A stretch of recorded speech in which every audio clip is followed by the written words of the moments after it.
This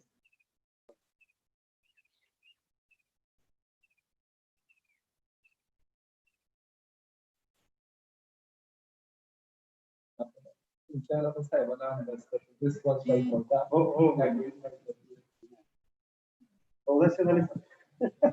म्हणजे काय कल्पना पण चांगली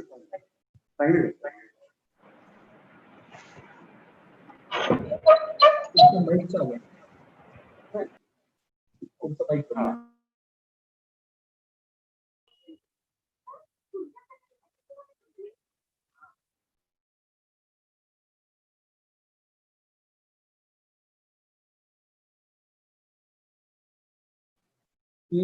करत.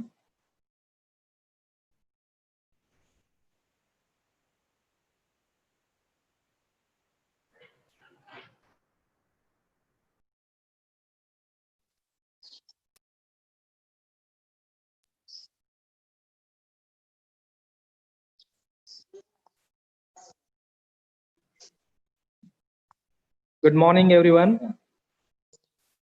It's humble request to everybody, please mute yourself. Within 2-3 minutes, we are going to start with the webinar. Still some participants are in waiting room. The college develops in less time and not that your talent is associated with various best practices appreciated by an activity.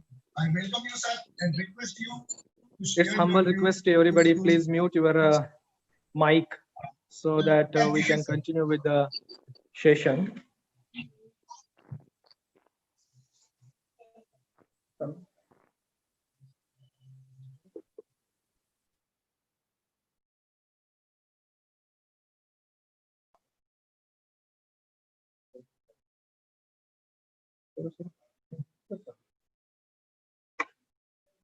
Good morning once again.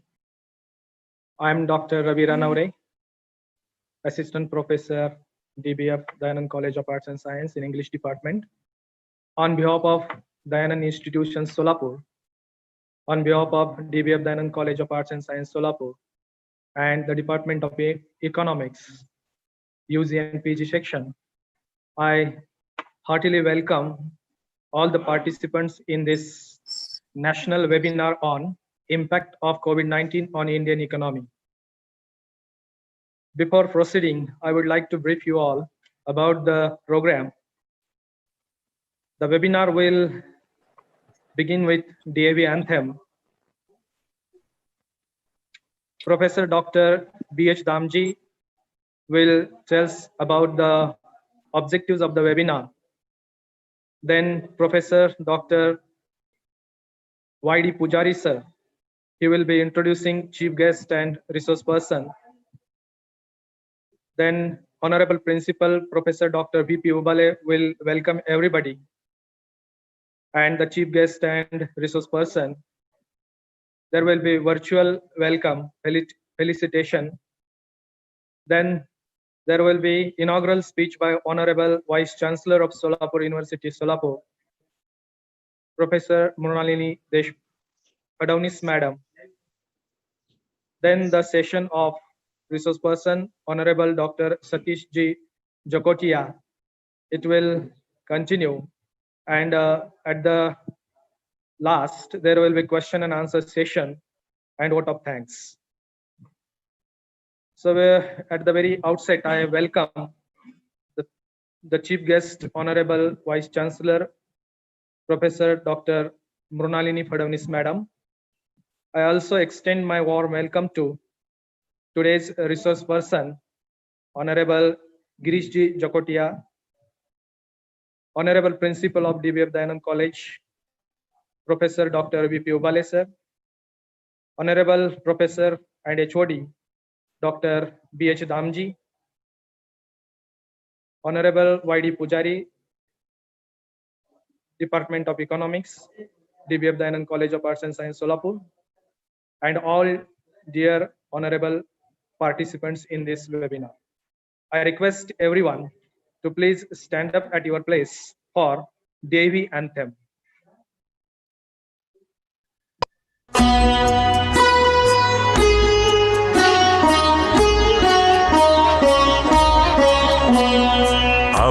निर्मल निर्मल सलिल सदय ज्ञान प्रदायिनी ज्योतिर्मय हो चहु दिशि उद्घोष अभय दिए विजय जय दिए विजय जय प्रबल प्रवाहमयी नित नूतन जीवन दायिनी सदा सनातन वेद प्रणीता परम पुनीता ये धारा अक्षय दिए विजय जय दिए विजय जय दयानंद से प्रेम भक्ति ले हंसराज से त्याग शक्ति ले धर्म भक्ति का राष्ट्र शक्ति का हो दिन मान उदय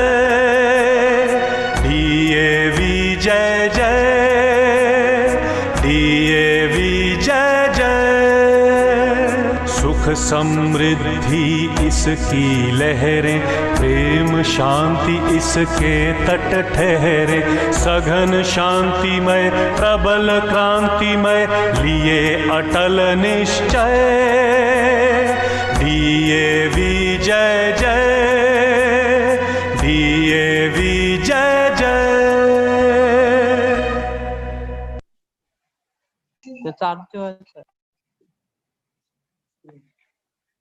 Thank you, everybody. It gives me immense pleasure to invite Professor Dr. B.H. Dhamji, Head Department of Economics, to brief about the objectives of today's webinar. Over to Dr. B.H. Dhamji. Very good morning to all of you.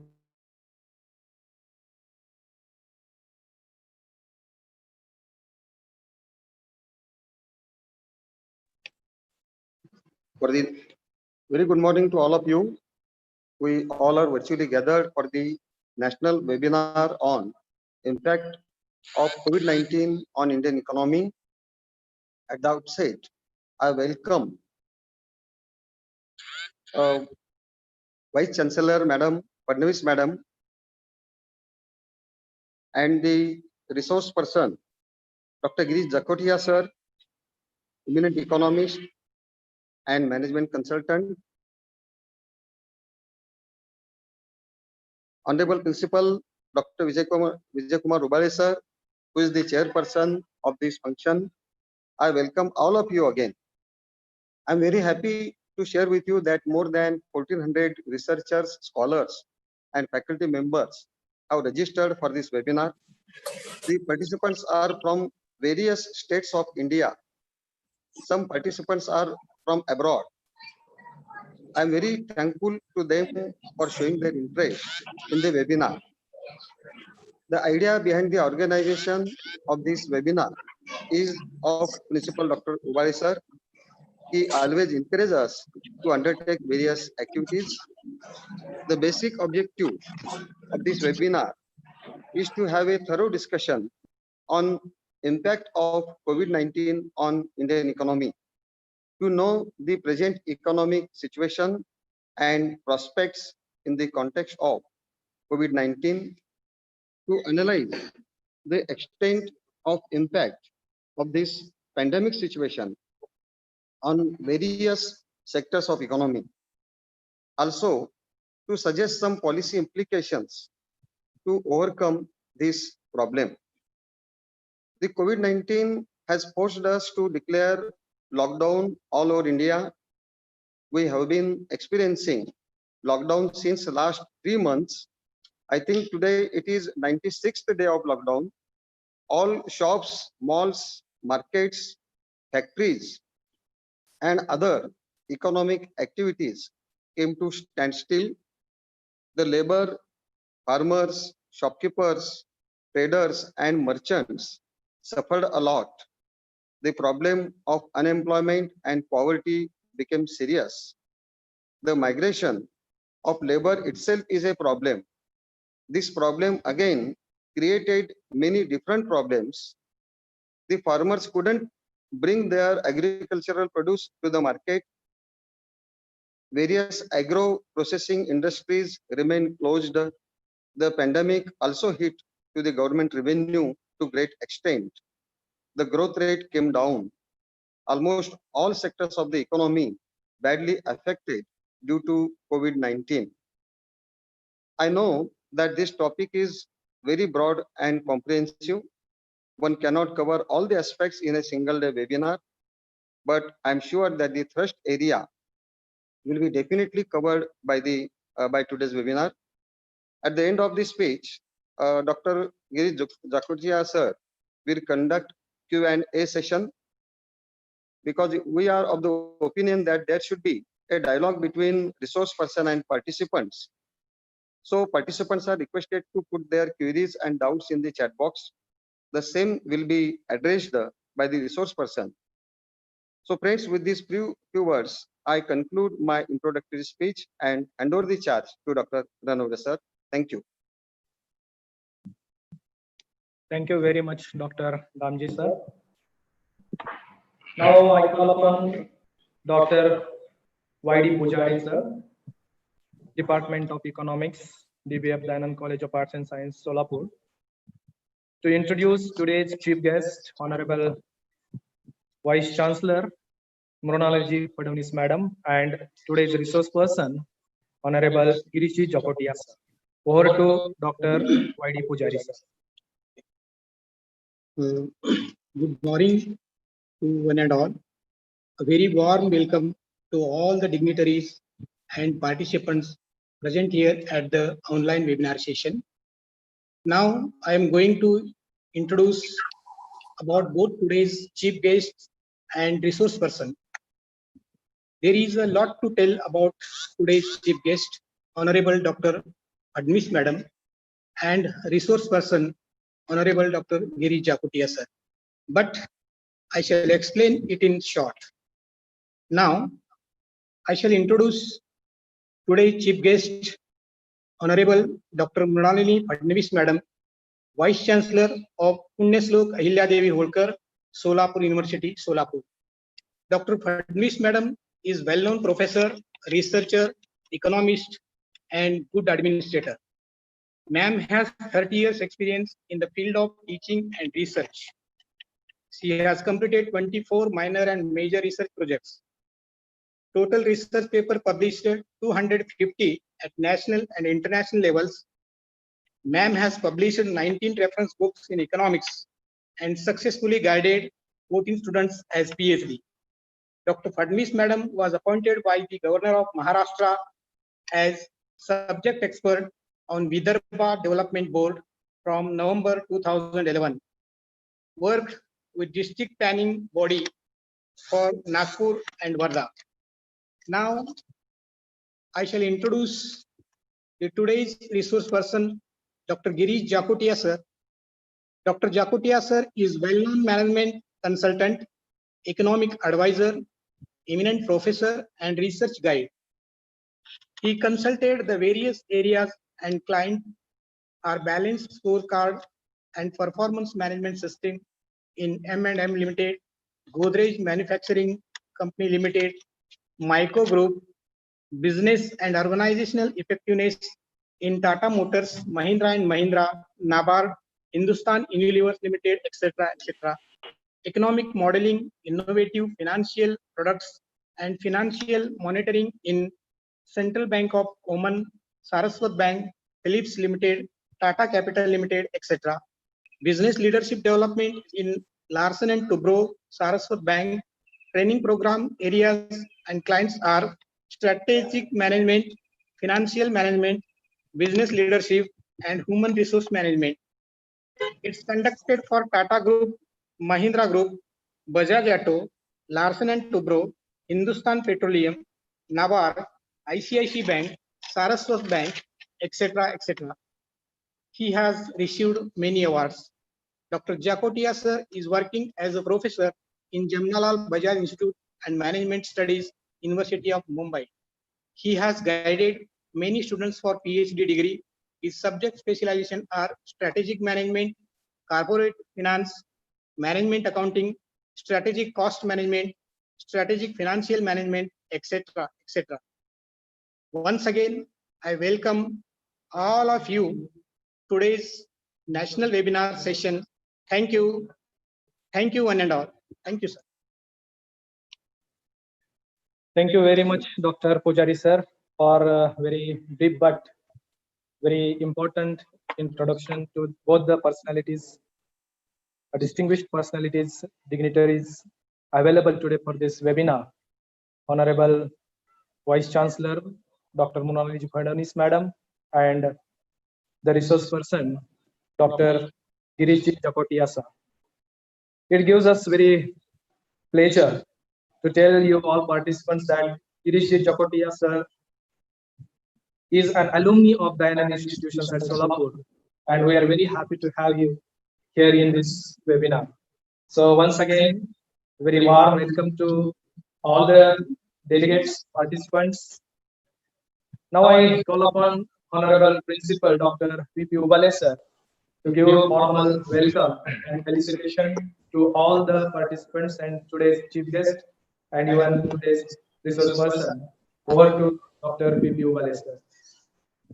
Good morning to one and all.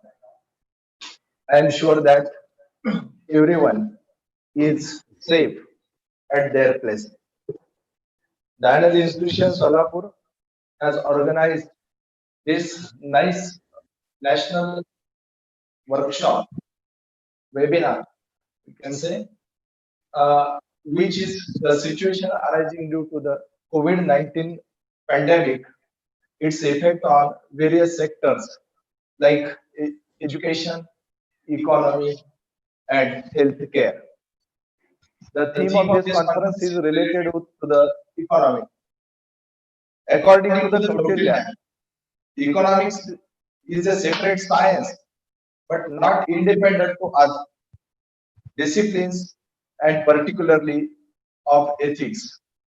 According to Kautilya, Artha, that is wealth, is the most important thing, and Dharma and Karma are dependent on it. Can the Kautilya's Arthashastra will help us to come over this economic situation? At the beginning of the 20, the Honorable Prime Minister of the India, Modi, has given the target or set the target of the India that taking the economy to USD 5 trillion over the next 5 years. But there are several clouds over the economy since the sudden rise of pandemic COVID-19. So leading to many questions regarding the maintainability of the target. India's growth rate, unemployment, and during the lockdown, the estimated about 14 crore people lost their employment. Large number of farmers around the country who grows perishable also faced uncertainty. Many companies have temporarily suspended or significantly reduced operations. Stock market posted their worst losses in history in the month of March 2020. The government of India announced a variety of measures to tackle the situation, from food security and extra funds for healthcare. The Honorable Prime Minister has given the emphasis on India as a self-reliant nation, Atmanirbhar Bharat. At the beginning of the coronavirus pandemic disease, our target at that time is the life versus livelihood. Jaan hai to jahan hai.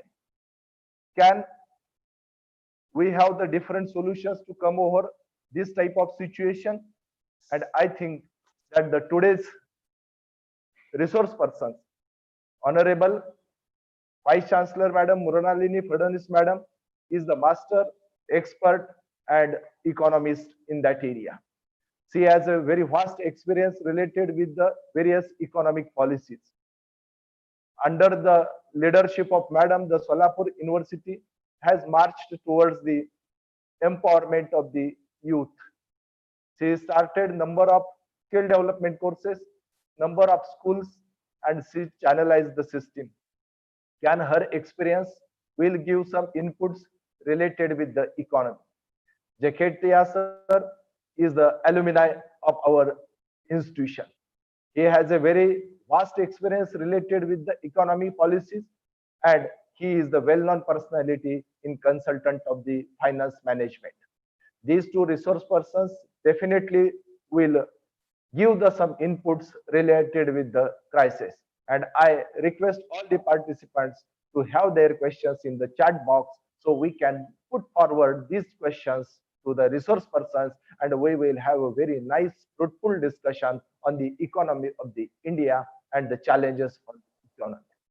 Thanks for your overwhelming response for the conference, and I hope that you will enjoy this conference a very lot. Thanks to one and all. Thank you. Thank you very much, sir. I request Honorable Professor Dr. V.P. Ubale, sir, to felicitate today's chief guest, Honorable Vice Chancellor of Solapur University, Solapur, Dr. Mrunalini Phadnis, Madam, and also today's resource person, Honorable Shri Dr. Jakotia, sir. It's a very different situation that we are offering bouquet online, as it is a virtual conference, virtual webinar.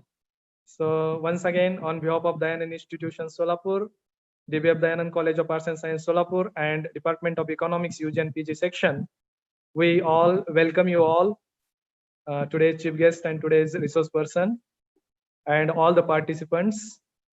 Welcome everybody. Now it's time to listen today's chief guest, Honorable Vice Chancellor of Punyashlok Ahilya Devi Holkar Solapur University, Solapur, Professor Dr. Mrunalini Phadnis, Madam. I request her to take over the charge and guide us on this topic in your inaugural speech. Over to you, ma'am. Namaste, and please unmute yourself, your voice. Yes, coming. Madam, you are audible. Already audible, no? Thank you. Audible, you are audible. So, namaste and very good morning to all of you. At the outset, the national webinar on impact of COVID-19 on Indian economy, on very vital subject, this particular webinar has been organized. So first of all, congratulations to all of you. Then all the patrons and trustees of the society, Dr. V.P. Ubale, sir, Principal of Dayanand College of Arts and Science, Solapur, Professor B.H. Damani, Head of the Department of Economics, and the convener, as well as my co-resource person, Dr. Girish Jakotia ji. I'm really happy to have time with you all, and all my dear participants, those who have participated in very large number. So congratulations again to all of you. So it is my honor to present some of my views in front of you, how the economy is going on, what is the effect on the economy, the lives, that is more important, but the human resource is equally important when economy will work and have a good start in coming future. So that therefore, it is very necessary to understand when every field is affected. When we are talking about the economics, economics is not only confined to one or two sections which is related to wealth, commerce, and the macroeconomics and all that.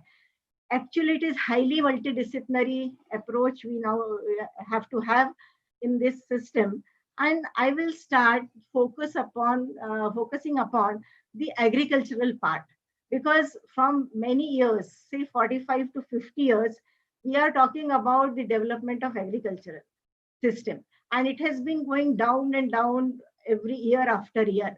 Therefore, this is the right time given by the COVID to think upon the agricultural system, and in the world of agriculture, we can say agro-tech system can come up very well. When we are talking about the industry, we also used to say the industry is going down, but industry has its own phase, and lot of things which we have already given stress to industries, similar type of importance we have to give for the agriculture.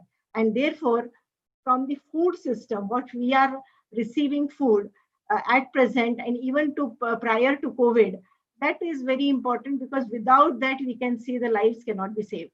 And therefore, cheap food, safe food, organic food, all these things have been come up in this way, that the agrotech system can be developed very well with the system which we are facing right now. And therefore, all the crops, all the related fertilizers, then different type of issues which is related to the agricultural system, we have to have the important thinking towards it, that we need to take care, as well as they are very much necessary for us. Even I was going through with various reports of Government of India at present. Most of the things we are selling to America, earlier we used to sell, but at present the demand has increased in a big way. And therefore this sector has its own importance, which were highly neglected in past 4 to 5 decades, I should say. In the first 5-year plan, we have thought of the agricultural development. But in second plan, we have switched to the heavy industries. And coming to the all issues related to the different planning process, we can say we have never given that much importance, like maybe Atmanirbhar Bharat having all the issues, but agricultural sector has to have a very great importance in the planning system. Niti Aayog need to think about the different projects, models for the development of this particular sector. NASSCOM, National Association of Software and Service Companies, they have given lot of stress to start up in agritech. About 450 agritechs has been started in 2019. So this is not only the starting, but how to establish it and how to lead with this. That's why they have invested 1,800 crore rupees to get the results out of that.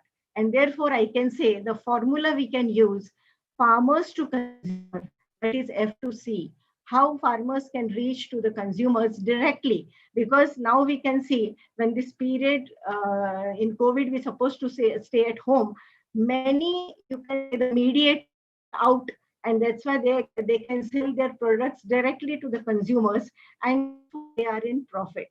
So that is the plus point. Of course, the minus points are also there, because a lot of things are not there, like transport and so many things. So they are not reaching to consumer as well. But if you can think of a few percentage, it has been stated by NASSCOM that 7 to 8% in the first month, say in the month of March. Later on, it has increased in the similar proportion in the month of April. And it has been continuously increasing, because now government has said you can go directly to the consumer wherever you want to go. So this is the system which we have developed, and gradually it will going to pick up. And that is the direct system we need to follow in this particular system of COVID. Then another part which is related to, I can say, F2B, that is farmers to business. How these farmers can go to the business side. I want to take your attention towards the agro-based industries. Can we go for agro-based industries? So answer is big yes. Why? Because now we have a lot of market facilities. I am talking the another end, but from the production to market, we are doing many things which farmers can be trained in that. And I think that is the duty of higher education as well as the other system, where we need to think how these agro industries with quality consciousness, they can come up. And definitely there will be a system to understand how these industries can be highly techno-savvy. So I will put your attention in some of the computer sections of the science system, which can be attached with the agro industries or agrotech system. First is computer vision. So that vision which is absent or very less in various agricultural systems has to be geared up. And therefore, a lot of things which is necessary, gradually we are moving towards that particular system, but still it is in a slow pace. We have to go very fast for that. And I think the young people, those who love technology, they will go with that. The first important thing is artificial intelligence and machine learning. So these are the two important sectors in the computer section. where students of 12th pass, graduation, even the post-graduation students can use these type of methodologies for the attainment of their goals in agrotech system. This can be used in other sectors as well, but as I am talking with the agro system, so this is highly useful. Similarly, spectroscopy is also equally important. So those parents, those who are sending students to study in different sections of the society, they may be in the university or in the colleges or in any institution, maybe private also. So these type of areas are very, very useful for them in their coming years, and some of them have already been engaged. If we can see the case of Tamil Nadu, if we can see the case of Haryana, Punjab, and such areas of Gujarat, where they are already using artificial intelligence and machine learning for various sectors which is related to agrotech.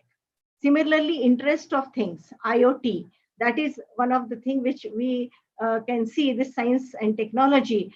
We can have the physical and chemical combination where we can test various things and can give to the different stakeholders, so that all the farmers, they can work with a system, or they work with a cluster, or they can work as a set of the system, so that they can have the issues of technology, as well as they can take the forecast what type of things they can supposed to do in future as well.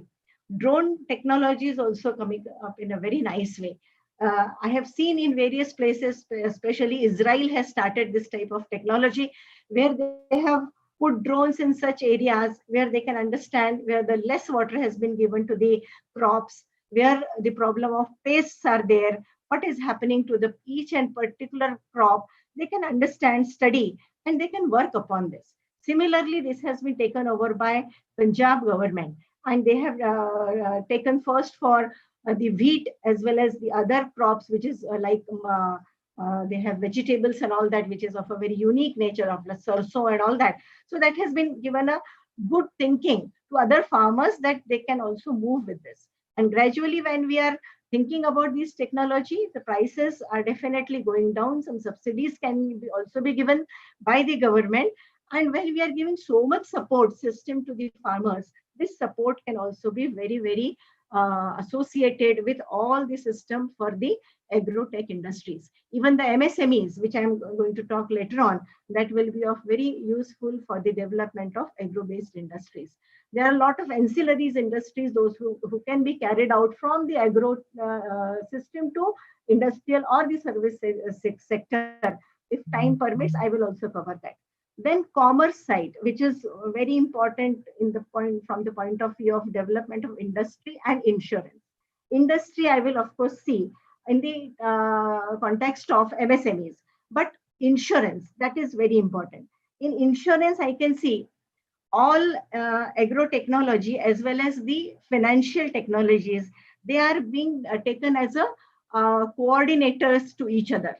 And the coordinating between the agri-tech and fintech is a multidisciplinary subject. I think in the higher education, we have to think on these lines. Can we have such type of small, you can say, courses of 3 months, 6 months, 1 year, or 2 years, so that we can have a combination of agri-tech and fintech? It is possible. It's a big approach for commerce as well as for the agricultural technology. Even agriculture engineering can also be collaborated with this. But to my knowledge or to my system, I can see if we think of a multidisciplinary approach, then if it is related to the system, water, rain, and other things, which is we can predict how much rain will be there, how much heat will be there, how it will be cold in a particular system. So that type of studies, which is related to the geoinformatics, can also be related to the agricultural technology. Similarly, the statistics as well as mathematics can also be related for the modeling pattern. The model formation has to be done on the basis of these type of astronomy as well as geoinformatics, then statistics, mathematics, economics, commerce. And if I will move to the area which is related to, I can say, the forest product, and which is normally known as, which is related to the vegetation or the horticulture, floriculture. These are having very good days in coming years. If I'm going to talk about the post-COVID-19, I think this will be the most effective part if we can think on those ways. So most important part is that the students of the this particular in the COVID period, they will understand all these things, they will learn all these things, so they will not migrate. They will not migrate from rural area to urban area. Now there is a reverse migration of, because they are not having any livelihood system, that's why they are reverting back to their home. But if we can make all this system very strong, the less chances of migration is there, and that type of thing we need to follow. I have seen Russian model, then Japanese model, Chinese model, Israel model. These model shows the microeconomics plays a very important role, very effective role. Why? Because they have made all these combinations so that the people of agro system should stay at their home. Rather, many people are also joining from outside to understand how this can be very effective. Then consumer, as I have told you, very important segment of this system. Now everyone, because this is a question of life, therefore everyone wants good production as well as the good supply, that supply chain, which has been taken very well care in the name of ENAM. ENAM has been taken up by the government, and therefore the farmer will be definitely very, very much benefited in the terms of their selling, as well as if they are having small system to understand, they can receive SMS. They're already receiving. We have seen in various advertisements there at the beginning, it has been shown that farmer is very happy that he is receiving a SMS. And like that, with some small more technologies, we can understand various things of weather conditions and all this. So this is all related to the agriculture system, which I have want to say that is a lot of scope in coming years, not only in education, but as a part of industry, even in the commerce. Then I will come to the MSMEs. MSMEs is also a neglected part, I should say. Long back, we were talking about the small scale industries, tiny industries, and cottage industries. So now the new name has come, the definition has been changed, the investment in plant and machinery has also been changed. And this can be a venture capital for many youngsters, that they need to understand why entrepreneurship is necessary. And therefore, it can be linked with the service sector as well as with the other sectors of the industries. Means they can be like a helping sector, they can be ancillaries, they can be supportive system for many big industries as well. So why this MSME we need to understand? Because from many years, this government is saying that you become an entrepreneur. You should have an employability. You should have the entrepreneurship skills to be developed. But see, it cannot be developed by saying. We have to work very hard. The proper implementation, proper planning for this, how many students they really want to go for this type of work is very important. And MSME, you are pouring the money in that, or you can ask the people to take loan and go ahead with that. That will not be sufficient. Proper implementation in terms of their training, their apprenticeship, as well as the independent person, how it can be a good entrepreneur, or these things will matter a lot in coming years. So MSME will definitely going to play a big role in agriculture system as well as the industry. How it can be useful for the agriculture? See, we have seen in the paper, you must have read, that lot of food products, maybe take an example, pumpkin, take an example of mango. They had been wasted because they are not having the cold storage. They are not having the transportation facilities. So how to accumulate grains, how to accumulate food and the perishable items which can have a good, you can say, the sale in future. And definitely that type of excessive stock need to be supported and has to be given a very good system in coming years. So warehousing is the very important area which we are lacking from many years. So that has to be taken care very well. Then agri value chain is very important. If we are adding value to one by one, in different products in the agriculture, that will also become a very good MSMEs in coming years. It is our tradition. We have seen in our houses that our grandparents are busy with some of the value chain they have developed in their own system for their one family or one big family, I should say, the joint family. But gradually it has been taken up by other industries like potato chips and all that. It has been taken away by the big industries, not even the big industries, but multinational corporations. So is it necessary to give all these things to multinational corporations or big houses? This can be given to small industries, cottage industries, medium scale industries, so that their system, their trade and their commerce can be advanced. So this type of combination between agriculture and MSMEs has to be strengthened. Similarly, for the industries and service sector. Service sector is also very important because how to promote it, that is most important part, how you are going to promote it, how you are going to sell it, how you are going to market it, and the shelf life of all these products has to be protected. If the shelf life you are protecting, say example of orange, example of banana, all these things are very important, which the service sector can play a big role. Even the agriculture system with MSME and industry, they can have a agri value chain system. I can quote the example of Mumbai Dabbawala over here. They have really worked so well that their system has been taken care by Massachusetts University, that this type of management has to be done. Similarly, I think such type of people, such type of persons we need in the society, those can move for the different areas and they can have a very good system. Fortunately, in 2020, Farmers Produce Trade Commerce Ordinance has been put 2020. That is, promotion and facilities has to be given to the commerce people as well as the farmers. So this type of system can be related with the industry and service sector. That is the combination of these things. These things should go hand in hand. That is nothing but a hand holding by producers for industry, for agriculture, as well as for the service sector. Now I'll come to the health part. Health is also a very important sector, and I feel that I should again start from the rural economy. Rural economy, there is also the COVID-19 is now showing its effect. And we can see they have to move for very small things to get it corrected from rural area to urban area. So such type of people are having very hardship. Even they are facing a lot of problems when they have to move for not getting any livelihood. Similarly, for them facing problem in the area of health as well.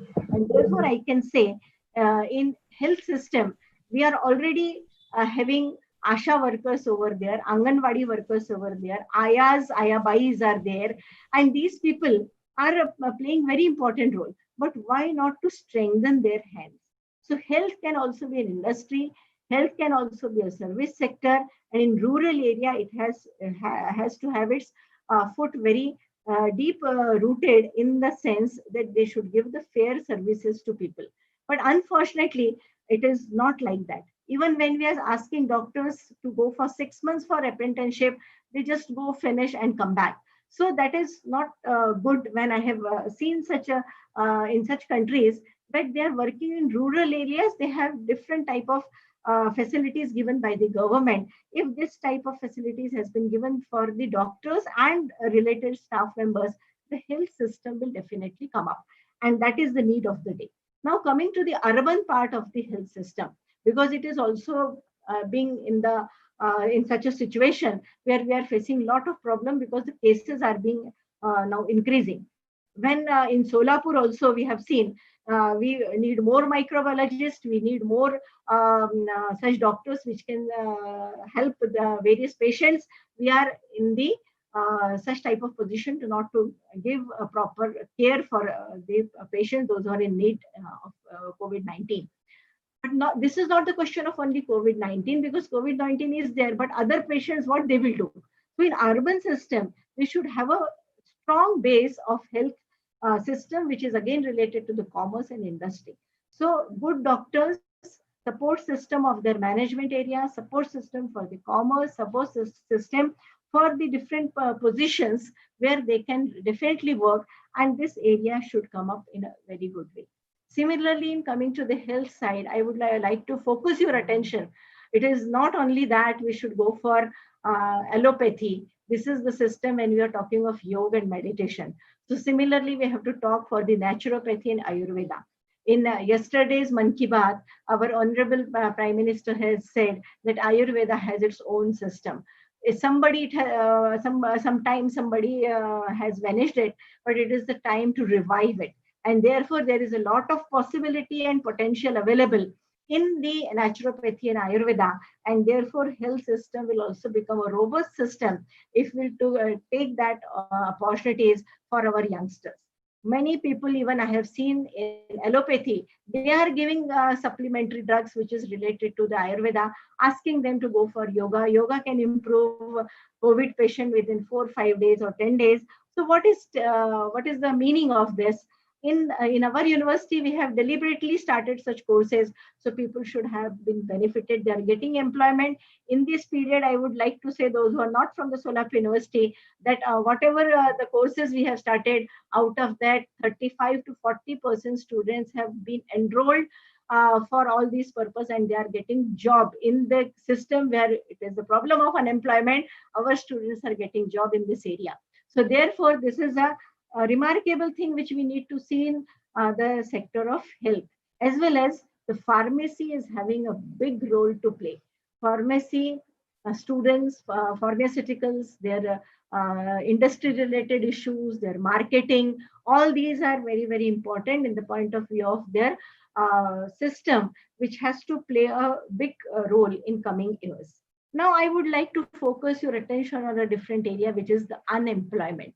Unemployment is a big problem. We are talking unemployment not from the COVID, but from the first 5-year plan, or rather when the Britishers has given us the freedom, and after that we are facing all these issues. But anyway, we have come up with very good steps in the past few years. Prior to Corona, prior to COVID, the official system says, that is CMIE, Center for Monitoring Indian Economy. I'm quoting from that particular system, that unemployment was 8.5%. Whether it is a government publication, but if we can see other areas, it is also showing that about 10% there was a problem of unemployment. At the May end, when already Corona was started and lockdown was there, it has increased up to 27.5%. So that is the high increase in unemployment, and that is very, very dangerous situation for the development of any economy, and it is happening all over the world. So that's why we are saying we are in the deep recession. We will fall in the deep recession. We are already in that system. That is, people have started saying. But when lockdown has been declared that now you can work up to 15%, 10% or whatever, and gradually they are improving, it has been shown that in the June, now it is the last part, it has been 17.5% increase in the employment. So it shows that for livelihood, people can start 11.8% is upswing in the unemployment system, which has been come up with the employment. So this is the biggest part, which is very crucial for economy to understand that unemployment system can also be taken very well. Now I will talk upon the big companies which are promoting their various products in India, considering that Indian system or the Indian young people will have a vision and dream to accept, and their production of big companies, maybe from the foreign. Mostly I will tell about that. The foreign companies will invest in India, and that is more related to the mobile, net, online facilities and all that. Big companies are trying for their major production hub for exporting mobile phones, I should say. Apple offer rupees 41,000 crores PLI, production linked incentive scheme, and therefore this is a big thing which can be taken up by this company. Similarly, Foxconn, Weston, and the global contract manufacturers from Apple, they have applied for the scheme. But think about the local players, Lava, Dixon Technology, Carbon, all these also being trying to come inside. And now government has to take the decision that the 5 big companies will be selected for this type of system to be carried out in India. And therefore, the industries related to the mobile, net, online facilities will lead potential to the service sectors. Whether how much we have to go, how we have to understand that the foreign companies can get the profit and our people will get the employment, that is an issue. But still we have to think that South Korea is also very much keen to tie up with the Indian industry. So this is also the impact where people want to invest in India in a bigger term. But the similar thing we all know that DPIIT, Department for Promotion of Industry and Internal Trade and E-commerce companies, they are also entering in India with their original products. So should we allow them or not?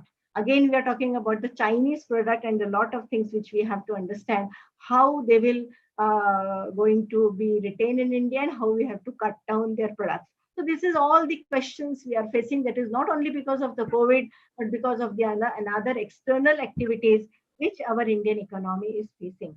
Then again, I will come to the such type of insurance companies, those who are from outside and ready to invest in India. So the Insurance Regulatory and Development Authority of India, they claim that rupees 280 crores claims can be given to Indians. In Maharashtra, 8,950 claims has been done. And in total India, 1,800 claims has been given by the insurance company. Again, I'm talking of the service sector.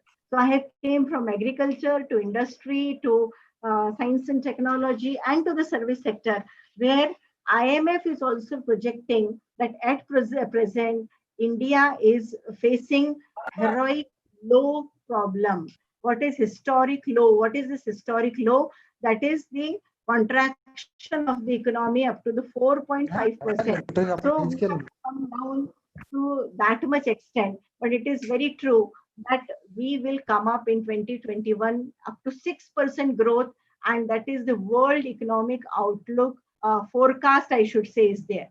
So why? Because as I am approaching that from agriculture to commerce to industry to science technology to skill development and then to service sector, all these things will matter a lot, as World Economic Outlook says that we can be a global player in coming years, but that will start in 2021, because this is the period we have to prepare ourselves for getting better results. And therefore, we can say for advanced economies, they said World Economic Outlook says they will grow up to 8%. But for emerging economy, especially like India, we can have up to 6%.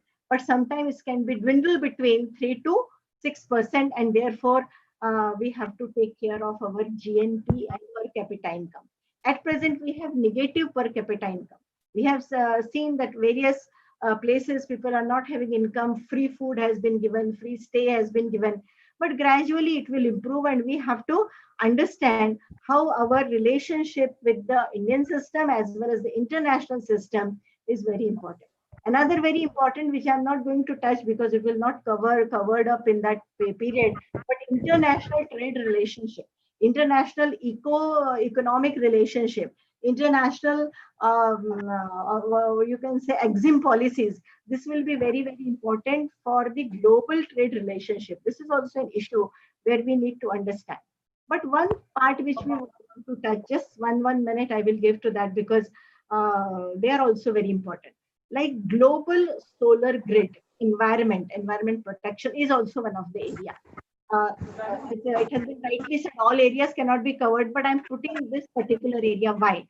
Environmental issues are very, very important, because from now onwards, higher proportion of pressure of environmental system, then again there is a problem of some break in the economy. Therefore, we have to manage. The word has been given by our government: OS, OW, and OG.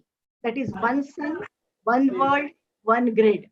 So OS, OW, OG is for renewable sectors. Those who are from environmental areas, they can understand how it is important. So the renewable balance has to be maintained, has to be done, so that in coming years, the system should not be imbalanced, or it should not have a problem in the system.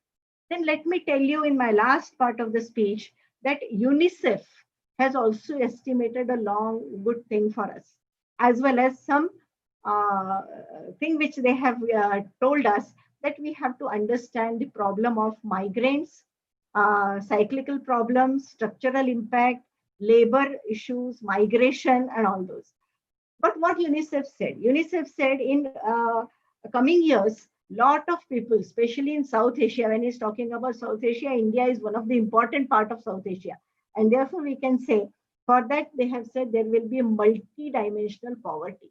So we have thought in Atmanirbhar Bharat that how multinational poverty can be reduced. Some package has been given. Definitely for some month, 3 months, 6 months, or maybe for a year also, it can be extended. But will it be sufficient? Answer is of course not. And therefore we have to think that we have to push all the risk. We have to understand all the system in South Asia, how we have to manage for this multi-dimensional poverty. Poverty will definitely, whatever the solutions I have said, will not only based upon that, but extra effort supposed to be taken by a lot of people, which UNICEF has told us that we have to be prepared for this. So how much we are prepared? Do we have the proper implementation plan? That we have to think, and on those lines we need to work. Then similarly, problem of children, and now it will, of course, I'm going to join with education, because children aged 5 and below, their health and education problem is a big issue. The UN has given importance for health and education, and therefore lacks of problem which is related to the health, their sustainability, quality, everything is very, very important in coming years. They have also given issues to India and Pakistan that inequality will increase. See, I am coming to poverty, inequality, problem of disability, because health issues there. We have not seen how Corona will going to affect from the point of view of health. They are going good, but how long they will be strong or not strong, or what they have to take care, all this research should necessarily be there, and it should come up with the potential. All these things are necessary to understand, and therefore in Asian countries, especially for India, this is also coming from the foreign areas like UNO, UNSF, IMF, that they are warning us that this type of thing we need to understand. When we are talking of the 6% growth rate in our system, then our population should be trained well. So I'm talking about the education. So that will be the last part of my talk, that education is also an area where we have to work a lot. Whatever the cracks we have faced in education system from many years, that has to be reshuffled well, because livelihood is based upon the education. Whatever the education we will give, our human resource will enhance and livelihood will increase. And the lives versus livelihood issue can be balanced, can be taken up when proper education, training, apprenticeship has been given to the students. And the age of the students from say 18 to 40, they need to have special attention in this area. So all universities, all colleges, all institutions, schools even, they have to work for this particular system. Even at present, various students, they have shifted or they migrated in such areas. They are helping their families. Like I can give an example, those who are basically with the handloom, cloth making, all that, now they are making masks, PPEs and all that. So that is a need of the day. That's why they're doing, and they're getting some amount. But in later on, how they will be shifted to the better system of education and training, that is a big challenge for us. And therefore, in coming years, this type of impact, which I have said, it is a cyclical impact as well as a structural impact. And therefore, in cycle, definitely something will come, another thing will come, and it will be vanished.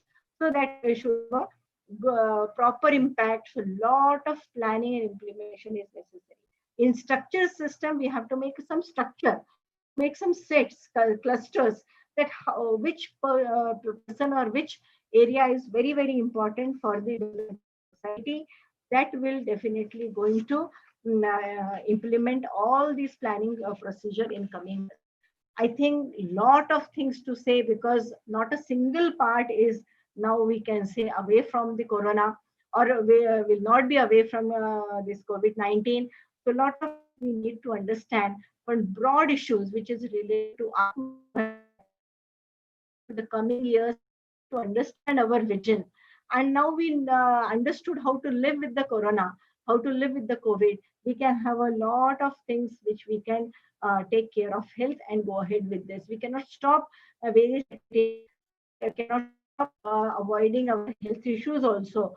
So we have to go hand in hand, and the day will come. Definitely, India will prosper. Our India people are also thinking in those way that India should flourish like anything, because we have a potential.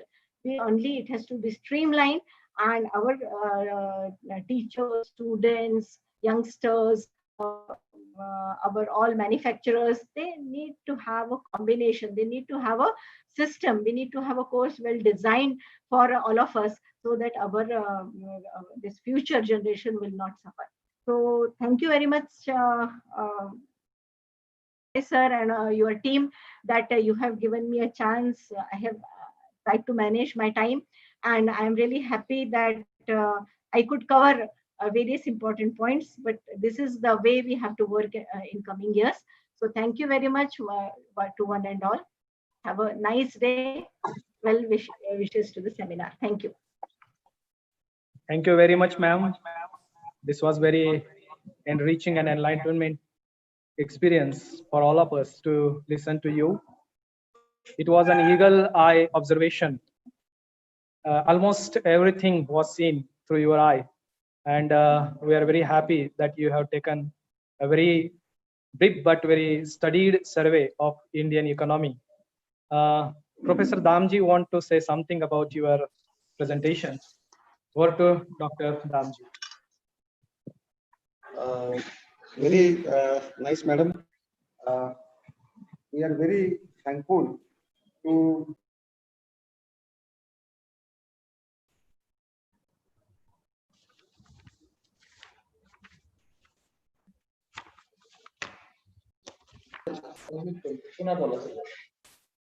thank you very much, madam. Honorable Professor Fadnavis, Madam, Vice Chancellor, Punyashlok Ahilya Devi Holkar, Solapur University, Solapur. Thanks, Madam. You have given very important inputs. Agriculture is a backbone of Indian economy. Still, 60% people are depending upon agricultural sector. And as you rightly said, that unless we improve the agricultural sector, we cannot reach the goal which was in the mind of Dr. APJ Abdul Kalam. Very fundamental issues were raised by you, especially in the field of agricultural sector.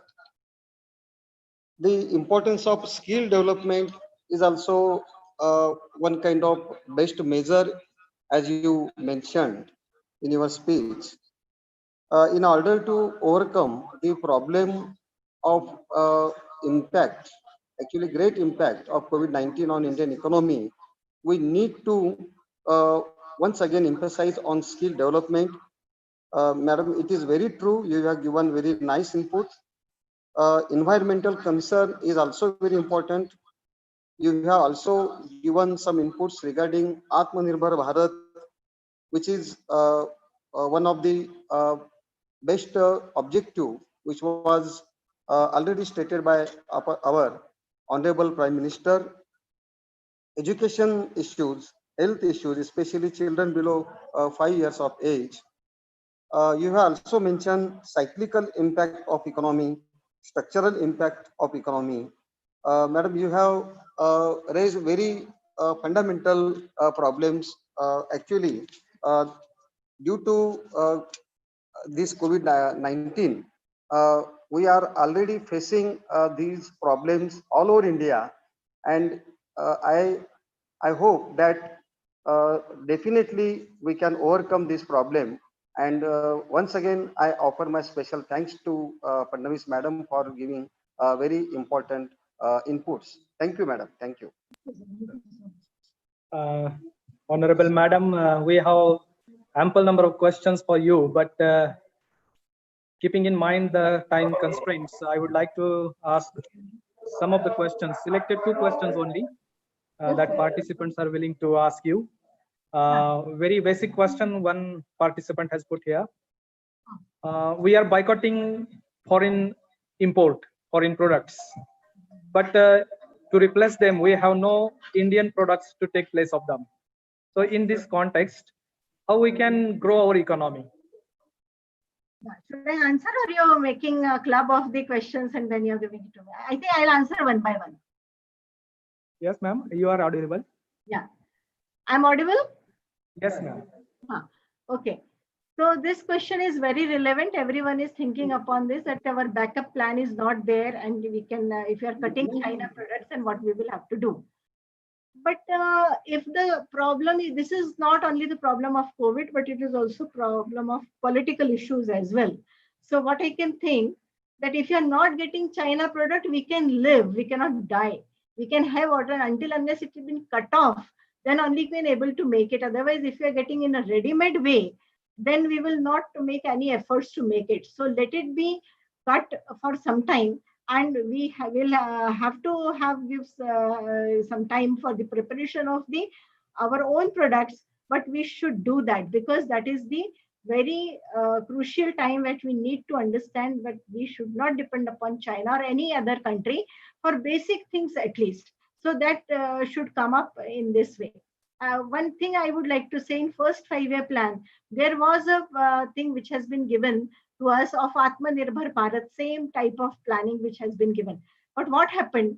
That time it has been suggested, okay, why you have to do all these things? Some of the things you can purchase from different countries, some of the things you can make and then you can exchange. But that model has not been successful. Even the same thing we are facing days, that we should not go for that first Nehruvian model, because it has not worked, it has not crushed the poverty and all that. And therefore, we need to wait for our development, but we need to cut also those things. We can live. Nobody will die if China products will not come. But we have to get sustainability, and definitely that type of idea should be brought into the practice. Thank you very much, ma'am, for satisfying the queries. Actually, because of time constraints, we cannot take other questions, as other resource persons are hold on. And I would like to invite Professor Dr. Girishji Jokotia to give his speech. He is a very well-known personality in all regions of Maharashtra, and all participants will be eager to listen him. So I request Honorable Dr. Girishji Jokotia to take over the charge and take your time and deliver your speech. Over to you, Dr. Girishji Jokotia.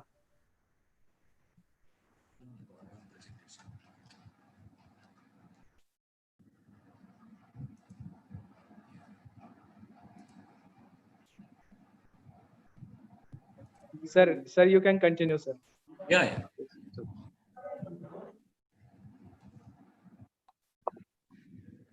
Yeah, your screen is here, sir. Okay.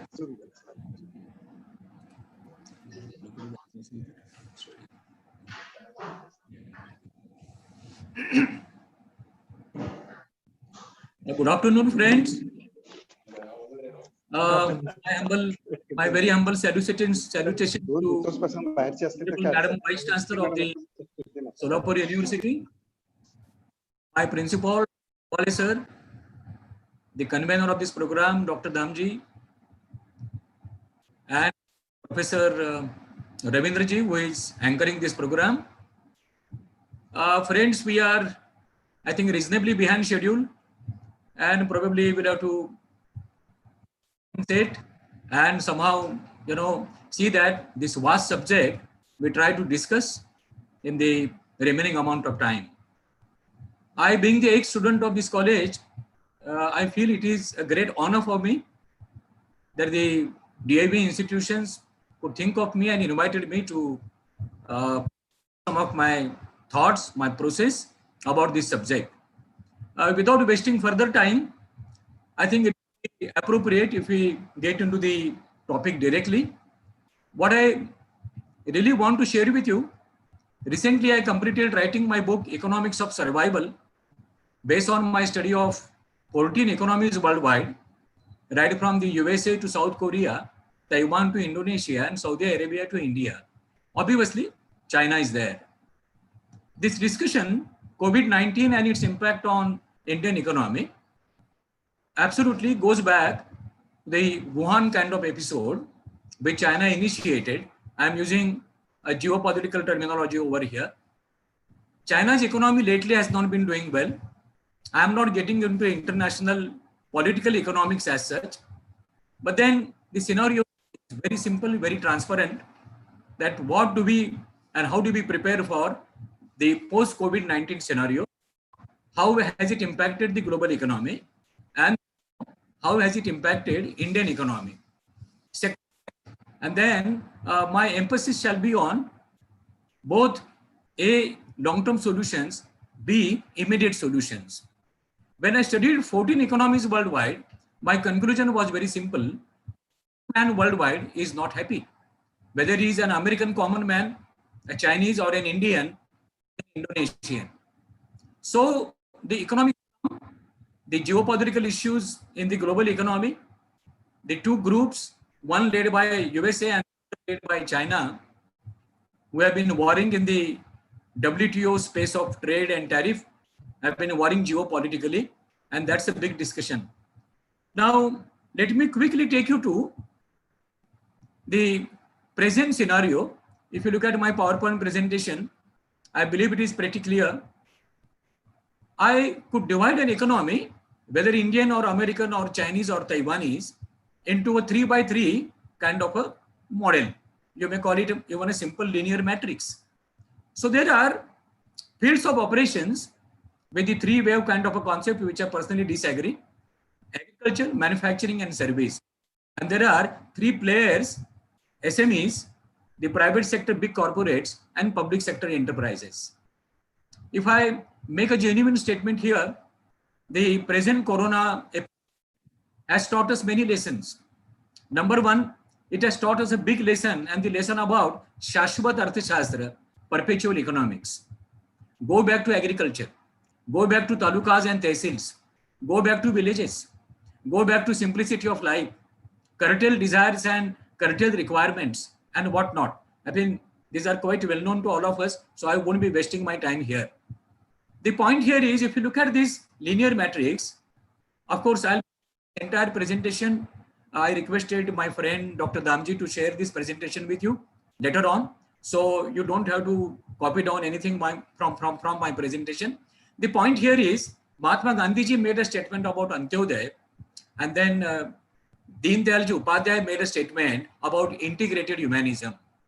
Now, these two concepts have been so nicely, I would say, illustrated, maybe on the positive side, by an episode called 19. Corona exemplified, Corona illustrated to us, okay, how life can be simple, how alternative ways of leading life could be simple, and so on. Now, if you look at the matrix, you find that overall in the service sector, our performance is reasonably okay. But then agriculture is pretty bad. Agriculture could be a separate topic to discuss. And then look at the manufacturing era, where the big private sector corporates have done little more than average, but then overall performance of the economy has not been so impressive. Okay, proceed further. What was happening pre-COVID? I would just read out. There is no discussion required because I really want to the impact of COVID and what are the possible practical pragmatic solutions. Okay, we all know there was a serious increase in unemployment, lowering rate of growth in GDP, increasing rate of real income, low capital formation, declining lending performance of all the banks for various reasons, stagnated flow of foreign direct investment, continued impact of demonetization on liquidity in the market, okay, which has gone through villages and tehsils and talukas, lowering purchasing power of the lower middle class, decline in the quality of neighboring relations, especially the South Asia relations, and the very serious tech in the second largest industry, that is automobile industry. Said these did not require a thorough discussion right now because we have a very limited time session, and therefore let me proceed further. Okay. Now, if at all we spoke about the pre-COVID minuses challenges, let me also talk about the pluses. What are the pluses? Because let us talk about COVID impact in the background of these minuses and pluses. Due to oil prices. Of course, I'm not taking your attention to the present prices of petrol and diesel, but worldwide, the crude prices are down for geopolitical reasons. There is also a reason, the impact of COVID, the consumption of crude oil has considerably gone down, and therefore there is a price advantage. USA-China trade war, and US looking at import alternatives, especially countries like India, Indonesia, Brazil, and so on. GST mechanism has matured. We have good amount of GST mechanism now, although there were some earlier problems. Demand for Indian soft skills, designing, medical, formulations, research, auto networking. Indian multinational companies have been doing well. In USA, weaving India manufacturing hub. And therefore, our respected Prime Minister spoke about this couple of times and rather motivated us that let us get into this direction and conduct some kind of structure, create some kind of structure where we can gradually replace China as a manufacturing hub. Reasonable monsoon, last couple of years, let's admit, and good reforms in insolvency, insurance, infrastructure, and financing sector. These were the pluses pre-COVID. Now, in this background, let me take you to the impact of COVID-19.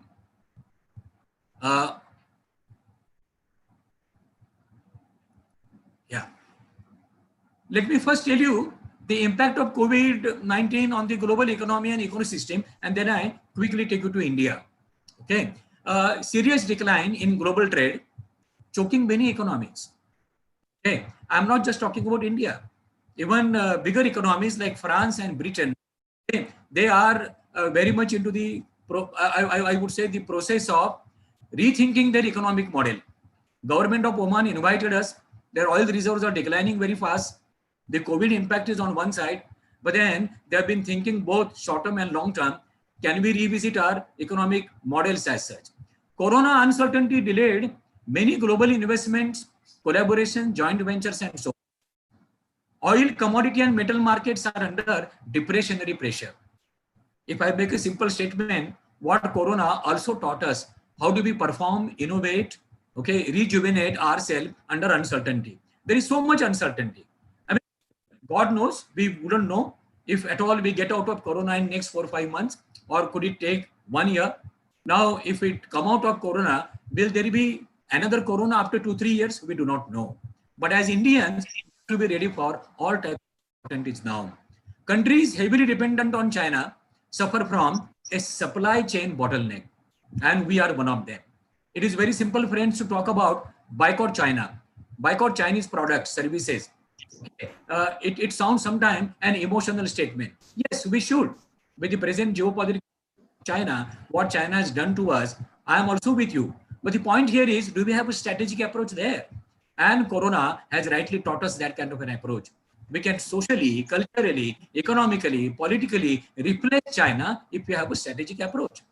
Global cost of environment management increased substantially. Okay, and this is a big worry for us. Global cost of environment management, huge loss of production. There is a good data available. Loss of production in America alone, USA alone, is around 82 to 83% in the quarter that is ending now, from April to June. Very serious job losses.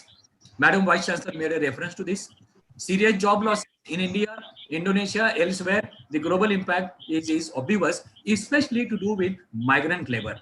And that too, economic migrants. I'm not talking about political migrants or cultural migrants. Okay. Then underutilization of capacities, forcing poor countries, okay, to be bankrupt. And this is very, very serious scenario. Look at Sri Lanka, that matter at Myanmar. probably I would say look at Argentina and Peru, even Brazil for that matter, because I'm talking about global economy. And these are going to be bankrupt economies if at all the impact of corona continues for another 2-3 quarters. I would say another 6 months. Agriculture proving to be the front survivor for all. As I said, Shashvat Arthashastra, perpetual economics. It's good. Corona has given us an opportunity to revisit agriculture. Madam Vice Chancellor made a reference to it, that agriculture is the backbone of every economy. You can't make foodstuff out of a laptop, obviously. But then, unfortunately, in India, we haven't taken agriculture so seriously, especially we urbanites. Okay, so it comes back to agricultural pricing, distribution, cultivation, soil conservation, and whatnot. We have been regularly working with NABARD and Agriculture Finance Corporation. We have recently conducted a research project for the World Bank when it comes to agricultural financing of West Bengal, Assam, and so on. Now, Corona taught us a lesson, go back to agriculture. Friends, I feel really proud sharing with you that my son-in-law and my daughter, they have gone into a big innovative agricultural project, and this was a couple of years back. Now, Corona reconfirmed their decision that we have to go back to perpetual economics. Global economy heading towards longer recession if Corona continues for another 2-3 quarters as such. Because it has been, except Germany, the European economies, even the economy of America, for that matter, the South America continent economies like Brazil, Peru, Venezuela, and so on, they are all suffering from acute recession to depression for almost last 15 years. The WTO model has been recently proving to be not so impactful, not so effective. And friend, this is what is the overall COVID impact on the global economy today, which has made the global economic movement, eco-social movement, system of the global market, okay, everything is getting decayed very seriously with the COVID impact as such. If at all we look out, say, from India to the outside world. हम आगे चलते हैं.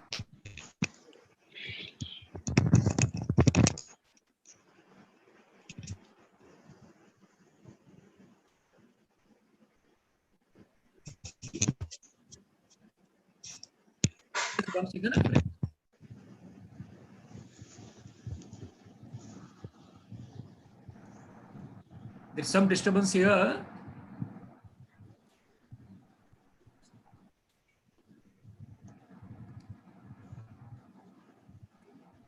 That your screen is visible and you are audible. You can go on. Yeah, sure. Now, friends, I take you to the COVID-19 impact on Indian economy. Let me quickly take you through the broad impact indicators. The data is available in public domain. Nothing secretive about it. It is available from all sources of economic research as such. I have also referred to some global researching sources outside India. Look at formal unemployment rate, which was declared to be around 24%. It may be closer to 29%. I'm talking about formal unemployment, right? I'm not talking about the informal sector, like driver on my vehicle. Okay, आपके हमारी काम वाली भाई, some of my contractual laborers who work in my office, other assignments, that has been not covered here. 80% loss of production and 85% loss of services in Q1 alone in 2021. This is authentic data, and all chambers of commerce of India would subscribe to this. Around 40% reduction in overall financing of business and trade. Overall financing of business and trade, including. Hello? Yeah. Hello? Hello?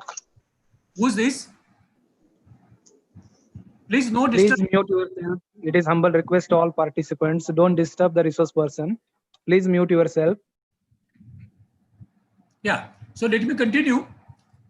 Recovery of production and services sector extended to at least 2 years, 2021. Some of my clients, some of my friends who have been doing research in, I would say, experimental economics, they keep on asking, if at all we come out of Corona in next 6-7 months, how are we going to compensate the impact of how long will it take?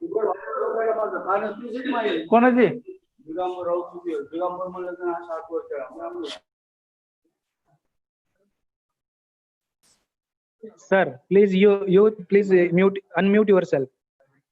Jakotia sir, everybody is muted by us. Yeah. Okay.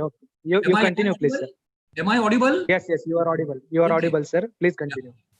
Friends, we are already running out of time. Please cooperate. Don't disturb the flow of my discussion. Please, a humble request. Yeah. And then we proceed further. Industries like automobiles, construction, tourism, textile, chemicals, pulses, okay, agro processing to some extent, hospitality are under pressure, terrible pressure of negative growth. Especially, I would talk about textile, which is the second largest industry which generates employment in India after agriculture. Small banks and SMEs to grow as serious defaulters. I'm making a very serious statement here. Look at the small cooperative banks in your tehsils and talukas and districts. Look at them next 2 quarters and how they would be working on, their advances, deposits, ratios, and so on. SMEs to grow as serious loan defaulters. If at all, they are not supported well. I'm coming to solutions later. 50% of state to face serious liquidity crunch and administrative hassles, administrative collapse continues for 2 more quarters. Already there are signals. Couple of small governments in India, small state governments in India have been seriously thinking that how do they pay even the administrative overheads and salaries of their employees. We all know anything from 65% to 75% of our planned and unplanned budgets, if I at all use the government language, okay, are spent on, if at all I say, the expenses to run our entire machinery. Now, if at all COVID impact continues for 2 other quarters, there are serious chances that some state government would become bankrupt and would depend a lot on some outside borrowing. And that is going to be a pressure for India government as such. 50%, Maharashtra, the biggest sufferer of loss of migrant labor. Those who are from Maharashtra may agree with me. From Mumbai to Kolhapur, from Mumbai to Aurangabad, and then from, I would say, Mumbai to Surat, that is South Gujarat. And this side, rather, I would say some belts below Mumbai, that is into Konkan area, there are serious problems about laborers. Although last couple of days we have been observing that the migrant labor from Bihar and Uttar Pradesh is coming back to Maharashtra, and that's a good sign. But then how do we manage this migrant labor? There are quite a few issues related to migrant laborers, and some of them I will tackle under my list of solutions. Lowering oil prices in the Gulf to cause serious job losses for Indians working there. Friends, for your information, around 90 lakh Indian laborers have been working in Gulf countries, including some oil producing countries like Indonesia and Malaysia.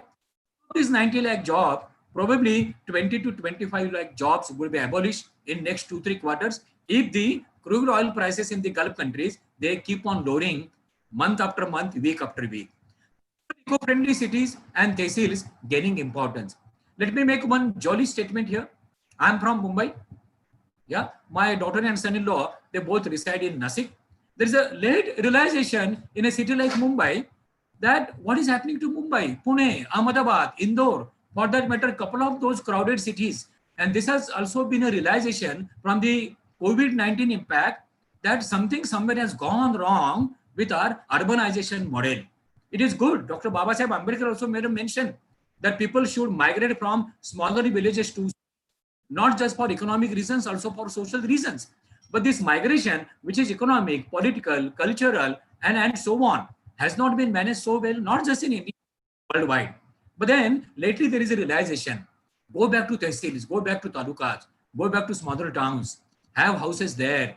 Okay, look at the local economy closely, have a local economic model as such. But this all comes back to what? Long-term strategic structural solutions. I would share those also with you. Just give me some more time. So agriculture regaining prominence to support local economics. Of course, there was a mention made here about the farmers reaching consumers directly. Let me share with you, being the president of the Vile-Parle zone of Mumbai Grahak Panchayat. We have been already doing this. We have been directly connecting with farmers from Nasik, Virar, Dahanu, and many such areas where a farmer is benefited when a consumer directly buys from a farmer. But we do not have a structure for it. We do not have infrastructure for it. We do not have a proper business model in place. Last week, for some other study, I spoke to more than 100 farmers. More than 100 farmers I spoke to, not just from Maharashtra, from various states of India. And one big challenge for them today, okay, is not just distribution of their crops. It's not just distribution of their output. One big problem for them is the working capital financing for a small farmer, which is also applicable to SMEs and small kirana walas. You find a kirana wala has suddenly become so much important to you and me. They are called community shops. They are called community what you call shops in America and Europe. So kirana walas have become so much important in local economic activism. Now I proceed further.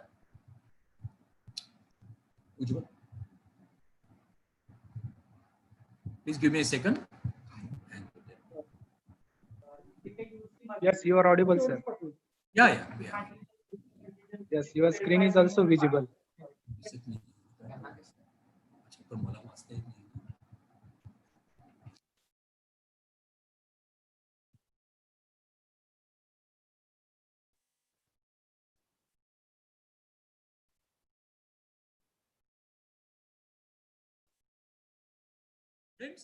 Let me now take you to the COVID-19 impact sector-wise, section-wise, activity-wise, and so on. So what is the impact on Indian labor, unorganized sector, and the people above poverty line? Okay, as I said earlier that we have very limited time. Each topic could be discussed a day-long kind of a discussion. Labor laws will be now more productivity-based. There are already discussions in the corporate, in the companies, whether mid-size or big size. How do we look at the migrant labor coming after or even during Corona? If at all there are no cash with SMEs and even corporates, do we pay them 100% of their salaries? How do we link up their salaries to performance indicators? This is already happening as a big discussion. Labor laws, the reforms in labor laws, and Corona has really taught us a serious lesson that yesterday's labor laws, the treatment to labor, salaries, absenteeism, productivity will not be the same. Even I would say we get out of Corona. Migrant labor and underdeveloped states are exposed to compulsion of improvisation. So the Chief Minister of Uttar Pradesh, Mr. Yogi, has now realized that there should be something seriously to be done with Uttar Pradesh.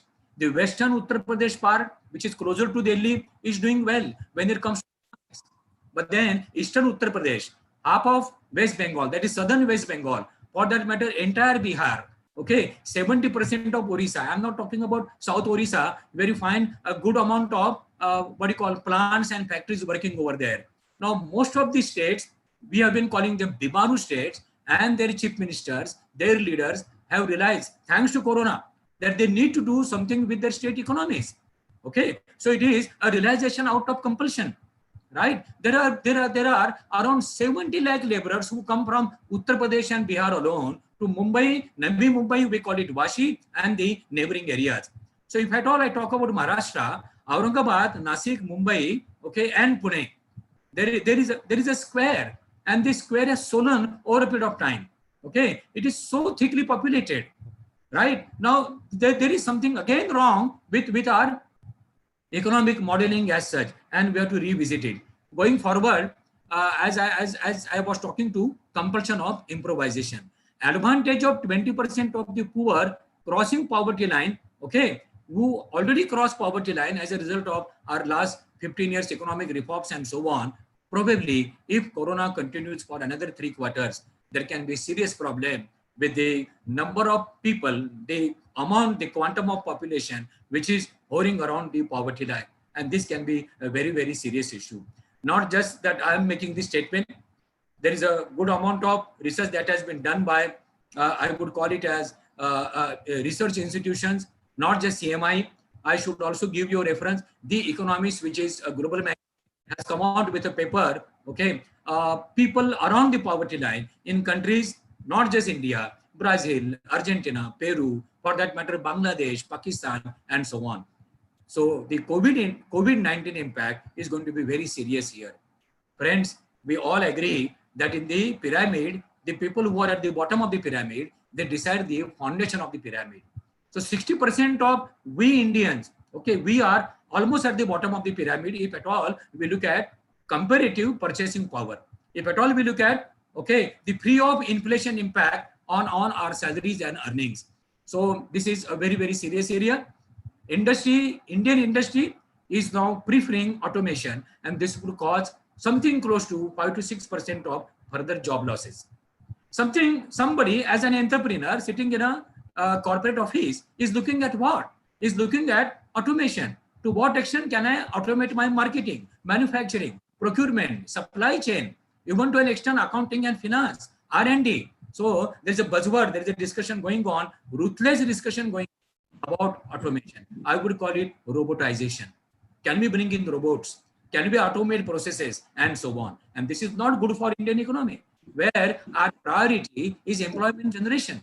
If at all we need to create more than 1 crore jobs every year, this is going to be a big task for us. We need automation, we need scale up, we need technology, but then what about process? And this is going to be a big challenge, and that Corona has given us a signal about it.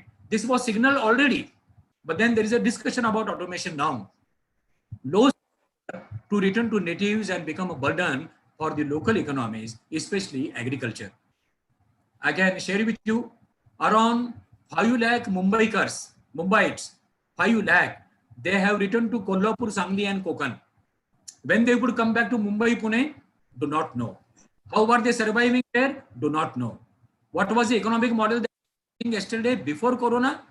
My employee working on my vehicle or in my office was getting a salary here. His brother would run his agricultural farm in Konkan or Sangli, just a small farm, 2-3 acres. As I said, agriculture is a big topic.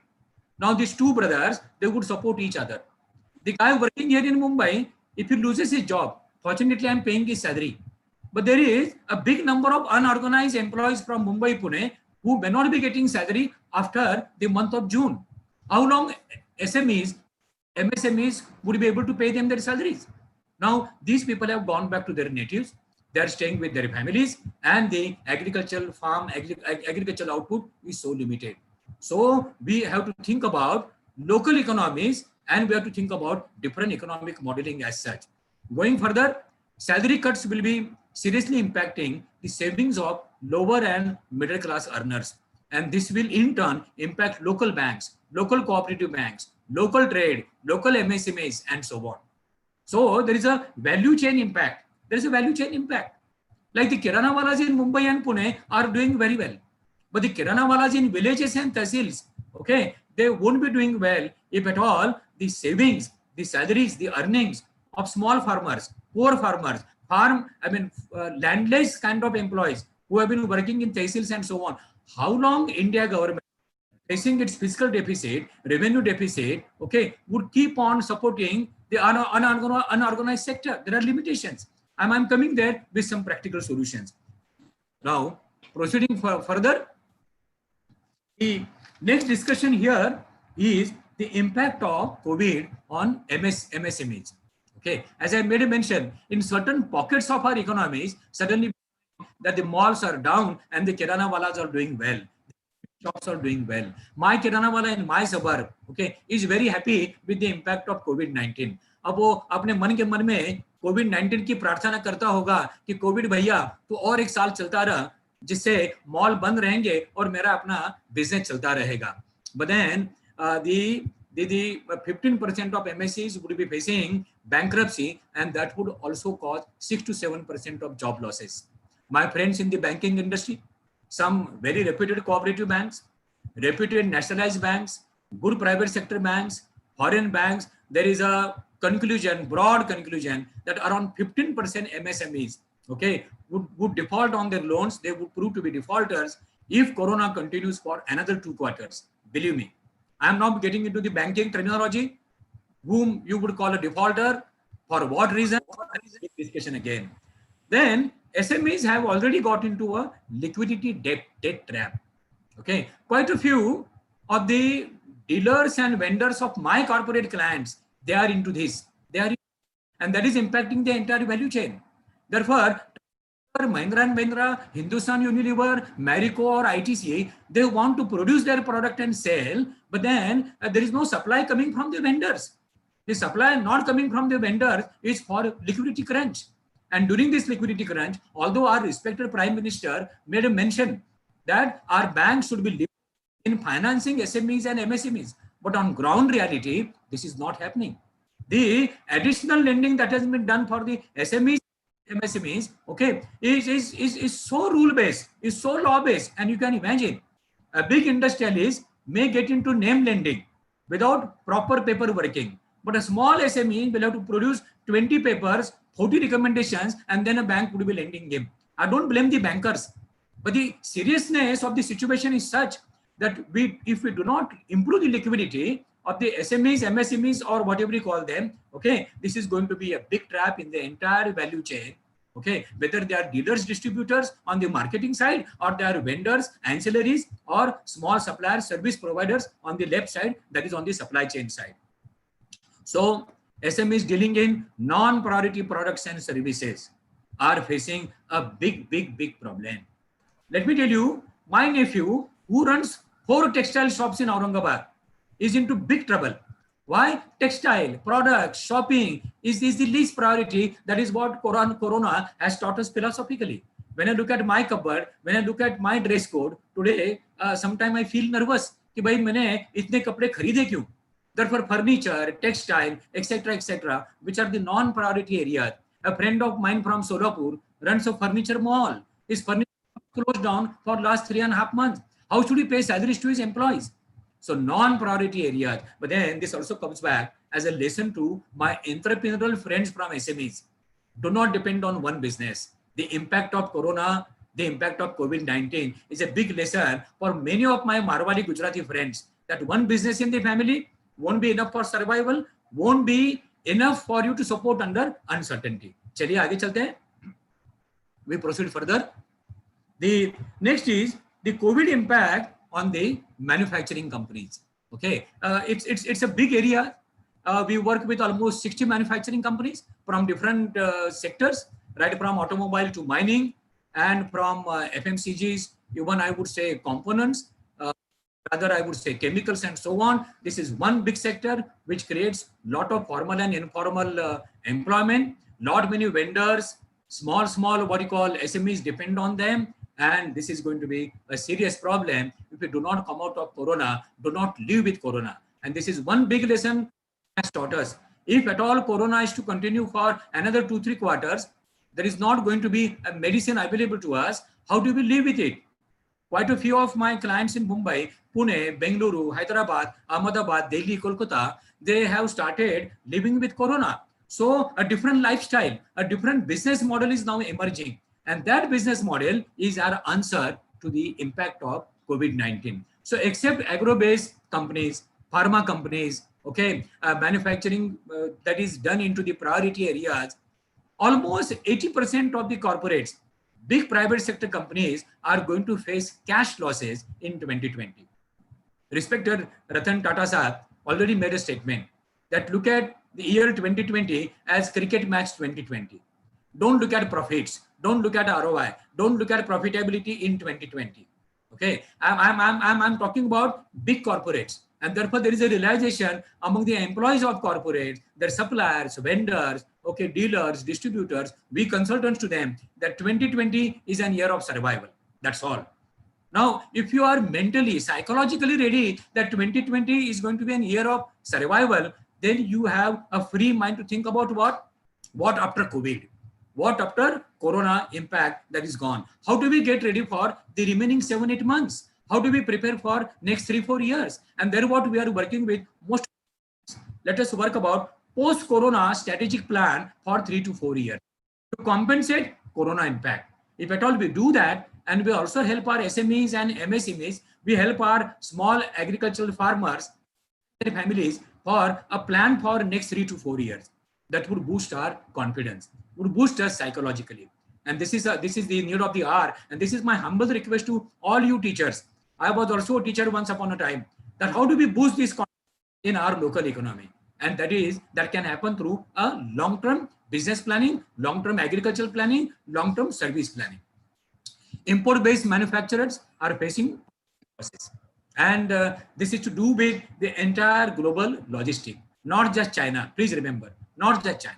There are no supplies coming from Europe. There are no supplies coming from US. I'm just talking about there are no supplies coming even from Southeast countries to many of the manufacturing, I would say, companies in India, not just India, elsewhere. So this is another very serious impact. Okay, the COVID impact on global trade, global movement, global logistic asset. Kare bhi to kya kare? What do we do? Okay, to whatever extent you introduce automation into logistic per se. Okay, countries like Singapore, Bahrain, Dubai, which are logistic. Okay, but they are also very, very seriously impacted by the COVID.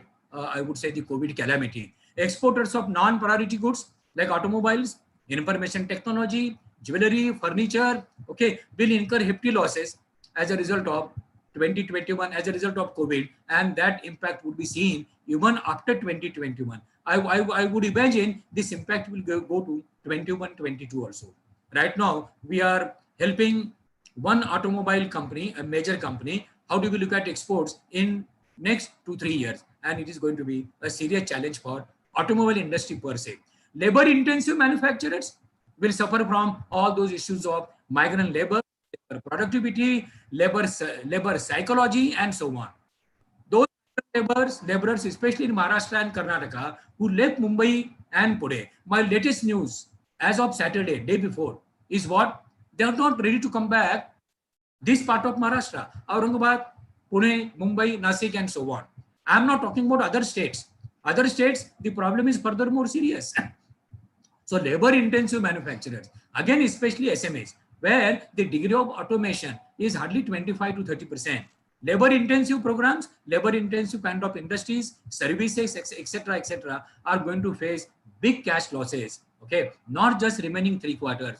Sorry to make a statement, probably year 21-22 is also going to be an year of survival for them. Just survival. No ROI, no profitability. Project delays, idle capacities may lead big companies to be loan defaulters and bankruptcy.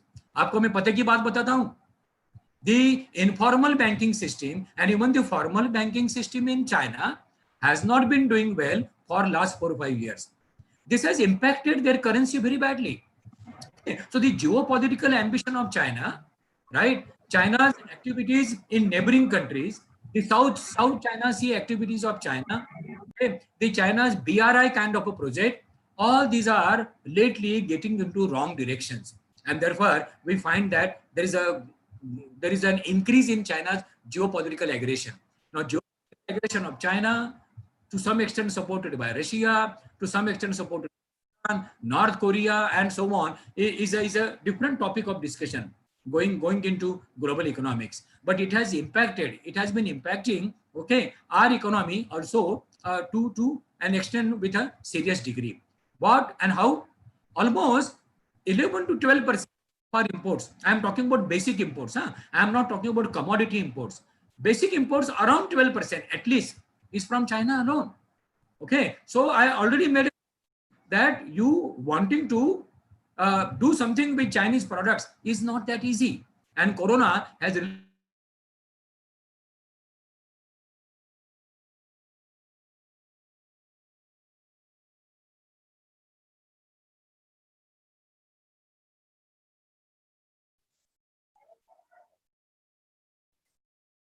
Hello. Hi, Jacote sir. Are you hearing me? Hello. I think your PC is hanged.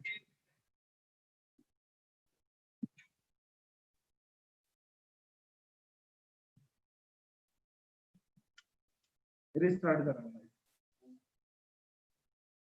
Am I audible? Yes. Sir काहीतरी technical तुमच्याकडे झालं असेल. Sir पुन्हा ते लिंकला click करा. Yeah, there is some technical issue. That's why. the resource person. I request all participants to bear with the technical issue. He is going to get connected with us. A few minutes only.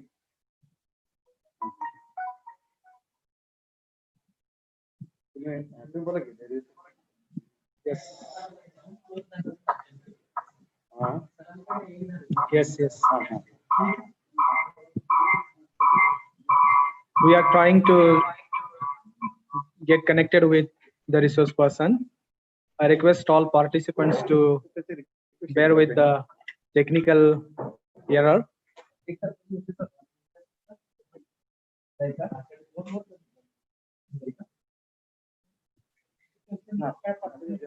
Yeah, he is joining us.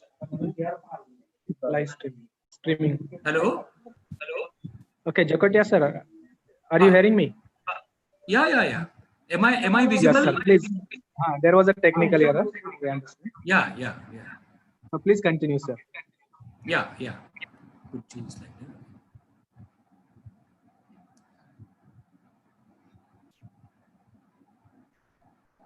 One second.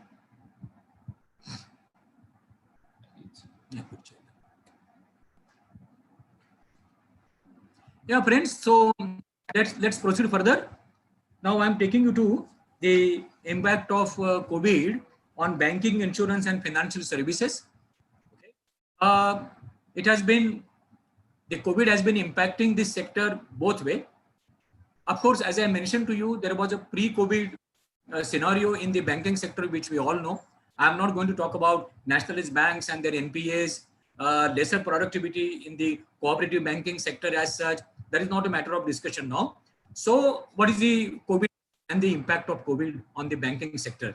Banks will have to change their priorities and go back to agro sector seriously. I requested our convener, Professor Damji, that we should have another session on agriculture alone. The entire value chain of agriculture, research, financing, organization structure, farmers' participation in agricultural distribution, crucial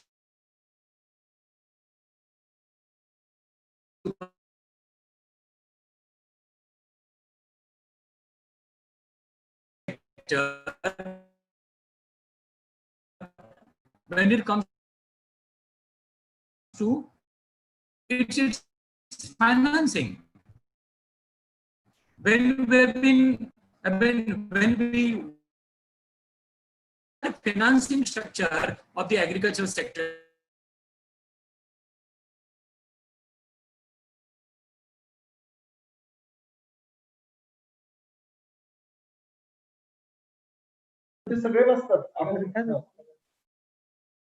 Hello. I think there is once again the corona, a technical issue once again. Yes, sir. Something is going wrong with I think your internet problem. No, but we have a support system. We have supported. Okay. So please continue, sir. Yeah, I will. Is my PowerPoint visible? My presentation? Your presentation is not being shared. You please share your screen first. Yeah. Now it is visible. Yes, it is visible and you are audible also. You can continue. Okay. Yeah, sure. Yeah. The second impact of COVID-19 on the banking industry, which is very, very obvious, that quite a few small banks will have to consolidate through mergers. I don't make a mention here. There are a couple of cooperative banks, even from my native, that is Solapur city. We studied 3 of them very recently on their own invitation, and we suggested them that the corona has given us a lesson, has taught us a lesson. It is better that we consolidate through a kind of a merger, and this merger is going to be unavoidable, and it will be very visible, I would say, very, very soon in next 2-3 quarters. So small banks will have to consolidate through mergers, could be acquisitions, could be amalgamations. Some banks, as I said, may even close down, especially in the cooperative banking sector. some of the chit funds, I got news from Tamil Nadu, I got news from Andhra Pradesh, okay, through some of the automobile dealers, FMCG dealers, quite a few chit funds have been so badly impacted by Corona. Why? Because it is they who collect those small savings from daily earners. Now there is a bad impact on the earning pattern of the daily earners, and definitely reasonably say around 15 to 20% of the South Indian chit funds are going to be closed down. Inventory based, debtor based lending and insurance will suffer with heavy collective claims. If you talk to commodity insurance companies, I'm not talking about life insurance companies. I'm talking about general insurance companies. You have a word with general insurance companies and they are really a worried lot. Why? Because insurance claims are growing day by day. Thank God, I would say thank God with a negative tone that in India, we do not have insurance products for loss of profit and loss of revenue. Let us not take it in a lighter sense. American economy, European economy is a big sufferer from these insurance claims. You can imagine if this insurance product was there in India, a businessman would go to general insurance company and would say that first quarter of 2021, there was no business. It was all cash losses. So settle my insurance claim because I've been paying you premium for a policy covering my business losses. There are no business losses, insurance claims or insurance policies so evident in India, and therefore, in a disguised manner, it has been helping some of our insurance companies. Financial services are already into negative growth trap. Services. Why? Because export imports are down, transactions are down, bill discounting is down, factoring is down. So financial services are already into a negative growth trap. When I say negative growth trap, there's a break even happening. There's a survival that is possible. Okay. They vary and anything from 20% to 36%. Those days are gone. Therefore, if there is a realization for me as a customer consumer, there's a realization for me as an entrepreneur, there is also realization for financial services companies that they have to work on big volumes and small margins. Small fixed deposits of middle and lower income groups, okay, shall decline on account of salary and business losses. There is already a survey being conducted, okay, by a good reputed cooperative bank from Mumbai, okay, which is a multi-state bank. And the study which is coming out, okay, is not so is not so encouraging. It is pretty discouraging that there is going to be a very serious impact on small fixed deposits. And let me tell you, small fixed deposits, they contribute how much? They contribute around 26 to 30% of the fixed deposits collected, gathered by all banks in India. 26 to 30%. You can imagine now. If this gets impacted by COVID-19, okay, what would happen to capital generation, capital formation that is done by our banks? चलिए और आगे चलते हैं. So I spoke about the impact, and now I come to the COVID-19 impact on government finances, which is another serious area. एक minute, परत मुझे तेज होता है.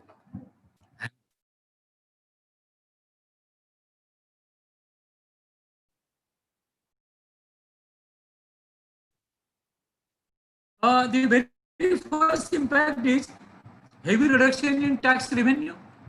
We all know this is a common sense theory. The very pressure on both direct and indirect taxes, both GST and income tax collection. This quarter was very serious. What would happen to next 2 quarters? We do not have any prediction as such, but then this is going to be a serious area which I already made a mention about. Small state governments in India, district governments in, as we Jilla Parishad governments, even Taluka Tehsils are going to face a big problem unless until they pull their socks, they work on productivity, new business models, new earning models, and somehow the local people would support them. I'm not making any mention on the reference to smart cities as such.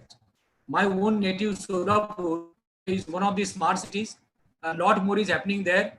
But unless people from Solapur, they think about newer, innovative revenue generation areas, okay, it is not going to subscribe to the revenue of Solapur Mahanagar Palika as such. Same is the story in Aurangabad, Thane, Mumbai, Pune, Nagpur, and elsewhere.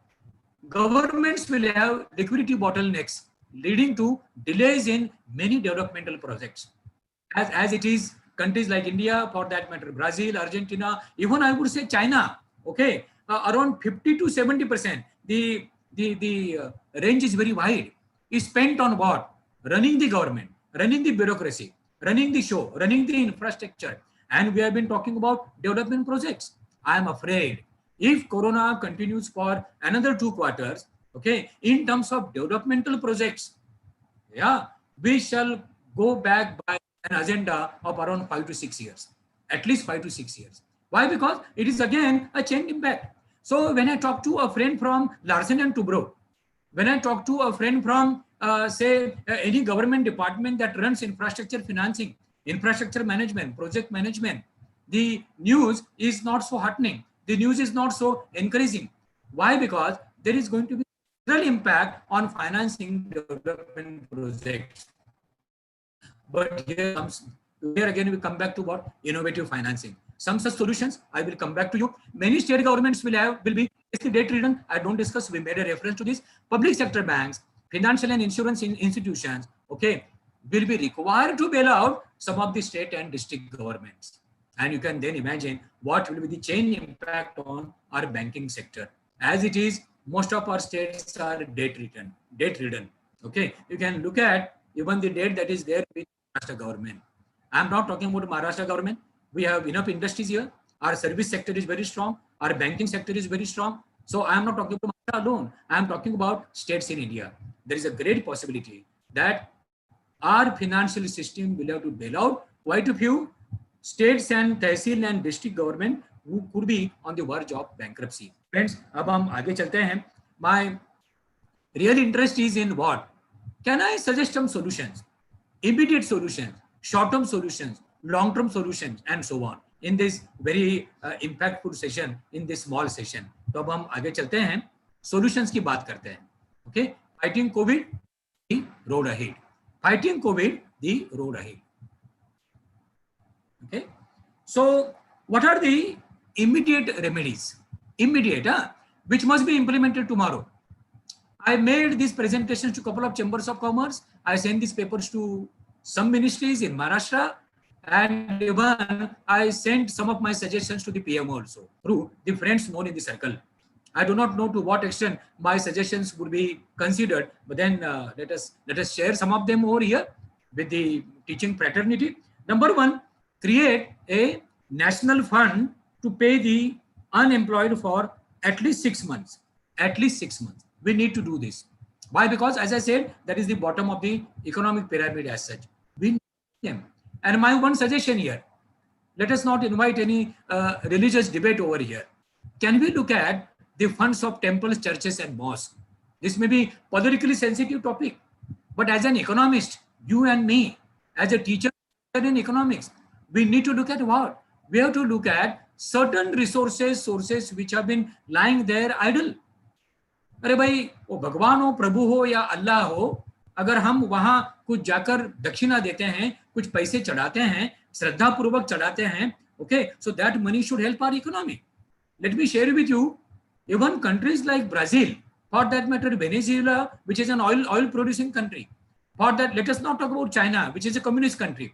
I am talking about countries like Vietnam. I am talking about countries like say Myanmar, for that matter Indonesia, Malaysia. You are reading between the lines. I am talking about those countries which are quite heavily impacted by religious models. They are coming back to what? Can we look at, okay, which can help us to build up our national fund, and that national fund to pay salaries for at least 6 months of the downtrodden people, where they would go. As it is, 60% of our workforce, which is in the unorganized sector, they do not have any retirement plans. You can imagine, आपकी काम वाली by जब काम के लिए आती है, क्या हम उसे प्रोविडेंट फंड देते हैं? उसे हम ग्रेच्युटी देने वाले हैं? Okay, हम तो उसको sick leave भी देते नहीं हैं. Now this sector, if at all we need to protect during the corona period, this is must. Okay, offer cash credit to SMEs at 3% interest. 3% interest. Now we have done this with manufacturing companies, which are supported by SME vendors and dealers. What we did, this is a practical solution. Talk to Japanese government. Okay, we are in also a sense, we are also Buddhist country. Gautam Buddha was born here. Okay, and then he went to, his disciples went to Japan. Now there can be a connect between we and Japan. Okay, there are huge funds lying idle in Japan, and those here, and those could be sourced here through a proper financial structure, a lease structure. We have structured some such leases for some of the dealers and vendors of automobile companies, FMCG companies, and mining companies, and this has to be done. We need to offer them 3% loaning to the SMEs for the SMEs to survive. Okay, offer special credit to Kirana walas. They have proved their coin. Okay, so after the corona is done, after the corona is over, we must express our gratitude to them. I have a different model, which I would be happy to discuss in another session on agriculture later on. And that model is, how do we connect the triangle Kirana walas, farmers, and we consumers? And we are already working at Mumbai Grahak Panchayat in Mumbai. So Kirana wala is very important. You can imagine a Kirana wala in your hometown. Kirana wala, stationery wala, cutlery wala, a small shop guy. He creates at least, I would say, 3 employment opportunities. 1 for himself and 2 for his servants, 2 for his employees. So there is no comparison here. The employment to capital ratio of McDonald's, employment to capital ratio of Walmart is very poor if at all you compare with our Kirana walas. So SMEs in general, organized and unorganized sector, okay, if at all you ask me, they create 50% of our employment and we need to support them. So offer special credit to Kirana walas. Give interest-free cash loans to small farmers. Small farmers, structural corrections required. As I said, it's a big topic. Okay, so loan waivers is only a short term. We need to work on many areas which connect to agriculture, but then give interest-free cash loans to small farmers, at least I would say next 3 quarters. Okay, levy corona cess of 1% on most profitable contracts, including, let me make a statement, 1% corona cess even on corporate executives also.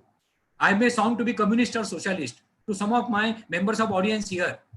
जब हम गरीब की बात करते हैं ना, तो हमें ब्रांडिंग किया जाता है, ए डॉक्टर जखोटिया कम्युनिस्ट हो गया, डॉक्टर जखोटिया सोशलिस्ट हो गया.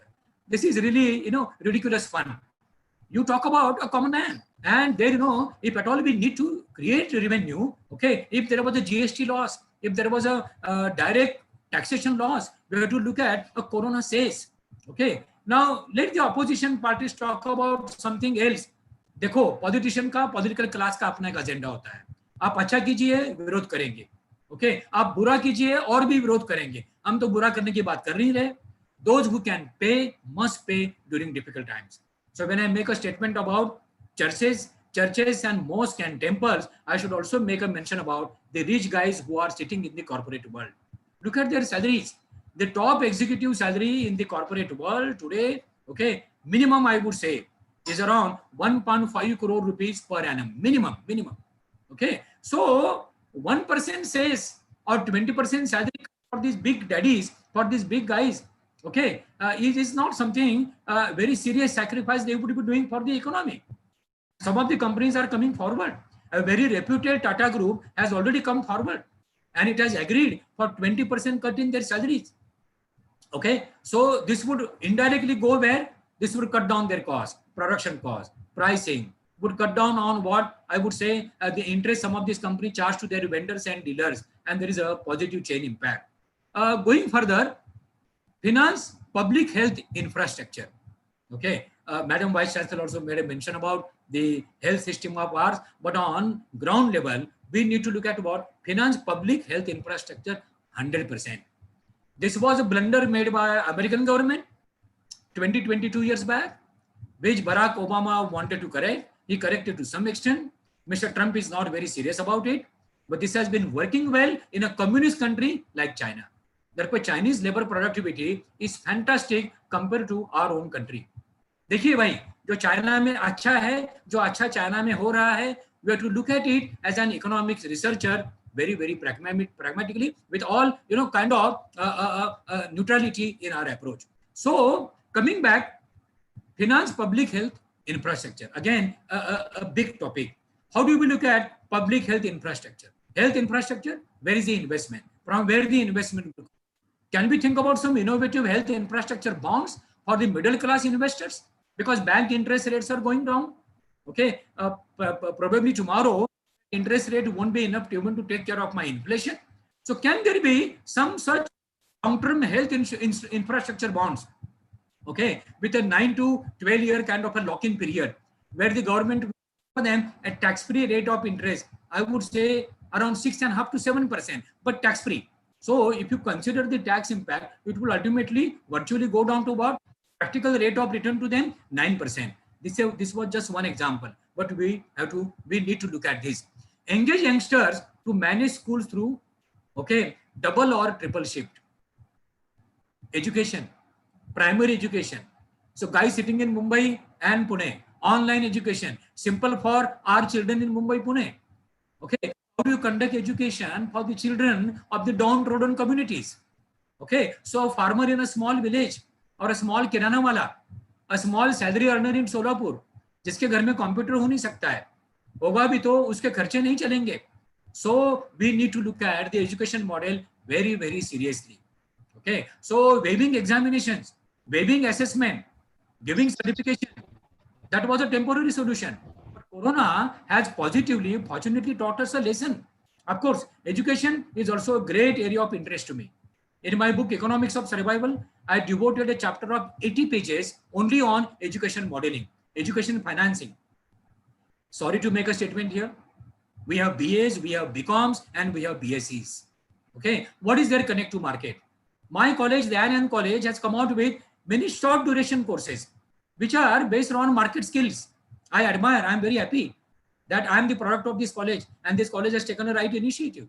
But then, how many such colleges in India are looking at market connected, industry connected skill development programs? How are we going to finance them? How are we going to villages?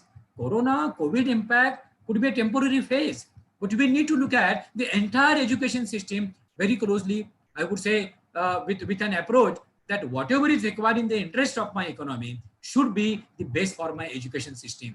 Somewhere, somehow, it has been lost over a period of time. Now, spend special budget on public transport. Shall I share something with you? Indian companies, multinational companies in a city like Mumbai, हमारे city की lifeline क्या है? The Mumbai, the bus system, the base system in Mumbai, okay, which is not working today. Corona impact.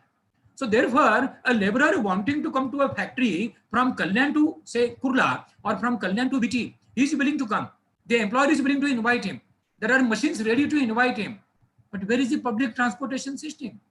And public transport system, both commodity logistic and passenger logistic. Our passenger logistic, okay, worldwide, if I at all use benchmarking, is reasonably efficient and very, very cost effective. What has happened to privatization in America? That's the topic again. To public transport system, okay, is in a real bad shape. So an average American in America paying out of his nose for privatized transportation system in America, okay, is in a bad shape. Okay, and he's suffering there. So we need to look at public transportation, and that is what one lesson that Corona has taught us. How do we look at it? How do we dismantle? Okay, and see that our plants and factories are getting into smaller tehsils, smaller towns. My uncle from Ramdurg, North Karnataka, he does cotton processing. But what he deliberately did, he didn't go to Hubli, he didn't go to Belgaum, he didn't go to Mysore or Bengaluru in Karnataka. He put all his processing factories in North Karnataka in small tehsils. And let me tell you, today he's a very happy person on earth.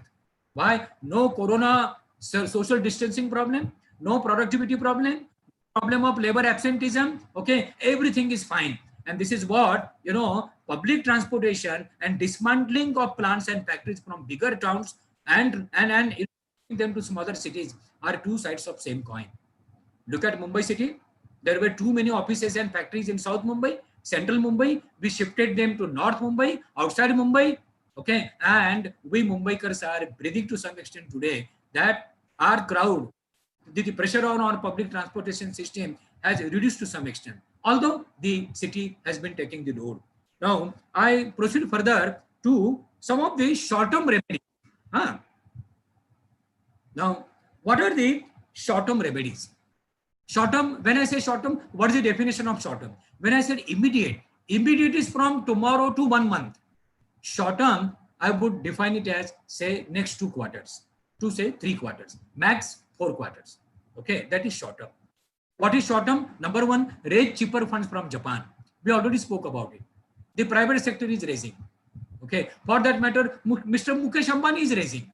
A rich guy, a rich company, cash rich company called Reliance. Okay. But it doesn't bother raising funds from countries like Japan. So raise cheaper funds from Japan. A separate topic. What could be the financing modeling? Like, Grameen Bank in Bangladesh. Yeah. Professor Mohammad Yunus, the Nobel winner, the model. And that kind of a model we also develop under Islamic banking, okay, for some of our clients in Oman, some of our clients in UAE. Rather, I design a kind of an Islamic banking product for some of my entrepreneurs and communities in India. Okay, but there again, there is an inclination to get funds from countries like Japan. Concentrate in areas of commodities, okay, to be import substitutes for Chinese products. Short-term kind of an approach. And many companies have already started doing this. One quick example, Godrej and Boyce, okay, electric motors. They were importing some of the components from China. Now, on my request and my suggestion, pre-COVID and now also, it has proved to be a right strategy. Okay, they have developed many ancillaries. They went to Chennai, IIT Madras, IIT Chennai, okay, and develop what? Couple of startups over there. We need to work on this model very seriously. And I remember Madam Vice Chancellor also made a reference to this. Okay, but then this is a short-term solution, import substitutes. Import substitute, China is a reference. There can be many import substitutes for the chemicals, automotive components, machine components, which we import from Europe. And those also could be substituted. But then we also we have to look at what ease of conducting business, banking laws, insurance laws, insolvency laws, labor laws, and so on. Yeah. Number 3, finance small and medium banks for their short-term health. We made a reference to this. I don't discuss about it, but this will have to be based on about balance sheet. This will have to be based on about their asset liability matching, mismatching. This will have to be based on about their deposit quality, their loan quality. Of course, a big discussion, but this will have to be done in next 2-3 quarters. Consolidate microfinancing agencies through mergers. मैंने पहले reference दिया था chit funds in South India. Chit funds in South India are historically, culturally very popular. That's a different study altogether. Okay, but we have to look at microfinancing agencies. There are many microfinancing agencies supported by government, private sector, cooperative sector, and so on. We have to consolidate them. This consolidation, not just on financing part, will have to be there on automation, will have to be there on asset liability match, will have to be there also on that they don't create new NPAs and so on. Arrange a complete value chain of farmers, kirana, and consumers. I would make a public request here to my college, my alma mater. I would request my professors, please arrange this a separate kind of a session for agriculture, model, kirana walas, and consumers. Okay, it's a model very close to my heart, and some of my Marwari friends are already working on this in Madhya Pradesh, Himachal, Uttar Pradesh, and Gujarat, and some of them have initiated in Rajasthan also. Friends, economic modeling should not remain a theoretical modeling. It has to be implemented, and that implementation comes back to what? Detailing of it, and that detailing is something that could be an area for the researchers and teachers in economics. We can help a lot when it comes to economic modeling. One simple example here, agricultural pricing. I asked my one relative from Latur in Marathwada. I asked him, how do you do your produce costing and pricing? He got puzzled. He said, yeah, we go to Krushi Utpanna Bajar Samiti. Some Lilam is done there. That was also a matter of study for me. How the Lilam is done there. Okay, how the auction is done there. I'm not going to talk about it in detailing because there is no time available here. The point here is agricultural produce pricing, okay, has also to be connected to the ROI on the farmland, which is a live asset for the farmer, and this was never considered. So agricultural pricing and costing, okay, is not just a social topic. It's a huge technical topic. It's a technical topic. And therefore, can there be a discounted cash flow concept that I apply to the future cash flows a farmer would generate from his farmland? You take away his land, okay, for some corporate project, government project, and this dimension is forgotten. And Corona has rightly taught us. What it has taught us? That the farmers will have to unite. United you stand, divided you fall. It's a big topic. separate session. I request my college to get into it, and I'll be most happy to deal with that topic separately. Okay, promote public health centers. We made a mention about it, and that should be kind of a cluster, a civilization cluster as such. Okay, which is again a separate topic for that matter. We have helped some of the foreign banks dealing with public health centers in smaller countries outside India. How do we look at the financing of it? How people shall contribute to it? Will there be a public taxation? Okay, those who are at the bottom of the pyramid, how will they get services from the health centers at a, I would say, reasonable price? So on and so on. And there is a big topic, health insurance. Arrange insurance for MSMEs, farmers, unorganized laborers, okay, and so on. Not just for inventory losses, debtors losses, machinery losses, labor losses, also for their revenue losses. I made a mention about this some 15-20 minutes back. We do not have enough products in India which take care of revenue losses, profit losses, productivity losses, and so on. A lot of innovation is possible in insurance. So those who are researching in economics, please look at insurance, very specialized topic, and come out with some innovative products. I will be happy to support you over there, because insurance is a big need of the hour. Why? Wherever there is an uncertainty, there is insurance. Yeah, and the kind of uncertainty we are facing now, okay, is beyond our imagination. So we have to revisit insurance for SMEs, farmers, small salary earners, downtrodden people, and we have to come out with some suitable products. Okay, so these are some of the short-term remedies I have about. Now let me go to long-term remedies. Long-term remedy. Madam Vice Chancellor also made us reference to two words in our last part of her discourse, her presentation, and that was about cyclical changes and structural changes. Okay, most of the participants, okay, you must have studied in your BA and MA program the status of an economy as an underdeveloped economy, developing economy, developed economy, and so on. My book Economics of Survival deals with this basic discussion. Japan is a developed economy, yes, agreed, but then stagnated for around 25 years. Yeah, American economy, the economy of USA, not doing well. But then the question that doesn't arise to us, with 2% growth in their GDP, and we were growing at around 7.5%. Now the rate is down, agreed, pre-COVID and during COVID also. But there is a rupee depreciation happening constantly. The rupee depreciation around 8% in last 12 months. Okay, so where is that correlation? Forex ratio correlation. Okay, purchasing power parity correlation. Sometimes I feel I'm making a statement in a lighter sense. It is all bullshit. We need to revisit our economic fundas. Okay, who is a developed nation? A developed nation. Okay, should there be a change in an economy, and so on? Little diversion. Let me come back. The number one solution here: National Calamity Fund. Okay, so Prime Minister's Fund, the Prime Minister Care Fund. We have to have a permanent solution here: National Calamity Fund. Who should manage it?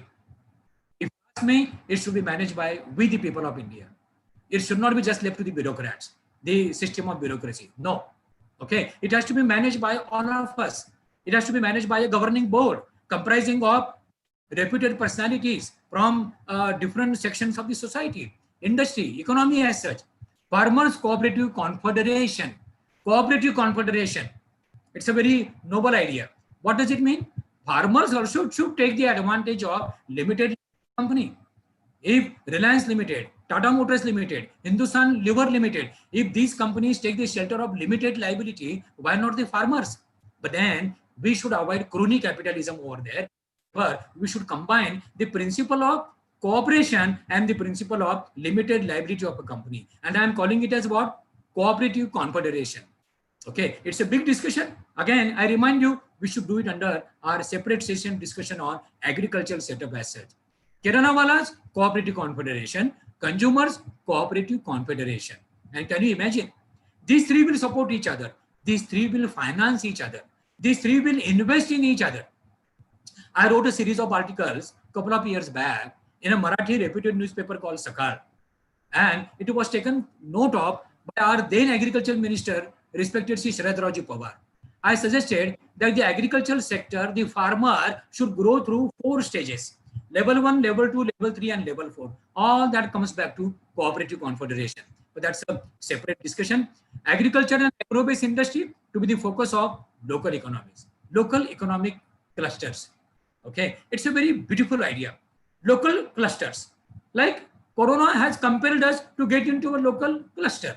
Your local kirana wala, okay, your local lane, yeah, your local what you call a supplier of couple of other commodities, local cluster. Mahatma Gandhi also spoke about village economy, of course, without detailing. Like Deen Dayal Ji Upadhyay spoke about integrated humanism. We speak about Antyodaya. Our problem in India, we speak emotional, but when it comes to processes, when it comes to modeling, when it comes to ground realities, we do not take care of detail. We do not take care of, say, the ground reality. What are the processes which could be working? Yeah. And then there was a discussion about Make in India, a high priority to replace China globally. Now, it goes back to about competency development, infrastructure, financing, use of conducting business. We invite people from outside. They're bringing their technologies, their skill sets. Yeah, but a few young Indians who might have done their MS in Europe and America, maybe might have done in Australia. How do we invite them here?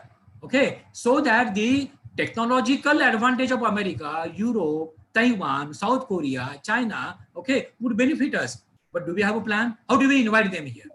We, our own Indians, our children, right? Make in India. New socio-economic alliances in the global market.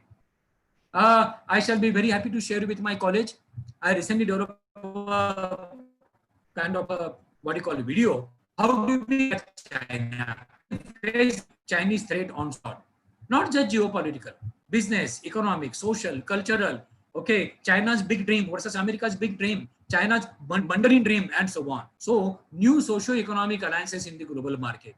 Our respected Prime Minister has been working on this. Okay, but a lot more has to be done. A lot more has to be done. Yeah, skill and ethos-based pre-education to all types of backward communities. When I say all types of backward communities, I'm not just talking about socially backward, culturally backward, religiously backward. I am talking about even economically backward also. This has been an area of research for the teachers in economics, especially when it comes to social economics, political economics. One big area, I'm not getting into it, okay, for the matter of reservations and all that. What I'm talking about is skill-based and ethos-based education. Rebuilding all public sector enterprises and banks, keeping in mind the interest of a common, okay, at the center of our economy. Especially lately, there has been a lot of discussion happening about privatization. We should learn from the mistakes of privatization of the developed capitalist economies like USA, France, Italy, for that matter, even Germany, Britain. Okay, excess of privatization and excess human public sector enterprises. Any excess is bad. Therefore, initially I showed you a matrix 3x3. And what was that matrix? There's a certain role for the private sector corporates, for the private SMEs, and the public sector enterprises. Okay, where in agriculture, in servicing, and also in manufacturing. Vice Chancellor made a very right reference to artificial intelligence, technological progress that has already come to agriculture already. Like we work with Mahindra Agro, and we also work with a couple of other agro companies. Okay, seed development, soil conservation, soil testing, and so on. So we need to look at them even in smaller towns like Sangli, Kolhapur, Satara in South Maharashtra. I know a few farmers, they are already into these applications. But then we have to scale up, we have to institutionalize all these efforts, and all that comes back to what? All that comes back to we need to revisit our economic modeling. Okay, maybe I would make a statement here, therefore, 6 basic necessities of a common man. That is skill development and primary education, right? Energy, and of course, number 6, SME financing, etc., etc. These cannot, I would say, excessively privatize. There has to be a public control, public interest, public accountability. But we need to look at what? A kind of a model as such. let me make a statement here. Our young buddies, my children, your children, with a subsidized fees, they graduate from IITs, they graduate from IIMs, go outside the country and help the American society, the American economy. They help the European economy. Okay, did they not get their education as a subsidized price, which is nothing but, okay, the public sector arrangement, okay, the arrangement in the public domain. If at all we need to apply this to primary education, secondary education, skill-based education, we also have to look at what kind of provisioning we do for our educational sector in our union budget. Lately, there is a pressure on this. There is a pressure on the kind of investment that we do in public infrastructure for a common man of this country. Where we need to address this without any political agenda, without any political biases. And now, friends, therefore, I take you to my last slide of my presentation.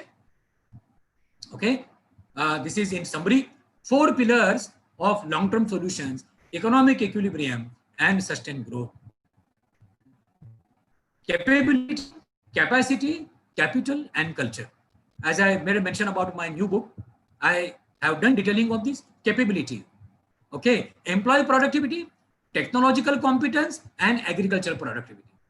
Capability, what solutions we have long term. Capacity, infrastructural capacity. Capacity in terms of manufacturing, that is scalability, where every time we lose down to China. Volume, price, cost, delivery, dependence, we lose to China. Why? Scalability. Also flexibility. Flexibility, technological flexibility, productivity flexibility, human behavior flexibility. Okay, that is capacity. Number 3, capital. We are not even good at capital formation today compared to banking system of couple of, I would say, developing economies. For that matter, I would say even South Africa. So capital formation, cost of capital, an area of concern. Today, on an average, an SME pays rate of interest anything between 13 and 16%. And that is then getting recovered from the consumer. That then pushes what? That comes back to what? Cost push kind of economy, cost push kind of inflation. So cost of capital is a major area of concern, and capital productivity. ROI on capital. देखिए भाई, जो businessman अपना capital लगाता है वो ROI की ओर देखेगा ही देखेगा. Return on investment. A lot of innovation is possible here. And then number 4, the biggest area of concern, culture. Culture. My hometown Solapur, okay, there were no COVID cases for more than a month. My friends from Solapur keep on telling me. And what is the number today? COVID cases in Solapur. Culture, social culture, social discipline. Social discipline comes back to industry, comes back to productivity, comes back to agriculture. So when I talk about culture, I am talking about what? I am talking about ease of doing business, social justice, and work ethos. So social justice is also very important. So friends, when we look at the impact of COVID-19 on our economy, we cannot simply forget our legacies, our culture, our historical background. It's a big, big topic. Yeah. But at the end of my session here, because we are already around 1:14 hours, I request my college, I request my professors, my organizers, that agriculture, kirana walas, SMEs, and connecting them to consumers, especially agriculture, is a separate topic altogether. It requires a separate attention, separate discussion. So friends, at the end, I really thank my college, although it could be a formality because I'm the product of the same college. And when Professor Damji invited me, I was so happy. I can't define my happiness, which I defined to him over phone, but I'll be very happy if my alma mater keeps on inviting me. It is a matter of honor for me. I'm so much indebted. My life is indebted to my college. So sir, मैं आपको प्रणाम आपको request करता हूँ, आप मुझे बार बार बुलाते रहिए. I'll be very happy to share whatever little experience I have gathered throughout my life journey as such. Thank you very much, friends. We are close to your lunch break. I don't know how many of us might have continued. Maybe those starving people might have just abandoned the discussion, but thanks a lot. If at all you have any questions, and if at all we have. Yes, sir. There are questions, but before that, I would like to request you to please switch off your screen. Yes, you have done it, sir. Thank you very much, sir. Yeah. It was very, very nice presentation, and we were listening it very interestingly. I would like to request Professor Dr. B.H. Damji to just say some words about your presentation, and then we will take selected questions.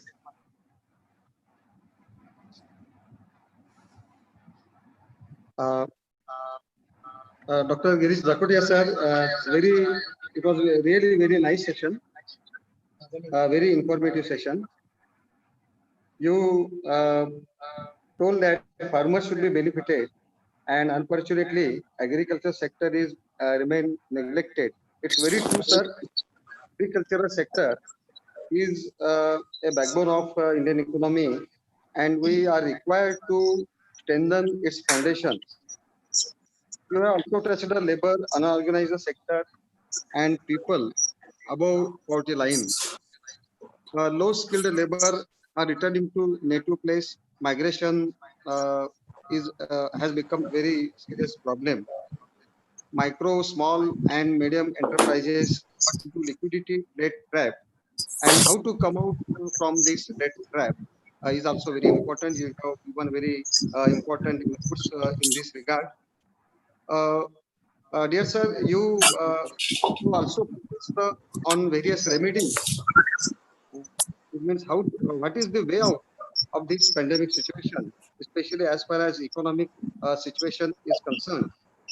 You very nicely and rightly put here immediate remedies and some short-term remedies, and also some long-term remedies. A very systematic presentation was made by you. I would like to mention here 4 pillars of sustained economic growth. You have already mentioned capability, capacity, and capital, as well as culture. If we strengthen all these 4 pillars, we will definitely come out of this pandemic situation. It will help us to improve the economic condition of our country. Sir, very nice presentation. All participants are very happy with the presentation. I once again thank you, sir. Now I give the charge to Dr. Ranore, sir. Thank you very much, sir. There are some questions from the participants, and the questions are for both the resource persons, Honorable Vice Chancellor Dr. Mrunaliji Phadnis Madam and Dr. Giriji Jakotia, sir. I will be asking some questions alternatively, and you can also, both of you can answer the questions one by one, because the questions are based on both the presentations. The first question is from Dr. Supendra Nath Roy, and his question is, due to COVID-19 pandemic, the farmers are not getting price for their product. So in this regard, can you suggest any solution for farmers? Over to Jakotia, sir. I think I made a mention, and let me also repeat that suggestion. Agricultural produce, its costing and pricing, as a traditional topic for us in India. But if at all I look at farmers today during the Corona period, COVID period, what we have done practically, I've made a reference to Mumbai Grahak Panchayat. Okay, we created small clusters outside Mumbai, around Mumbai, on the belt Mumbai Nasik, Mumbai Dahanu, and then Mumbai and so on. Of course, this has to be institutionalized on the part of the government.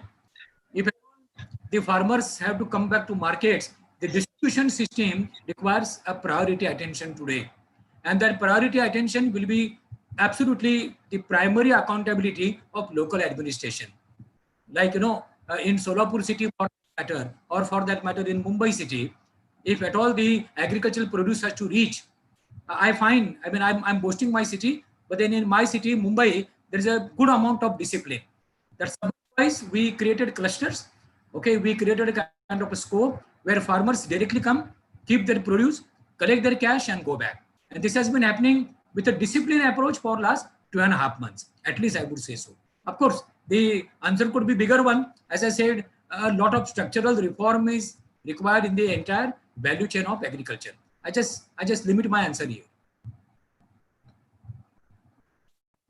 Well, thank you, sir. Honorable Vice Chancellor, Madam, do you want to add something to this? I think I have already said about this, about the value chain when I was presenting. And it was very clear that cluster, what Jacotia sir was saying, it is necessary wherever it has been formed, it is welcome step. But along with that, when the COVID will be over, only one thing I would like to add, that this cluster should remain, this sector, subsector should remain. Rather, we should link, as I have said, from producers to the market, the distributors, that all chains should be linked so properly. Their integration, coordination should be so proper, so that in future they should not lose any income out of that, because it cannot be like a very short-term period. It should be for a medium-term and long period also. So that type of care we need to take. Well, thank you, ma'am.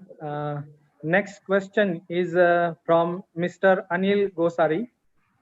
And his question is, can the Manrega scheme be applied to the agricultural sector directly? Now it is being used for agricultural related sectors, but farmers are running very short of labor on field. So can Manrega be used for farming sector directly? So that is the question. Ravindraji, the question which our delegate is, okay, has become a matter of debate for several years. Okay, I have a couple of farmer relatives in my family, and getting labor, even daily salary of ₹400. I'm talking about today's ground reality. In a place close to Marathwada or South Maharashtra or close to Mumbai. So even my son-in-law and my daughter, they have been managing agricultural project in Jawar and Wada area, Adivasi area, and getting the labor there is a problem. So the question is absolutely appropriate, but my answer goes back to what the kind of discussion we need to do on agricultural sector reforms. Okay, unless until we create a kind of a culture where I'm giving a long-term career plan even to a youngster from a farmer family, okay, he won't come back to farming. Something that is true of the corporate world is also true of farming. Now, when I ask my driver or when I ask my office boy, why don't you go back to Konkan? He says, sir, there is no guarantee of my livelihood and my labor and my career if at all I go back to my village. Okay, so the reference of cluster, the availability of labor, these are all correlated priorities. You can't isolate them. Well, thank you, sir. Now this question is specifically for Honorable Vice Chancellor, Madam. Madam, if multinational companies' investment in India is reduced and in result of it, production is reduced, how will we be able to reduce increasing prices of the commodities? First of all, it is not necessary that price will increase, because we also have various alternative issues which we can tackle with it. Only thing how to tackle it, that is more important thing. So first thing is that definitely how long you are going to depend upon the international companies or affairs.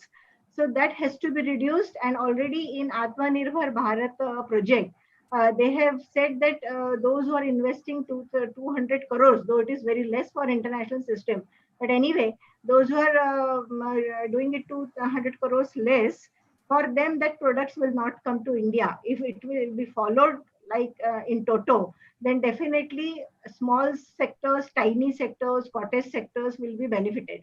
But I don't think so. The production will be less, cost will be high. It is not. It is all related to public relation system.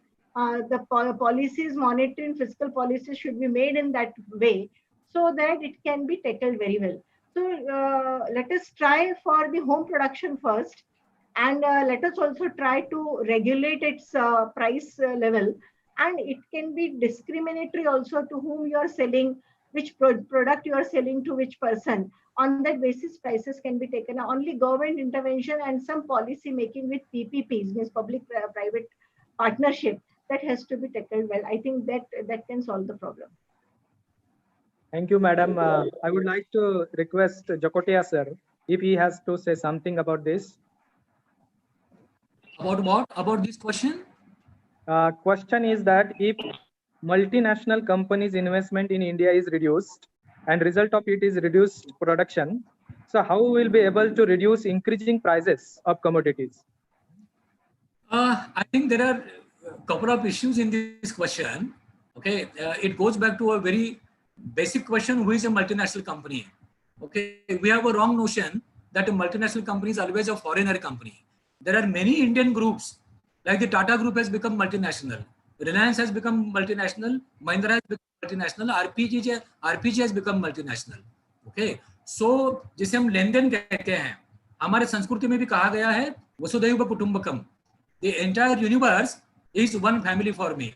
Yeah, but when it comes to practical reality, multinational companies investing in India, we need to look at their investments very carefully. Are they investing in technology? Are they investing in priority areas which cannot be tackled by us? And that is somewhere missing.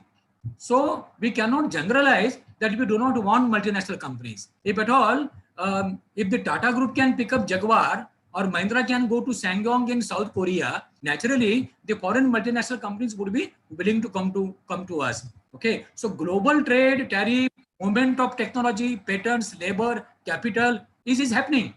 We have to be selective. What are our priorities? Okay, so our priorities are creating employment. We need to boost SMEs. Now, if at all we need to boost SMEs, okay, what are those areas where SMEs could be promoted? But then the other side is technology-driven scalability, technology-driven volumes. Okay, so it all comes back to what? Can I bring SMEs in one industry together and create a conglomerate? That is what I'm weaving. So 10 small SMEs, they cannot reply back to Walmart or for that matter, McDonald's. We need an economic modeling structure where 50 SMEs come together, they do branding together, processing together, distribution together, market research together, and then, that kind of in a sense, to face an elephant, create an elephant. Okay, so the ground reality is when I want to promote SMEs, I have to create a chain of SMEs. If a chain of SMEs is created, say a chain of Kirana Walas is created, a chain of stationery Walas is created, then you have a scalability, you have volume, you have a scope of automation, robotization, and so on. Okay, so it's a big topic in itself. But then let me make a statement here. We have to be selective. Okay, where we want and where we want Indian MNCs. So there are Indian MNCs and there are foreign MNCs. Thank you very much, sir. Honorable Vice Chancellor Madam is running very short of time. She has a very important meeting. So I will take one question for her first, and then our discussion. It will be open for discussion. Some participants are willing to ask you directly questions. So first, the last question for ma'am.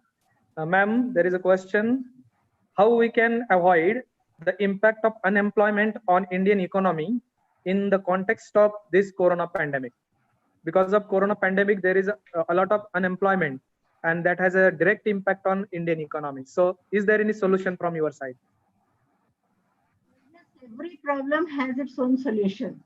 So this problem will also have a solution. Only thing is that, again, we have to frame a proper model.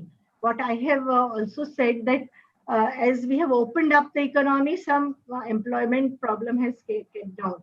But only thing is that we can reduce the unemployment possibilities if we reverse the migration process. Now already it is reversed by different meaning. People have come from cities to rural areas or at their home places in the small towns. So if they really want to go back, then what will happen? They will, some of them will be employed the rural system or other system which is dependent on their local authorities or things. It will remain like this. So if we can provide some facilities at rural area, I think you all will remember APJ Abdul Kalam has already given a Pura system, provision of urban amenities in rural areas. If that type of system, it will not be developed within a day or a night. It will take some time. We know that, but somewhere we have to start it. And if we can, we want to reduce unemployment and we want to reduce the migration process, then this is supposed to be built up. And some issues can be built up very soon in a short period. Suppose like supply chain, we have talked. Some of the things where the marketers or these farmers are already correlated, some issues we can immediately start. But for a better infrastructure, for roads, for all this IT sector, R&D sector, I think we can plan for 6 months or 1 year or maybe for 2 years, and then we can say they should stay over there. And I think the problem of unemployment will be definitely solved. But we have to be very proactive, implement properly. It should not go here and there, because if we are asking them to go back again to Mumbai, to Delhi, to Calcutta, or to Bangalore or such places, again the problem will be there more. So that should be planned very well. A perfect model should be there. Some steps has to be made, and a team of monitoring, which is known as social audit. Social auditing system has to be covered up. Otherwise, that type of public administration or the public policies role will be more important than the economic system at present. I can say like this. So policy formation, making, its implementation, and its regular system which has to be taken place, and the social auditing, as I have said, from time to time it has to be taken care very well. If all this system will be systemized, then definitely the problem of unemployment will be solved to some extent. It cannot go like right now everything will be solved. It will not happen. Then this can also possible to have for service sector as well as for I can say entertainment sector. Some question I read that some problem is also raised regarding entertainment sector. Yes, all sectors are important. Media sector is also important. So in all pockets, you cannot give a same package to everyone. Like we are doing for microeconomics, we are saying that this package is useful for everywhere. No, it's not possible. Even for MG Narega, what you have said just 2 minutes back. So MG Narega cannot be like a tailor-made system to every farmer or every person. It should be differentiated based upon the time, based upon the city, based upon the farmers, based upon their income condition. So that type of hard work we're supposed to do in policy formation and its implementation. Then only problem of unemployment can be resolved. Thank you. Very well, ma'am. Thank you very much. There is a question for Jakotia sir, and it is from Kishori Kumar. And she wants to ask you, is India has an opportunity in oil and natural gas sector in the context of international price hike in the production of, we are importing oil and natural gases from other countries. So can India see at this specific situation as an opportunity to increase the oil and gas, natural gas production?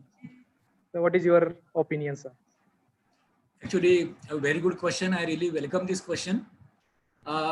We also have reasonable study of oil and gas, as we have been working with upstream and downstream, both the type of industries. To answer a question, hello. To answer our question very precisely, number one, we need to focus on shale gas. Okay, something that has been done by the Americans way back in last 2 decades. They enhanced research on shale gas, and today America is self-sufficient in terms of energy requirement. So we have to focus on shale gas, number one. Number two, again going back to question, we have to develop a separate, different geopolitical relationship with the oil and gas manufacturing countries. Okay, our relationship with Russia, which is a bigger or biggest supplier of oil and gas to China, is in a bad shape today. Our relationship with Iran, Iraq, Kuwait, for that matter, Indonesia, Venezuela. I'm just trying to, address different directions. So our political management of oil and gas in a frame of working also has not been so good. That is number two. Number three, we have to create, as I said, natural calamity fund. We have to also create an oil and gas research fund. Oil and gas research fund. Okay, I'm not talking about the newer, what you call, structures and new of getting energies like solar energy, atomic energy. That's a different discussion altogether. Oil and gas alone in isolation cannot be addressed.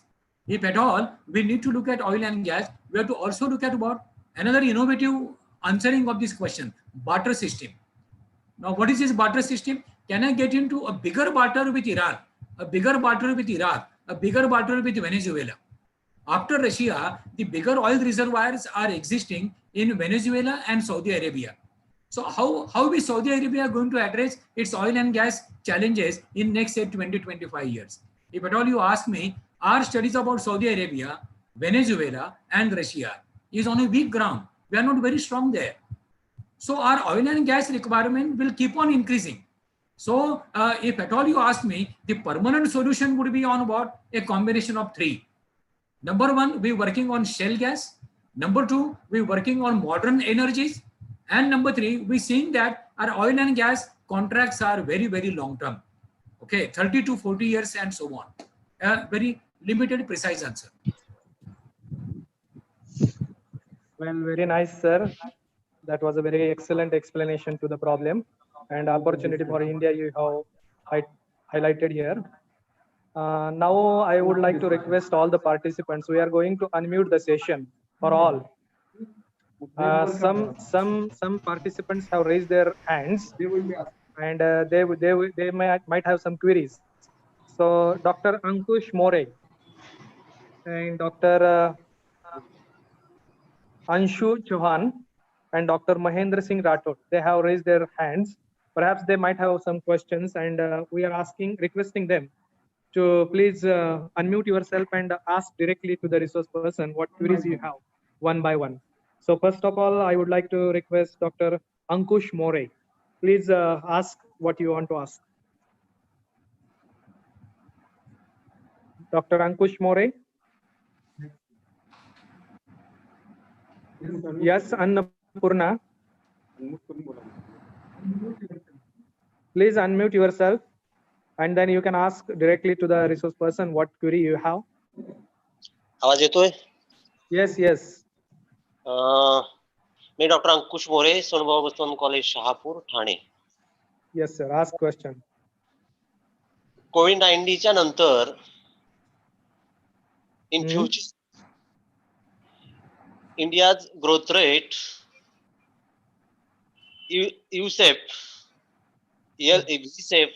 L-safe possible ask question Zakhotia sir, future India's growth rate as well as 3 safe explain sir. तुमचा प्रश्न तुमचा नेमका प्रश्न मला कळला नाही. Sir, भविष्यामध्ये भारताचा जो जीडीपी ग्रोथ रेट आहे तो यू-सेफ असेल की व्ही-सेफ असेल की एल-सेफ असेल? किती काय असेल पर्सेंटेज विचारताय? नाही safe you-safe V-safe L-safe growth rate. You-safe उलटा यू एल-सेफ वगैरे वगैरे वगैरे. यू-सेफ व्ही-सेफ आणि एल-सेफ. हो, आपण आता अशी काळजी करूया की आता जे क्वार्टर संपलाय, आता 30 म्हणजे उद्या हे क्वार्टर संपेल, आपला जीडीपीचा ग्रोथ रेट वगैरे वगैरे बऱ्यापैकी ढासळला आहे. माझ्या माहितीनुसार जर कोरोना आणखीन 2 क्वार्टर आणखीन 6 महिने चालला तर रिअल जीडीपीचा जो ग्रोथ रेट आहे हा 3 ते 3% सुद्धा येऊ शकेल. त्यामुळे मी सुरुवातीलाच बोललो होतो की वर्ष 21-22, 22-23 या 2 वर्षांमध्ये आम्हाला प्रचंड काम करावं लागणार आहे to compensate this loss of GDP. पण माहिती करता आणखीन एक सांगतो, single parameter whether it is L shape, U shape, reverse U, positive U, whatever, let us not just connect to GDP. मगाशी म्हटल्याप्रमाणे इकॉनॉमिक्स ऑफ सर्व्हायव्हल या माझ्या ग्रंथामध्ये I have prescribe around 30 parameters which prescribe a holistic growth of an economy. त्यातला फक्त एक भाग झाला. त्यामुळे if at all I want to answer your question, आपण असं बघूया या क्वार्टरमध्ये काय झालंय आणि पुढच्या 2 क्वार्टरमध्ये if corona impact continues, our rate of growth will be slightly lesser than even 3%. I am talking about net of inflation rate of growth.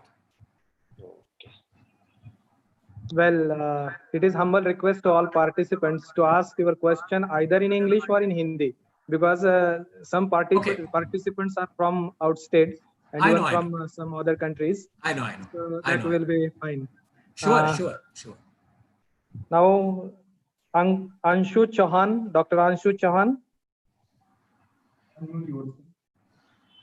Dr. Mahendra Singh Rathod, are you hearing me? Please unmute yourself. Yes, Annapurna ma'am.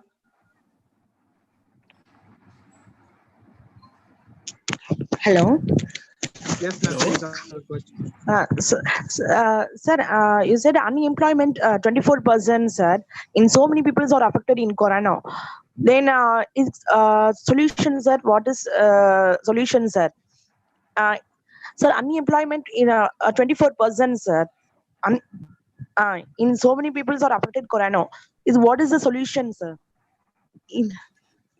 No, this question was already raised, but then the question to unemployment, as I said, even before COVID, before the corona impact started, our unemployment rate was very serious, okay, compared to the earlier years as such, for various reasons. So we have to address unemployment on various grounds with various possible solutions. And then, simultaneously for 2 quarters, at least I said, those who are really unemployed, whether in organized sector, but in unorganized sector, we need to support them on the ways of, say, USA, France, Germany, and so on. So it is not a matter of just creating employment in 1 quarter or 2 quarters. Okay. See, for example, if I support an SME in Pune or Mumbai, okay, with what? A 3% interest kind of a loan, he shall be happy to pay salaries to his employees and bring back his migrant laborers, and that creates employment. So you creating employment would depend on, number one, whether the employer is ready to pay. Number two, capacity usage. Like in manufacturing sector, around 20 to 30% capacity is presently being used. So the labor has been invited again. Okay. So there is a temporary unemployment. There's a long-term permanent unemployment. We need to take them separately. So the temporary unemployment of the migrant labor gone, which is willing to come back. But are my machines ready to work? Do I have enough working capital to pay them their salaries? Can I buy raw material instantly? Okay. So that is how I tackle the temporary unemployment. But the permanent unemployment which is there, especially disguised unemployment, whether it is in service sector, mostly in agricultural sector, that requires strategic reforms. And that's a big discussion. Of course, COVID has hinted us, has given us the right signal that this is one area, priority area, we need to work on. Okay, thank you, sir. Thank you, sir. Okay. Well, I would like to request Dr. Anshu Chauhan and Dr. Mahendra Singh Rathod, if they are listening me. You have raised your hand. Perhaps you might have something to say.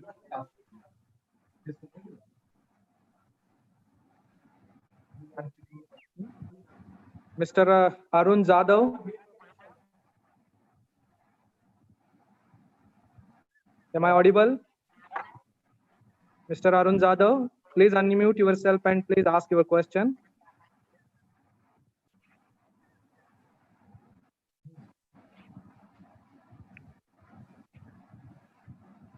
Well, as there is nobody asking questions, sir, we will move forward. And the last section of this webinar, before that, going to vote of thanks, before that, I would like to request Honorable Dr. B.H. Damji, sir, Head Department of Economics, DAV Anthem College of Arts and Science, Sonapur. Over to Dr. B.H. Damji. Sir Girish Japadiya sir ji नमस्ते mobile बात करो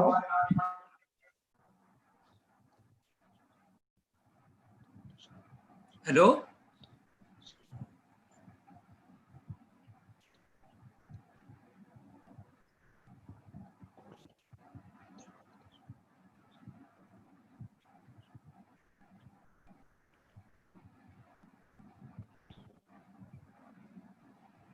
Ravindraji not able to hear.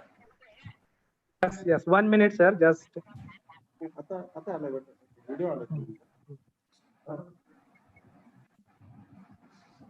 Principal Dr. VP Ubale is going to share his feelings and some ideas, opinions. Hello, sir. Am I audible, sir? Yeah. Yes. Sir. From the bottom of my heart, from my colleagues and my DAVs.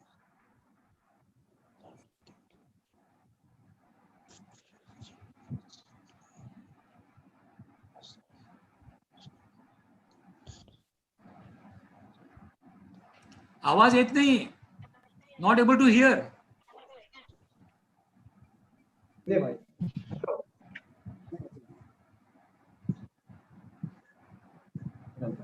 Hello, sir.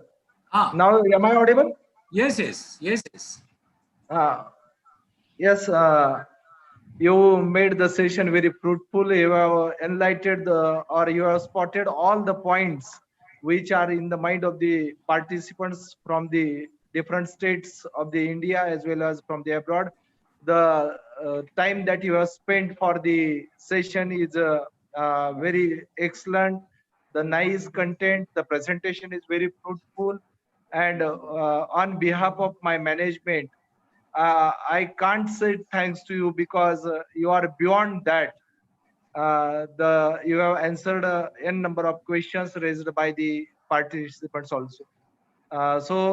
Before going to say the thanks from the organizer, individually from my side as a principal and as a management person, I would like to say thanks to you and Vice Chancellor Madam also. Vice Chancellor Madam spent is a very valuable time, and at the same time I request all the participants from the various parts of the India. The Punyashlok Ahilyadevi Holkar Solapur University is organizing today itself at 3 p.m. a very nice and most important topic for that theme is related with the GAR, related with the say higher education enrollment of the students. I request and appeal all the participants, those who find the time, kindly join that also. This is very nice. At the same time, I say thanks to Vice Chancellor Madam also. Thanks to both. Thank you, Dr. Zakutia sir. Thank you, Dr. Zakutia sir. Actually, the organization of Q&A session was a brainchild of you. You suggested that if any queries or doubts or questions raised from the audience, we will definitely address and we will discuss. Very nice session it was. Very systematically, you presented your views on different economic problems or the doubts and queries raised by the participants. I am really very thankful to you.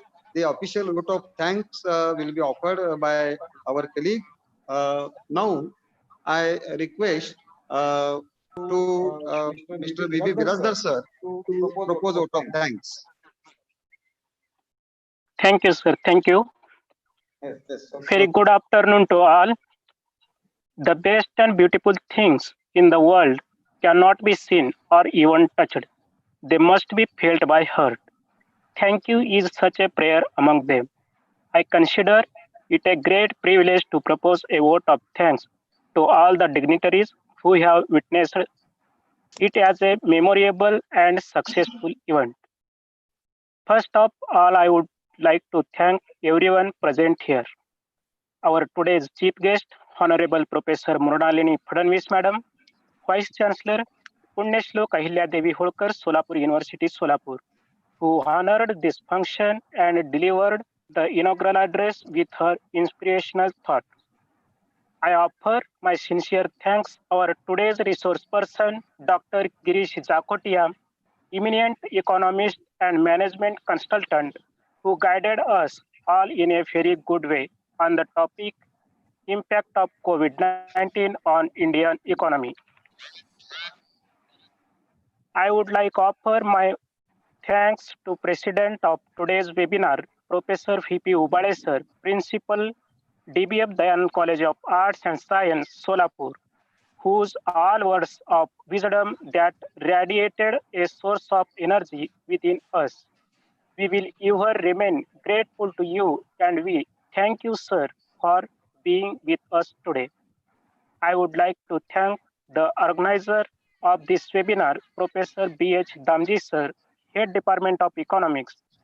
Thanks to their hard work and proper planning, this webinar was made in a very beautiful and good way. I am grateful to organizing committee, Professor Y.D. Pujari sir, Ms. S.P. Sakre madam, and our best technical support, Yamar D.D. Misal sir. I would also like to express my sincere gratitude to the Dr. R.A. Ranore sir.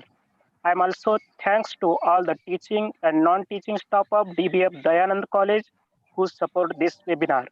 I am thankful to all participants for making this webinar as a grand success. I finally announce that this webinar is over with the kind permission of chairperson. Wait, Biradar Once sir, again, thanks. this webinar will end with national anthem. And before that, I would like to invite all the participants to stand up at their places for the national anthem.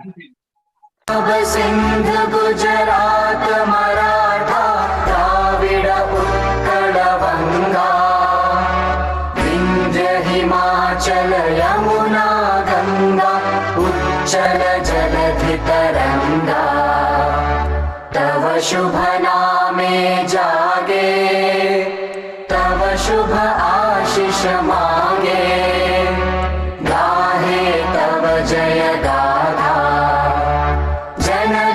मंगलदायक जय हे भारत भाग्य विधाता जय हे जय हे जय हे जय जय जय जय हे.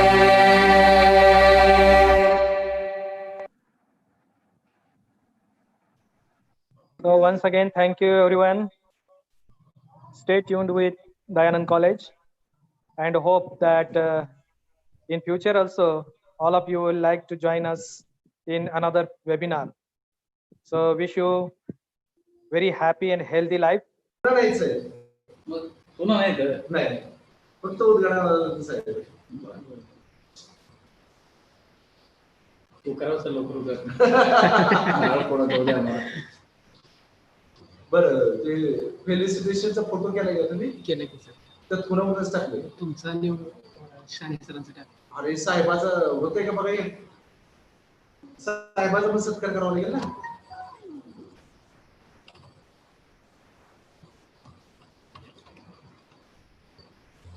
बरोबर चालू करणार का शाळा होच लागते मागं पुढे होत नाही याला तेच म्हणलं मी इंडियन टाइम नाही मीटिंग चालू होणार फक्त ते ऍडमिट करेपर्यंत 5 मिनिटं जातात तर ते कानाला अडकव सर हे असं टेबल होऊन जाते नाही नाही ते आता काय कानाला अडकवायचं जसं आपण ते हेल्मेट गाडीला अडकवतो ना कुठेही कुठं आरशाला अडकव तसंही कुठं पण अडकव मॅडम जॉईन झालं तुम्ही सगळे साहेबांचे अजून मिनिट आहे नाही जॉईन आता लेट माझं संपणार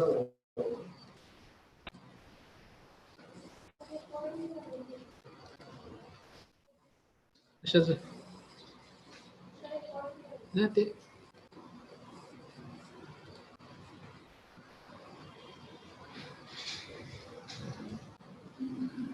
आता साहेबाला ऐकूनच जावं मिळूनच घेऊ मग का तर राजमानी बारशीवाले साहेब असते मी त्याला म्हटलं करतो तर सुरुवातीलाही बोला शेवटी बोला मलाच म्हणाले ते 10 वाजता पांघरच आहे ते पण जॉईन करा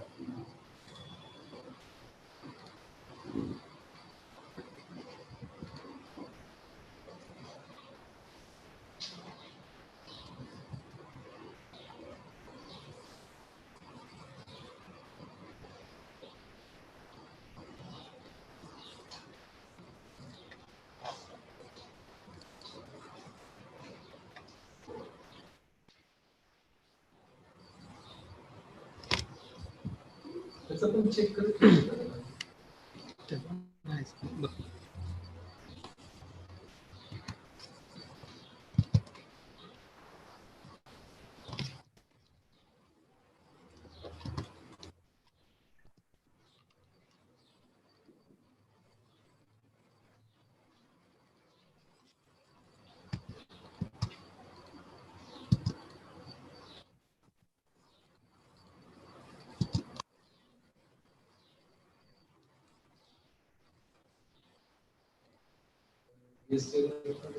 मॅडम मी गेस्टला ऍड करतोय, तुम्ही तोपर्यंत त्यांच्यासोबत हे करा. बसा. असे पुढे या ना तुम्ही. काय इकडे बस, पुढे इकडे बसा, इकडे बसा, इकडे बसा. शाने सरांना नाव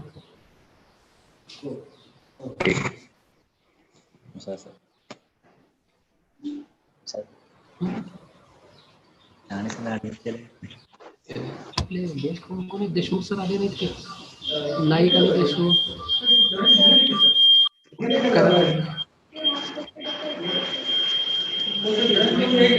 करा लागेल. करू का सर सगळ्यांनाच मग? 60च. 5 मिनिटात चालू होईल म्हणा सगळ्यांना. विद्यापीठाचे असतील तर काही जागा शिल्लक ठेवायचे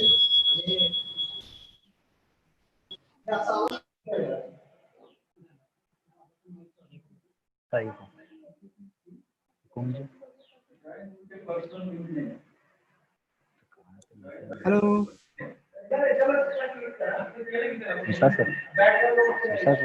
good afternoon sir.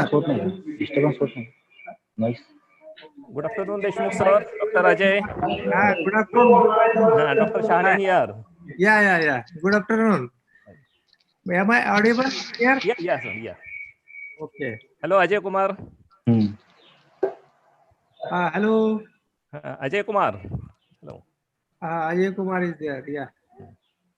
What about Nayak sir has been joined? Nice, sir. I think so. Yeah, not yet. Okay.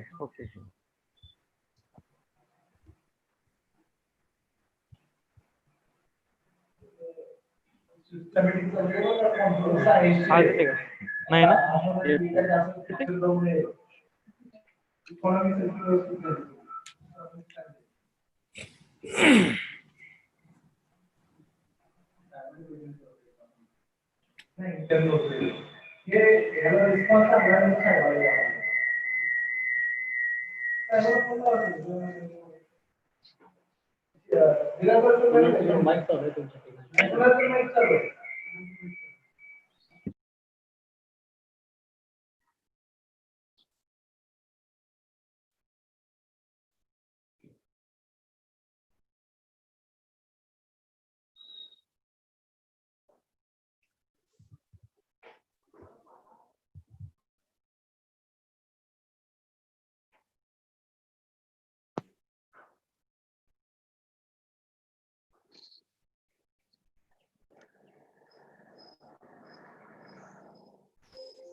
मैंने करना तो नहीं आपको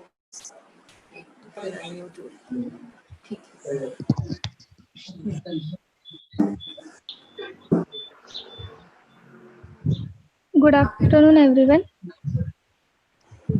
Sir, may I know Naik sir had joined? Naik sir.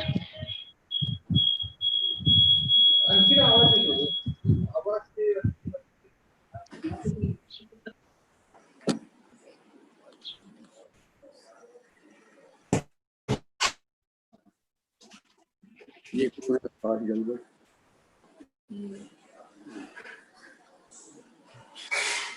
Varsha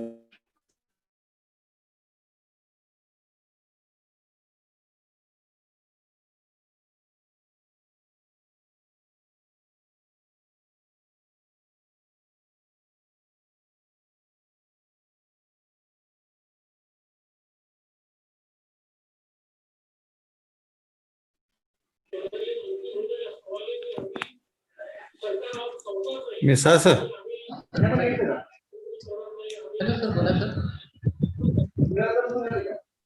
hello sir बोल हा hello Mulik sir बोला Ubale sir बोला sir Mulik sir बोलते तुमचं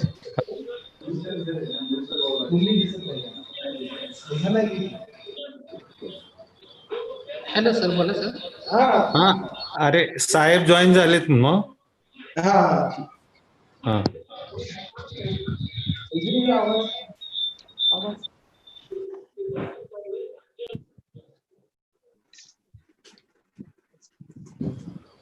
हॅलो पण मला तुमचं काहीच ऐकायला लागलं हॅलो हॅलो तुमचं पण मला त्यामुळे तसं व्हायला लागलं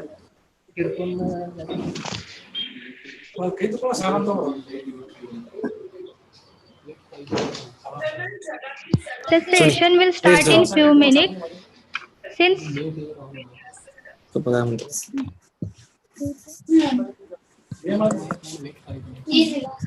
all participants are requested to mute their mics.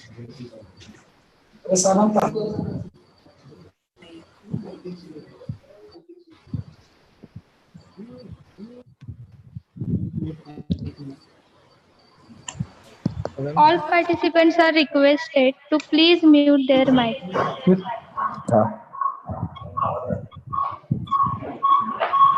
आणखीन आवाज आहे आवाज आहे ना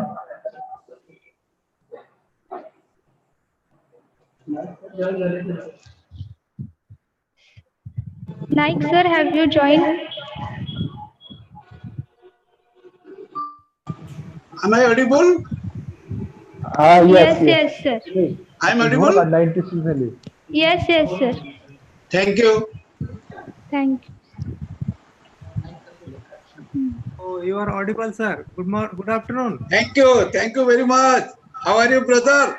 Fine, sir. Fine. Yeah.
Hello, Naik sir.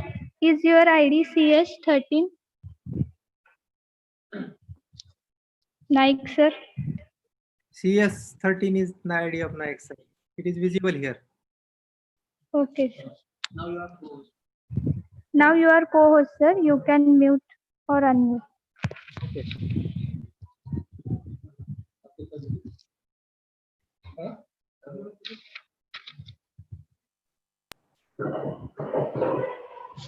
Okay. Now we will start our session. Honorable Local Secretary Manishji Chopra sir, Principal Dr. V.P. Ubade sir, Head of the Department Dr. G.S. Shahane sir, our today Chief Guest Dr. A.K. Naik sir, our Speaker Professor R.R. Deshmukh sir, Dr. Ajay Kumar sir, and all my dear participants. A very good afternoon to you all and a blissful evening to our international speaker. We all are gathered here to attend the webinar on what are the opportunities and challenges in a computer science after COVID-19. Before any event starts, we always invoke DAV Anthem. Let all of us stand up for DAV Anthem.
Sorry, due to technical problem, we can again start the DAV Anthem. Just wait for a minute.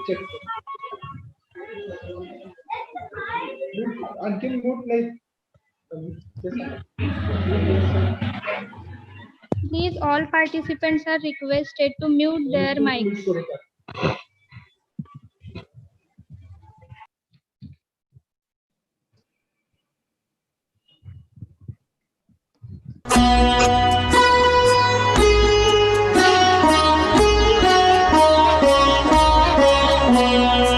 अविरल निर्मल सलिल सदय ज्ञान प्रदायिनी ज्योतिर्मय हो चहु दिशि उद्घोष अभय DAV जय जय DAV जय जय प्रबल प्रवाहमयी नित नूतन जीवन दायिनी सदा सनातन वेद प्रणीता परम पुनीता ये धारा अक्षय DAV जय जय DAV जय जय दयानंद से प्रेम भक्ति ले हंसराज से त्याग शक्ति ले धर्म भक्ति का राष्ट्र शक्ति का हो दिन मान उदय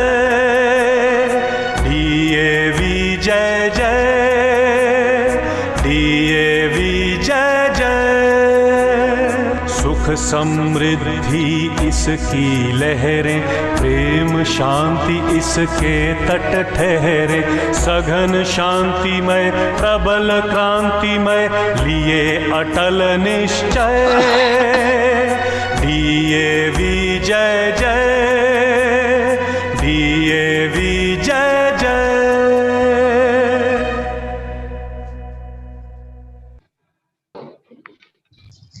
Thank you everyone, and also sorry for the inconvenience.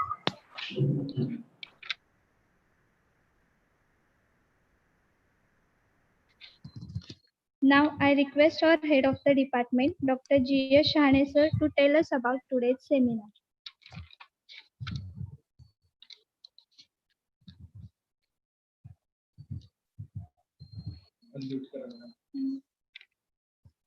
Sir, please unmute your mic.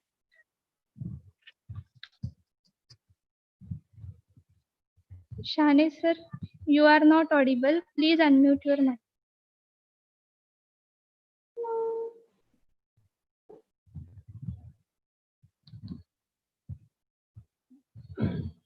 Still not audible, sir.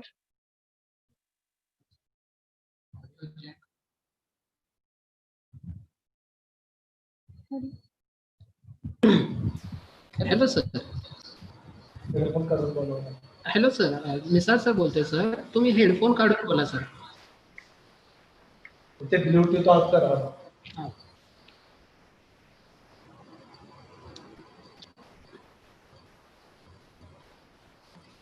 No sir. Hello. Wire काढा म्हणा फोनची, खालनं सुद्धा काढा. डिव्हाइस ओपन हॅलो करा. हॅलो सर, तुमचं डिव्हाइस बंद करा सर.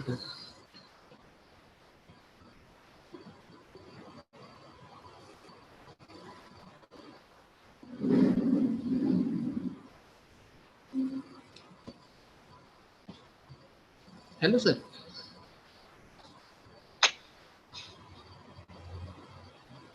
सर तुमचा आवाज येत नाहीये सर. ऑडिओ जॅक सर एकदा चेक करा तुमचं सर. फोन लावा.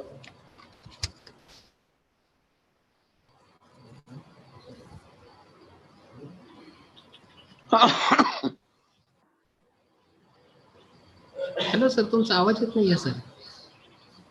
हा सर, हा ऍक्सेप्ट करतो sir.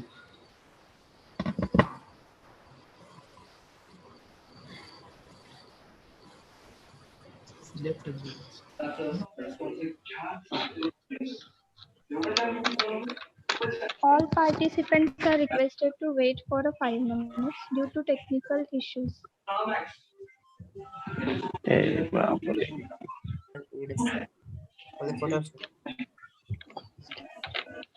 Unmute. Misal sir. Hello sir. तुमचा फोन लागला का?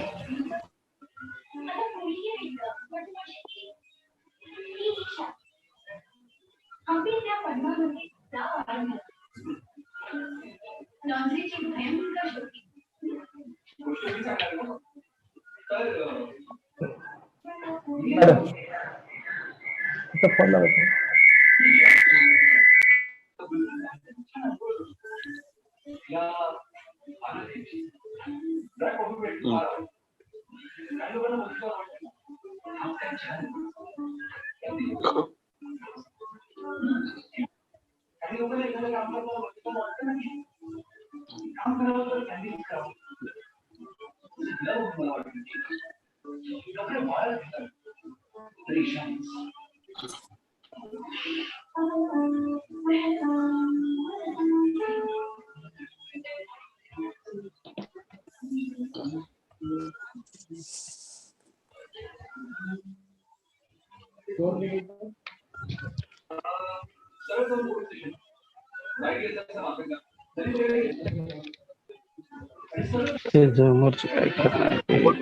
Obale sir.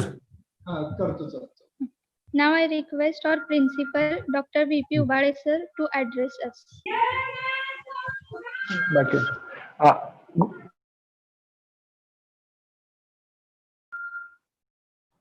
I am Principal Vijay Kumar Ubade, Dayanand College of Art and Science, Solapur. Very warm welcome to one and all. As the head of the department is joined the meeting from outside, he is facing some problems. So instead of that, I will start the session. DAV Dayanand College of Art and Science is established in the year 1940. It is run by the DAV CMC, New Delhi. It is led by the Honorable Padma Shri Poonam Suriji, and the Solapur unit is working under the leadership of Honorable Mahesh J. Chopra. He is acting here as a local secretary. He has joined the meeting from Delhi itself. In the Solapur campus, we are having different programs, different colleges, and under that, entire computer science is the one. It is established in 2000 and offering the course BSc ECS. The department is having full-fledged laboratories and all these things. And this event is organized by the entire computer science. The COVID-19 pandemic situation has raised number of problems. And in this situation, the Indian economy agricultural field, education. At the same time, gross enrollment ratio at the higher education level is the different points in front of the various institutions. In such type of situation, we have to think in these discussions, in these deliberations, that how computer can help in this pandemic situation. As we are aware that there is the industry lockdown, they curtail the employment, they curtail the pagar salaries. At the same time, they are working their operations in portions. Migration of the labor, then the closing of the different industry. At the same time, the Honorable Prime Minister of India has announced the self-reliant nation, that is Atmanirbhar Bharat. Can this Atmanirbhar Bharat give the opportunity to the young minds to come up with the innovations and invention?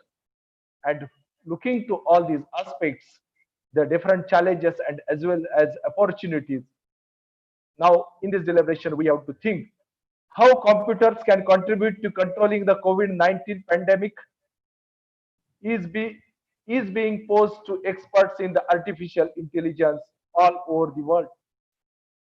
Can artificial intelligence help in different ways to control the coronavirus, as they are being used to predict the spread of the coronavirus worldwide?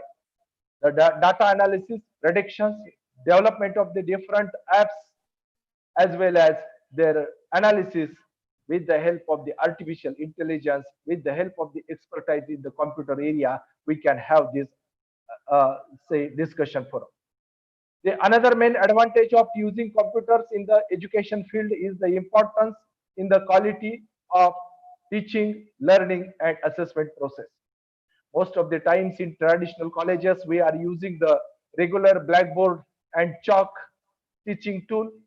Now, this is the time to think over such type of techniques. At the same time, in last few years, after the implementation of Rajesh Agarwal's improvement in assessment, can we go for the assessment process with the help of the computers, as well as for the betterment of the communication techniques in students as well as teachers. This helps to increase in the productivity of the students by making the task very easy, composing of papers, grading them, sending back their feedback and their reports to the student. Computer era improves the engagement, improves the knowledge, retention, encourages individual learning, and encourages the collaboration. In this education field, the computer system may have some drawbacks, like that the students are losing their handwriting skills, as well as most of the times they are not aware of the spellings as well as grammar. There may be some cheating with respect to the education field. Plagiarisms are also the aspect. In this deliberation, the esteemed resource persons, the Deshmukh sir, Head Department of Computer Science from Dr. Babasaheb Ambedkar Marathwada University, Aurangabad, the speaker, Naik sir from IIBM Patna, and one of my best friend, Ajay from Dakshin Korea. I visited Dakshin Korea in 2016. I visited Ajay's lab. At that time, Ajay was working on the drone camera and the allied software. Now he is working presently on the automatic car, driverless cars, and all these things can be helpful for the discussion. Here I welcome all the resource persons, Deshmukh sir, Naik sir, Ajay sir, on behalf of the DAV CMC, on behalf of the Dayanand Institution Solapur, and I think this is the best choice for our discussion.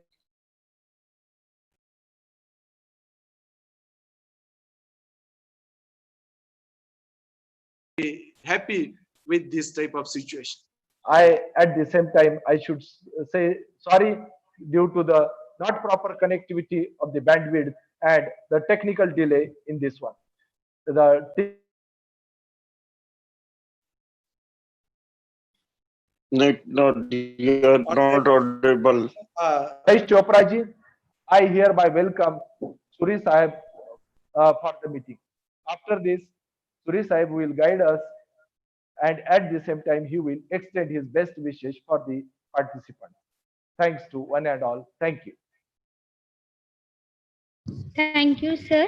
Now I request our head of the department, Dr. G.S. Shahane, sir, to tell us about today's seminar. Am I audible? Yes, sir. Yes, sir. Huh. Continue. Good afternoon, one and all. Honorable Local Secretary Mahesh Chopra, sir.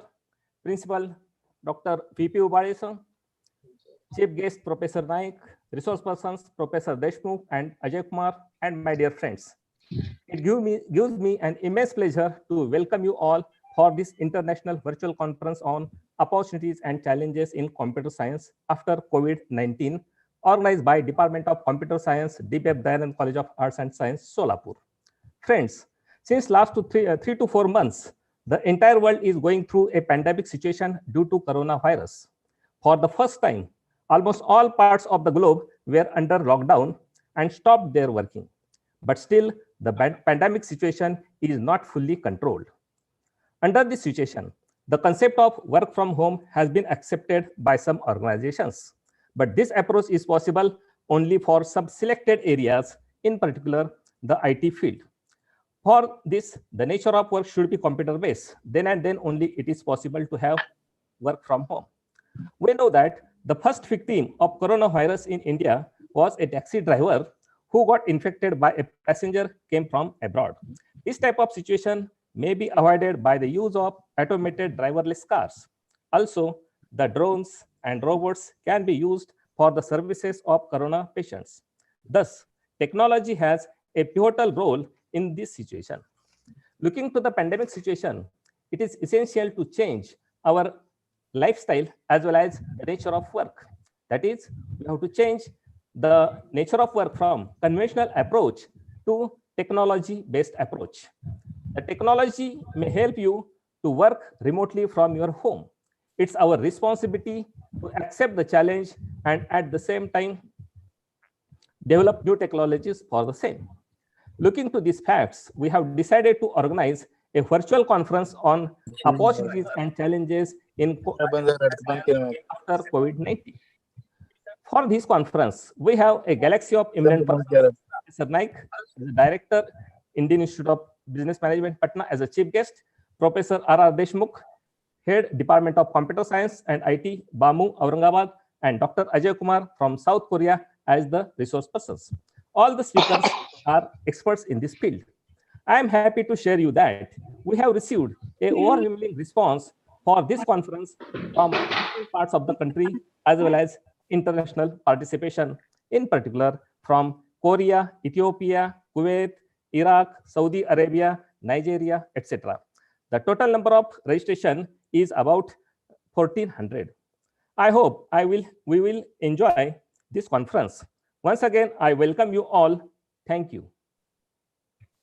Thank you, sir. Now I will request our local secretary Mahesh Chopra, sir, to say few words.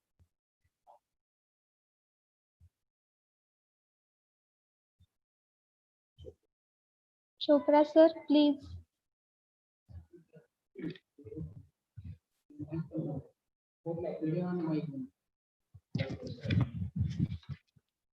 Sir, please unmute yourself.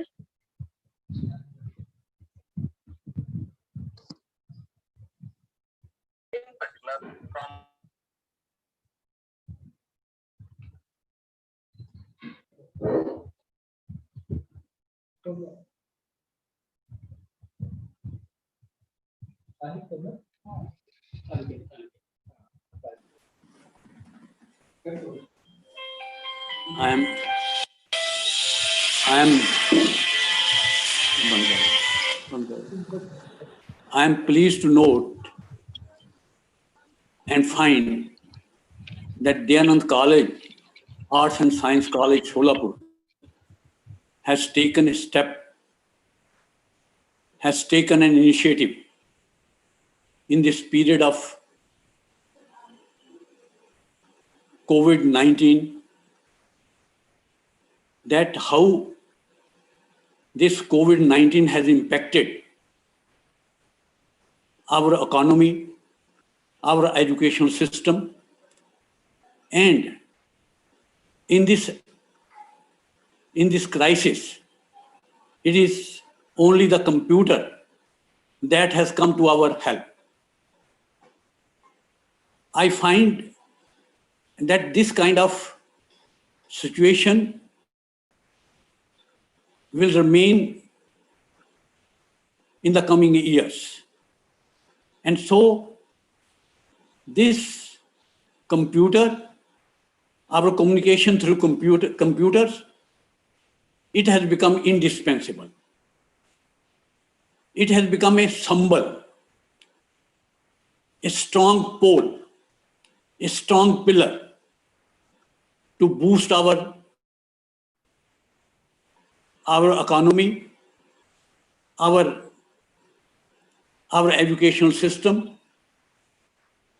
I congratulate the host and the co-host and the participants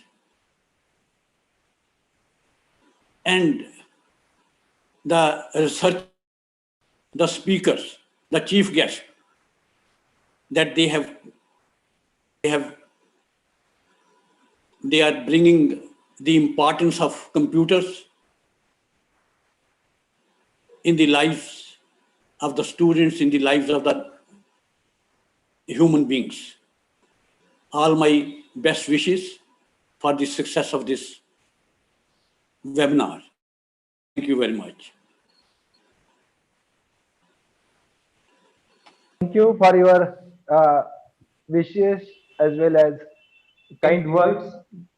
Definitely, with the path shown by you, we will proceed and achieve the target. Thanks, Chopra ji. Thank you, sir, for your kind words. Now we will have our traditional ceremony of felicitating guests. On the behalf of our institution, we request our guests to accept this virtual felicitation.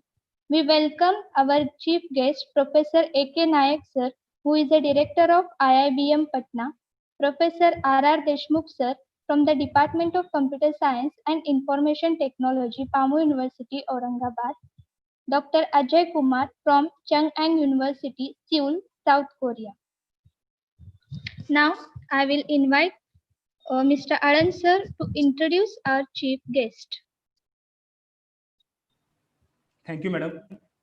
Good afternoon, one and all. I welcome all of you on behalf of Department of Computer Science, DBF Dayanand College of Arts and Science, Solapur. I am Aran Somshekhar. It's my great pleasure to introduce today's chief guest, Dr. Akshay Kumar Naik. He worked professor of computer science, information technology, and Indian Institute of Business Management, Patna. He is having 35 years of experience in the field of computer science and information technology. He is the immediate past president of Computer Society of India. It is the largest professional body of computer and IT professionals. He worked as chairman of Indian Society for Technical Education, Bihar and Jharkhand section. Professor Nayak had been the administrator of Center for Instructional Material Development, IIBM, funded by MCIT Government of India. He is identified as an expert, observer and convener of DOE AICTE Government of India scheme. He worked as advisor and consultant to many organizations, member of Board of Studies, Research Committee, and Governing Council of many universities and institutes. He also worked as an external evaluator for more than 40 universities and institutes of national and international level. He has edited 21 books as well as authored 165 technical and research papers. Professor Nayak has also worked as a zonal coordinator of National Institute of Electronics and Information Technology for 5 years. Professor Nayak is a fellow of Computer Society of India, International Society for Research and Development UK, Management Studies and Promotion Institute, and the National Association of Computer Education and Trainers. He is at present life member of 22 professional and technical societies. Professor Nayak worked as an expert member of CDTI, Government of India, reviewer of DST projects, Government of India, member of Board of Director, DNS Institute of Cooperative Management, Ministry of Cooperative, and etc. At present, he is an expert member of Bureau of Indian Standard and member of Board of Studies of Computer Science and Information Technology, AICTE, Government of India. Professor Nayak has also received many national and international awards, such as the Global Electronic Progress and Research Association has honored him with Dr. APJ Abdul Kalam Memorial Gold Medal in July 2019. The Asia-Africa Council for Sustainable Development conferred on him the Lifetime Achievement Award at Kanyakumari in August 2019. Samagra 2019 and its group of institutions, Ghaziabad, Uttar Pradesh, conferred on him the Lifetime Achievement Award at the Institute of Technology and Science in the inaugural function of Samagra 2019. In the year 2011, Professor Nayak delivered the most prestigious Platinum Jubilee Lecture in the ICT section of Indian Science Congress at Chennai. He has also worked as a National Secretary and Vice President of Computer Society of India and Chairman, Indian Society for Technical Education for the Bihar and Jharkhand section in the past. Professor Nayak visited abroad in different assignments and attended the Southeast Asian Religion Computer Confederation Executive Council meeting at Colombo, Sri Lanka as Indian representative, as well as attended the General Assembly of International Federation of Information Processing, having headquarters at Vienna, Austria. His research area includes MIS, database and data mining, business intelligence, and e-governance. Now, I welcome Kumar Naik, sir, to share his experience with us. Thank you. Dr. Akshay Kumar Naik, sir, please.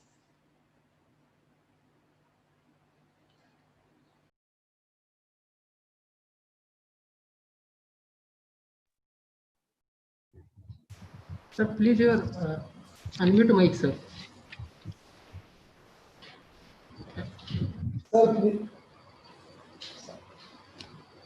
Sir, your mic is muted. Please unmute it, sir.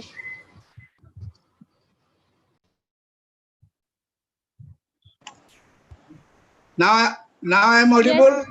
Yes, sir. Now you are. Thank you. Thank you very much, Varsha, for coordinating the event such a nice way. And thank you for this nice introduction. The Honorable and Learned Principal of this great college, Dayanand College of Arts and Science at Solapur, Maharashtra, the most dynamic and vibrant head of the department and main pillar of this international virtual conference, Dr. GL Saini Sahib, the respected local secretary of the DAV group, Chopra sir, honorable faculty members, academic staffs, research scholars of this great institution, invitees, and very overwhelming participants, more than 1,400 participants of this one-day national virtual conference on opportunities and challenges in computer science after COVID-19. Good afternoon to all of you, and very, very hearty congratulations to all the participants for your participation at a large scale in this auspicious national virtual conference. To my mind, whether you move to the north and south or east and west, you can find DAV group is the best. Why I am complimenting this thing, DAV group is the best, but personally, I acknowledge my gratitude to this group because my daughter is also an alumni of this group. So I have seen the level of discipline, the level of commitment, the level of depth in knowledge, research ability of all the colleges and schools of this group are really great. Again, I must have to congratulate the DAV College of Arts and Science for organizing such a marvelous national virtual conference on challenges, opportunities and challenges of computer science after COVID-19. I must have to give the great compliment and congratulations to Dr. Saini for his great vision of identifying such an important topic that when the total world is facing this global crisis, corona crisis, COVID-19, at that time, definitely there are a lot of doubts in the minds of the IT professionals, the IT fraternity, and the IT community. What is going to happen after the COVID? And after this COVID-19, what will be the situation? So far as the persistence of our job, so far as continuation of our jobs are concerned, so far as the continuation of the studies, so far as the level of research and innovation that should be carried out in this field, and what should be the nature and structure of all these things and all these areas, what will be the consideration of each and every computer professional who are practicing professional, who are going to be the practicing professional, and particularly to the younger masses who are going to pursue their career in future in this particular great field of computer science and information technology. My dear friends, as you know, technology doesn't recognize any boundaries. Technology doesn't recognize any geographical areas. Technology doesn't recognize any caste, creed, and community. It never recognizes any religions. Technology is meant for all. Technology is the torch bearer for the society and which illuminates the whole mankind. And what to the information technology, the super technology among all the technology, information technology. Why I am telling it is the super technology? Because it is the only technology IT which can having the interfacing to with each and every other technology also, and it can work as a coordinating technology. It can work as the life of all the technologies and all the branches that is in the existence. That is, I told, the IT information technology is actually reflect, it actually connect, not only connect and interconnect the global community which has brought the total globe into a single village. That is why if I quote just a particular stanza of Bhagavad Gita, aham nijo parveti swabhava lagute sang udara chetasang cha vasudeva kutumbakam. That is information technology which has crossed all the barriers of the community, the caste, creed, religions, and geographical boundaries, and it is converted, transformed the total globe into a single village, or you can tell it transferred the total macro phenomena to a micro entity. That is the capability of this information technology. This is the capability of this computer science. And when we tell and we think what is going to be the future of this technology, which is the concern of the today's discussion, that is the opportunities and challenges of the computer science and information technology after COVID-19. But as an optimistic person, as a computer and information scientist, I do think that means the prospect of this technology have been more broader, and rather it will touch the scale of excellence and touch the scale of height in the future days to come. Because this is the only technology which has given to the survival to the mankind in this crisis period. All the things, all the management, whatever to tell the services and the services to the mankind, or whatever you tell the total complete of the administration and the e-governance services that became completed and accomplished through the information technology at this crisis period.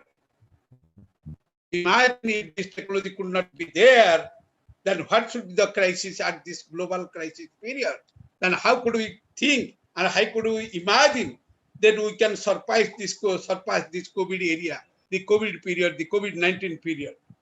So that means when we are, Dr. Sani was mentioning that of course the IT companies have facilitate the people to work from the home. Not only the IT companies, only all the companies and the companies which are using the IT enabled services. Whatever you can tell, that is the, whether it is the Indian Airlines, whether it is the railway system, reservation system, or whatever the companies and whatever the enterprises who are being empowered by the IT empowered services, IT enabled services, they have also given an accomplished majority of their tax in this COVID period from their home location, from the locations where the people are staying.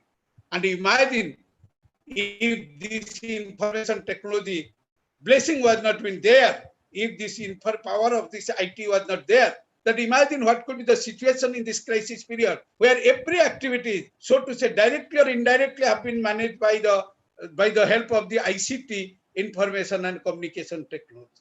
My dear friends, if we do consider, so this period, this corona period has compelled us to transform our life to having a separate time. The lifestyle of the peoples have been changed due to the impact of the corona period. And that have given take birth of the many concepts and many innovation and many things that have come up. And a lot of researches and innovations should be taken place. How we can be survive after the COVID-19 days, how we can survive during the impact of the COVID and after the COVID. As I do remember, a great line of the Swami Vivekananda, he has told every covered is uncovered when it is discovered. प्रत्येक आच्छादित चीज तब उन्मेलित हो जाता है जब हम इसको आविष्कार कर लेते हैं. ये corona 19 have given us that opportunity. Lot of things we have discovered and we will have to discover in the future days, but we have never practiced in the future last many years, that we became compelled and bound to do. And that it has been told, necessity is the mother of invention. One of the simple area I am telling, that the e-learning, imagine if this ICT enabled e-learning could not be there, then what could be the future of these millions of the students today, and where the world is having 107 billions of the students, and India is having near about 45 crores of the students, and what could be their future. But still then, we have supplemented, though some of the part of the learning system through the ICT-based learning, but a lot of the things have been until today, where we will have to move forward after this COVID period, and we will have to have the infrastructural development as well as the e-learning facilities for catering the demands to come in the future. Imagine what happened. Previously, we are thinking e-learning just a passive mode of learning. We are thinking e-learning will provide it can be considered as a complementary and supplementary to our traditional learning, active learning, where we have been totally 90%, 80% case dependent on the blackboard chalk and blackboard types of learning, classroom learning. So in United States of America, if you do consider 82% of the employed persons are desiring to take the e-learning for upgradation of their career. In India, slowly and steadily, it was in growing rate. In India, 42% of the employed persons are also wanting to take the short-term courses and upgrade their skills for the upgradation of their employment skills. So, and near to the recent survey tells 27% of the Indian youth today, they want to go through the e-learning mode so far as the degree diploma programs are concerned. It is very enthusiastic that UGC has also given recognition to some of the universities to conduct the programs on e-learning mode, and many of the universities are conducting the MBA program in e-learning mode. As for example, one notable DY Patil group in the Maharashtra also. These are some of the facts. We are moving in a slow race. But the thing is that this COVID, this corona problem has given and compelled us to have a thought, instead of considering this passive mode of learning, that e-learning mode, this will be considered as an active mode of learning. Till today, if you see today, as we tell, after the emergence of the IoT, Internet of the Things, we are just entering to the Industry 4.0.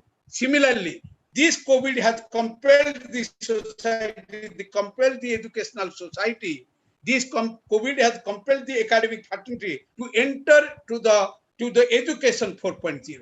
The technological upgradation, the technological development, what happened when we talk of the IoT as going to bring a tremendous change in the industrial sector due to the machine-to-machine communication and extended to the IoE form where machine can communicate with the machine and machine can communicate with the man and man can communicate with the machine. But I do foresee as a computer scientist, if we are talking of the future of the IoT will not be limited with that. It will be also giving the communication facility from man to man at the remote location. We may again go back to the age of the telepathy. We may go again to the age of the metaphysics from the physics. And this IoE, the broad point of the Internet of Everything, will make it capable one day when a man can communicate with an animal, animal can communicate with another animal, and every animal can be every creature of the world and every creature of the God will be also communicated to with one another. A man can easily monitor and simulate the minds of a dog, and dog can also communicate with a horse, and a horse can also communicate with a horse. Today, all the participants who are sitting and participating, many of them might be thinking what Professor Naik is telling, it's the thing. But you do remember 30 years back when we are providing the training to the banking professional, where the introduction of ICT at the bank at the nascent stage, when we are talking a day will come, the electronic fund transfer system will be implemented. That means you can have the account in a bank X at the location Y, but you can draw the money from a bank P at the location Q. At that time, those old bank officers were laughing at us. They are telling how it will happen. This is just telling the things on the air. How it can happen? We will not go to the bank and we can make the money transfer and we can do all these things. We will not go to the railway station, but we can book the tickets and tickets will be printed at our house. A lot of services can be done like that. They were laughing with that, the computer professional 30 years back. But today, if you see, it is more than a reality. It is more than the reality, and all these things are happening. Similarly, I am telling the enhanced power of the IoE, that is the Internet of Everything, will go to up to that level. Not only that, many of the things I am going to highlight, what the future research will continue after the post-COVID era, and there where you can able to concentrate, and that will be definitely happen, even not this year, that year, but within the 5 to 10 years, all these things will be possible. Similarly, as I have told IoT, that by the impact of the IoT, we are considering now Industry 4.0. You imagine when the industries were working by the manual energy, but after the introduction of the steam energy, we have brought the nation to Industry 1.0. Because after the introduction of the steam in the industrial application, the productivity and efficiency of the industries have been grown. And after that, after the introduction of electrical energy, we came to Industry 2.0 because the introduction of the electricity, harnessing of the electricity with the industrial productivity and efficiency grown more. After the introduction of the ICT, information and communication technology in the industrial sector, we defined that Industry 3.0. That means the productivity and efficiency and the office management and the business simulation and business intelligence, all the concepts have been integrated, and so that the productivity and efficiency has been enhanced in an exponential manner, and we had the Industry 3.0. But today, by the development of the IoT, Internet of Things, by the introduction of Internet of Things and Internet of Everything, where we do imagine there will be the fusion of the technology. Not only that, by the impact of the steam energy, not by the impact of the electrical energy, not by the impact of the only ICT, rather three technologies will be integrated together. There will be a fusion of the technology that is.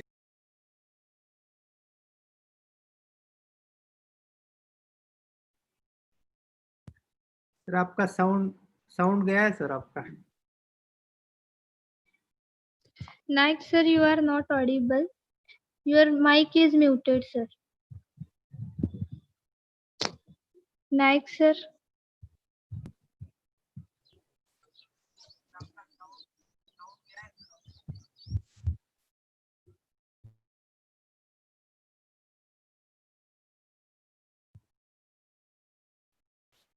Sir आप Audible नहीं है, sound नहीं आ रहा है आपका. ये unmute कीजिए sir, mute हो गया है.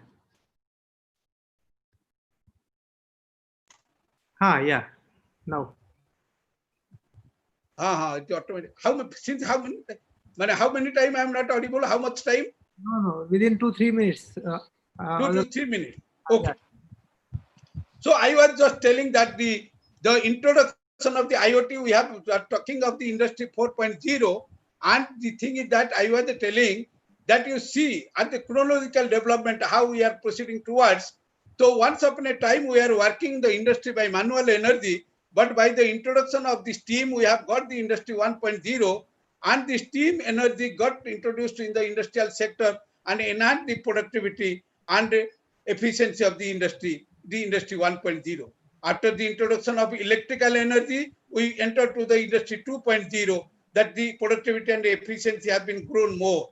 And after the introduction of ICT, information and communication technology, that means the exponential growth in the industrial sector production as well as the efficiency has been made, and we designated it industry 3.0. But what is happening in the industry 4.0 by the introduction of IoT and the expanded form of IoE, Internet of Things and Internet of Everything, where the capability of the communication of machine to machine and smart machine concept will be introduced. The concept is that not only limited with that, but this IoT, the industry 4.0 will look or will see the fusion of three technologies. The fusion of the three technologies, that means the fusion of the digital devices and physical devices and biological devices. There will be a tremendous change in the industry 4.0 so far as the biotechnology industries are concerned. The three devices, three kinds of devices will be, there will be a fusion of the three kinds of devices in industry 4.0. My point is that now this COVID has compelled all of us to look towards the development and the new development in the education sector. We can also consider the COVID had forced us to enter into the education 4.0. You imagine the traditional era, you imagine the ancient days when we are having the Gurukul system, when the students are sitting below a tree and teachers were teaching and Acharya was teaching to them, that we can consider education 1.0. But after that, when the chalk, duster and classroom system have been there, had been organized, set up, and at that time we told it is the education 2.0. After the introduction of some of the blended learning techniques like telephone, like television, like communication channels, all these things, and we have launched the distance and open learning, and we have told that this is the industry in education 3.0. But today we are talking of the industry 4.0. This COVID has compelled us to go for the industry 4.0, that with the complete utilization of the ICT technology for imparting the online education. In what happened in the education 1.0, we are having the 100 to 100% face-to-face interaction. Industry 2.0, we had also the 100% of the 100 to 100% of the face-to-face interaction. Industry 3.0, we are having 80% of the face-to-face interaction, whereas 20% are the technology-based interaction. But in education 4.0, we will be having the 80% of the interaction will be technology-based, and 20% of the interaction can be there, which will be the face-to-face. So these are some of the things that we have to look after the COVID-19. But the thing is that what I want to tell, but these are some of the development what we are going to have. But my dear friends, let me tell you, so let us have a competitive analysis of all the development that happened in the computer science and information technology, towards which era we are proceeding and towards what destination we are going. You imagine 50, 70 years back when the first generation computer came in the Pennsylvania University, at the electrical engineering department, two professors of the department, James Eckert and John Macaulay, having the size of 500 square foot area and only 18,000 electrical circuits have been integrated and 5,000 calculations are there. But from that range, today within the 70 years, we have grown such a way. Perhaps this is the only branch of study. This is the only subject, computer science and information technology, in which even if the definitions are being changed from time to time, what person like is delivering now, it can be changed after 20 minutes, after 30 minutes. This is the technology, that is the ICT technology. There had been the change. There had been the research have been made in almost all subjects. There had been the advancement, whether it is mathematics, whether it is economics, whether it is botany, zoology, whatever it may be. But no advancement has been done in like computer science and information technology, where the definition changes with respect to the time, जहाँ की परिभाषा बदल जाता है. क्योंकि in mathematics, if you see one right angle equal to 90 degree that I have studied, my children have studied, their children will also study. But in computer science, what definition we are defining for a mainframe computer? Today, a small microcomputer, even if a mobile is million times powerful than that mainframe computer, that means definition has been definitely changed. This is the scenario. We have started with the classical computing and we have started with the programming concept, simply programming concept with very limited facilities. In 60s, we have started the scientific computing, having very isolated data, few data, but volume of computation becomes very high. Complexity of the computation are quite high. And this has been beyond limited to the research application at the IITs and universities and all these places. 70, at the launch of the fourth generation computer, at the stage of the saturation stage of the third generation computer, we started business computing. And when we gone to the business computing, the volume of data got increased. And that is why the file management techniques got introduced. After that, so many competition have been there in the business computing field, and so much information have been gathered from time to time. There became a exponential growth in the information due to the business competition, which forced us to go in 80 to the database management system. Then 90, relational database management system, 2000 data mining, 2005 data warehousing, 2010 big data, and 2015 data sciences. And today you see, due to the effort, the involvement of the big data, lot of advanced technologies have been evolved. As I have told, necessity is the mother of invention. If there is the involvement of big data might not be there, today we could not have a consideration of the artificial intelligence. We do not have the thought of the computational intelligence, and we have reached at the point of the emotional intelligence. Though artificial intelligence, very old concept, got incepted in 1956 at the time of the launching of the second generation computer.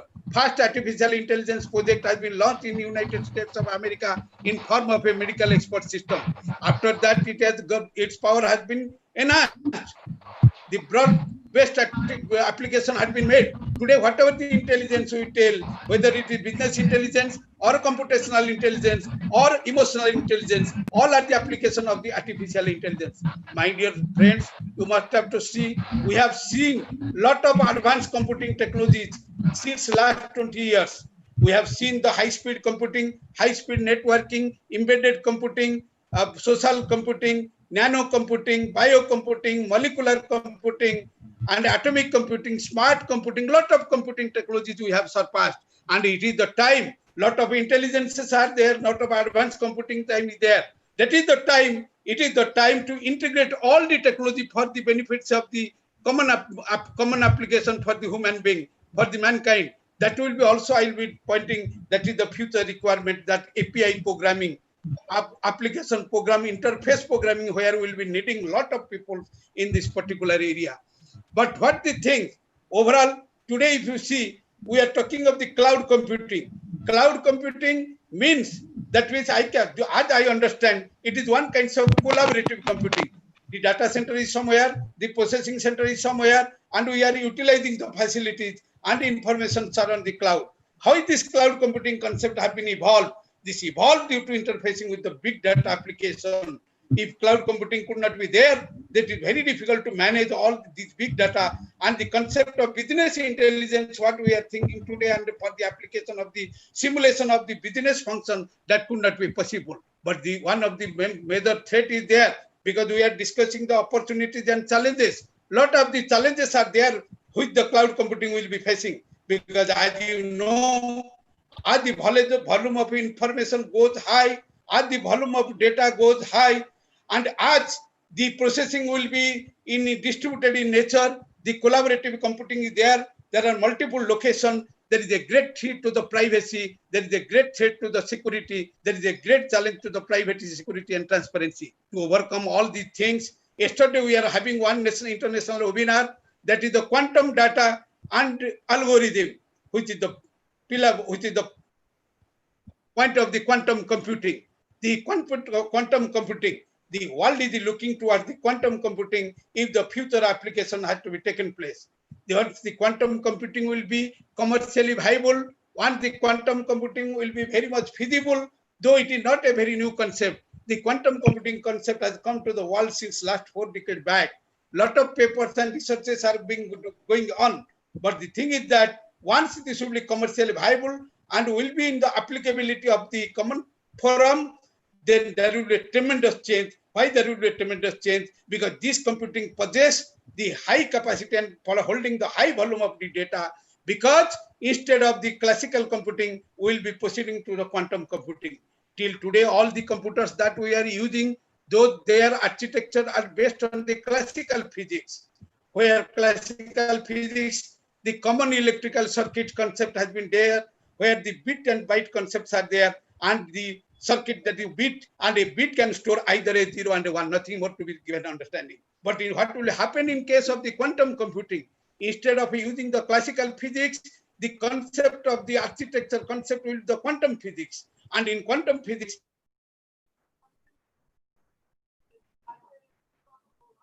and the concept of the superimposition as it is happening in case of the stable element neon and argon, where the number of electrons are also equal to the number of protons, that the coexistence of electrons and protons are being there in the different orbits, and the same concept will happen in the qubit, which is known as a quantum bit.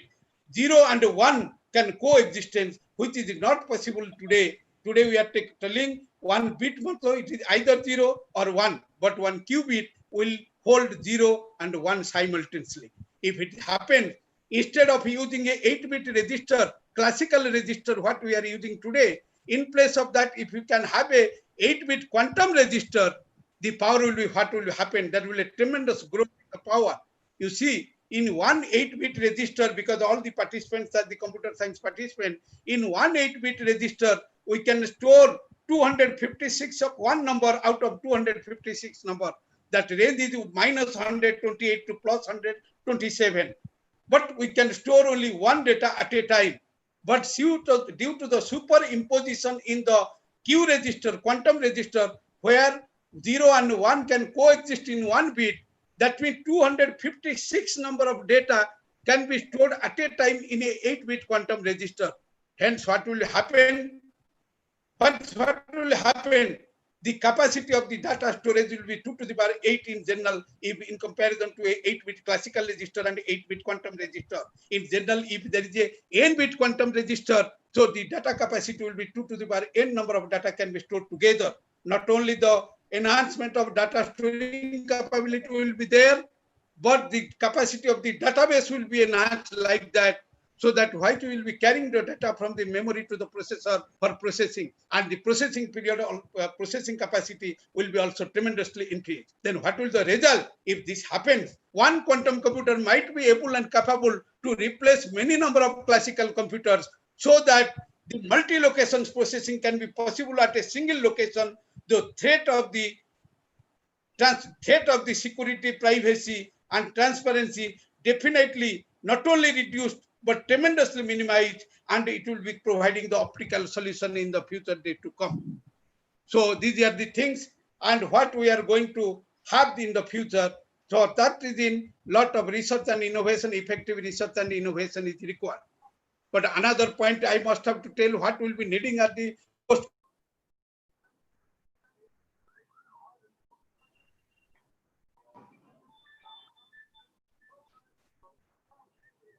Having the different modes of implementation of the e-learning.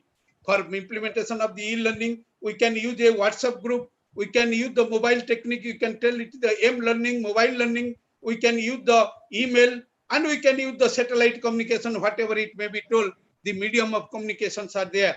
But the thing is that how capable we are, what is the infrastructure with us, a country like India, whether we are capable to do right that. If you see to the whole world scenario, today, the whole world is having around 8 billion of people. But one fortunate thing is that the world is having 7 millions of the mobiles today. That is so to say, the mobile density is near about 90% plus in the world basis. But so far as see what is our power till today. Today, we are having 2 billions of access of the Facebook per day. And if you can imagine in what manner the social media is getting utilized by the man.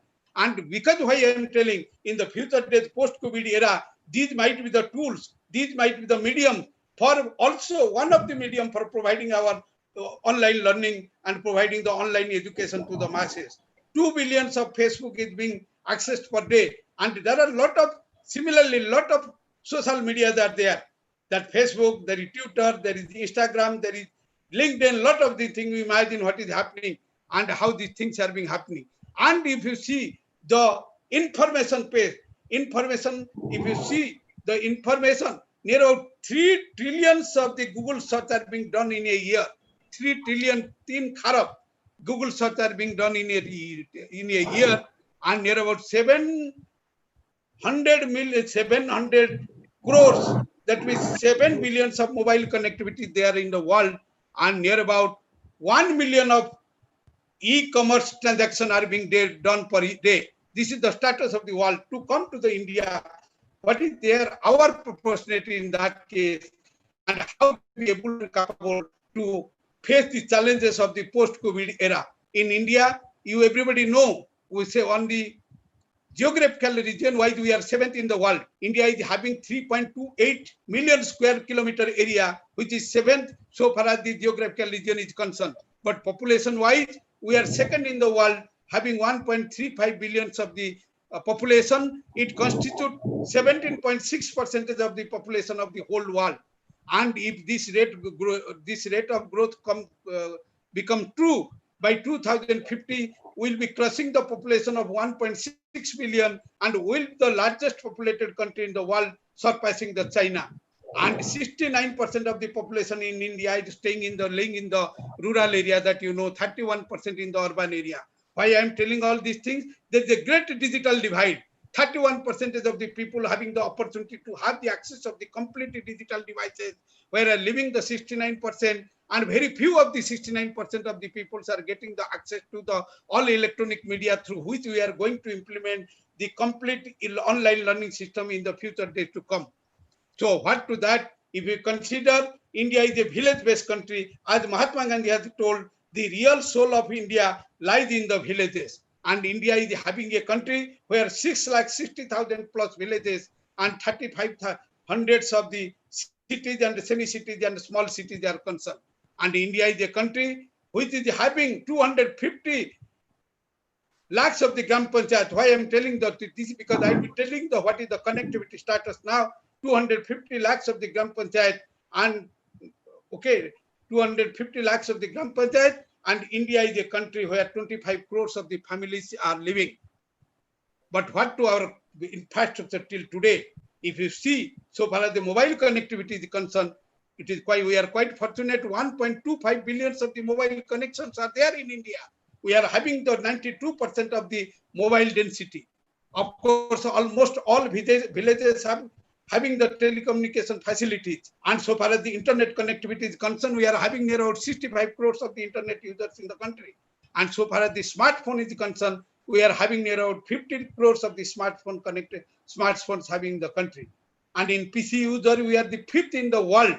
So far as the personal computer use is concerned, personal computer and laptop use is concerned. So far as the internet penetration is concerned, India is the largest, India is the country in the Asia having the highest internet penetration at the rate of 35% per annum.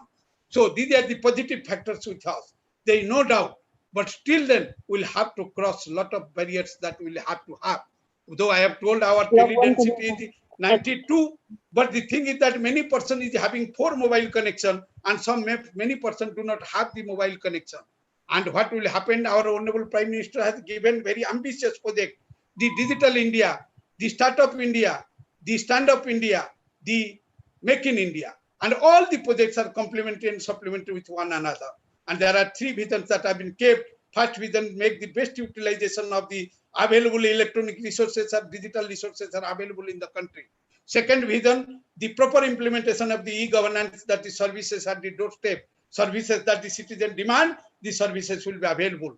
And third vision, complete digital empowerment of the citizen. If you want to have the empowerment of the citizen, digital empowerment of the citizen, The India is having 25 crores of the families and 25 crores of the families consisting of 25 crores of the mothers. If we want to make the complete country digitally literate, first we will have to literate the 25 crores of the mothers of the country, because we do consider mother is the center point of the family. If the 25 crores of the mothers will be digital literate, definitely India will be digital literate. But what to the literacy till today? By the census of 2011, India has got 74.4% of the literacy. That means around 75%. I don't know what will happen in 2021 census. But still then, we have not achieved 100% of the general literacy.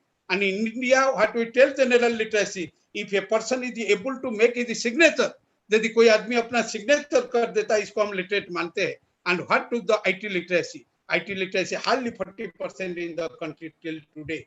And if you want to have this online education system in the post-COVID era, that is what we'll have to do. We'll have to first make the digital infrastructure. We'll have to have the digital infrastructure in the country, and that should be accessible to each and every student. I may admit, suppose the students of computer science and engineering, they can having the facility to access the online education, because many of the students is having the computer and internet.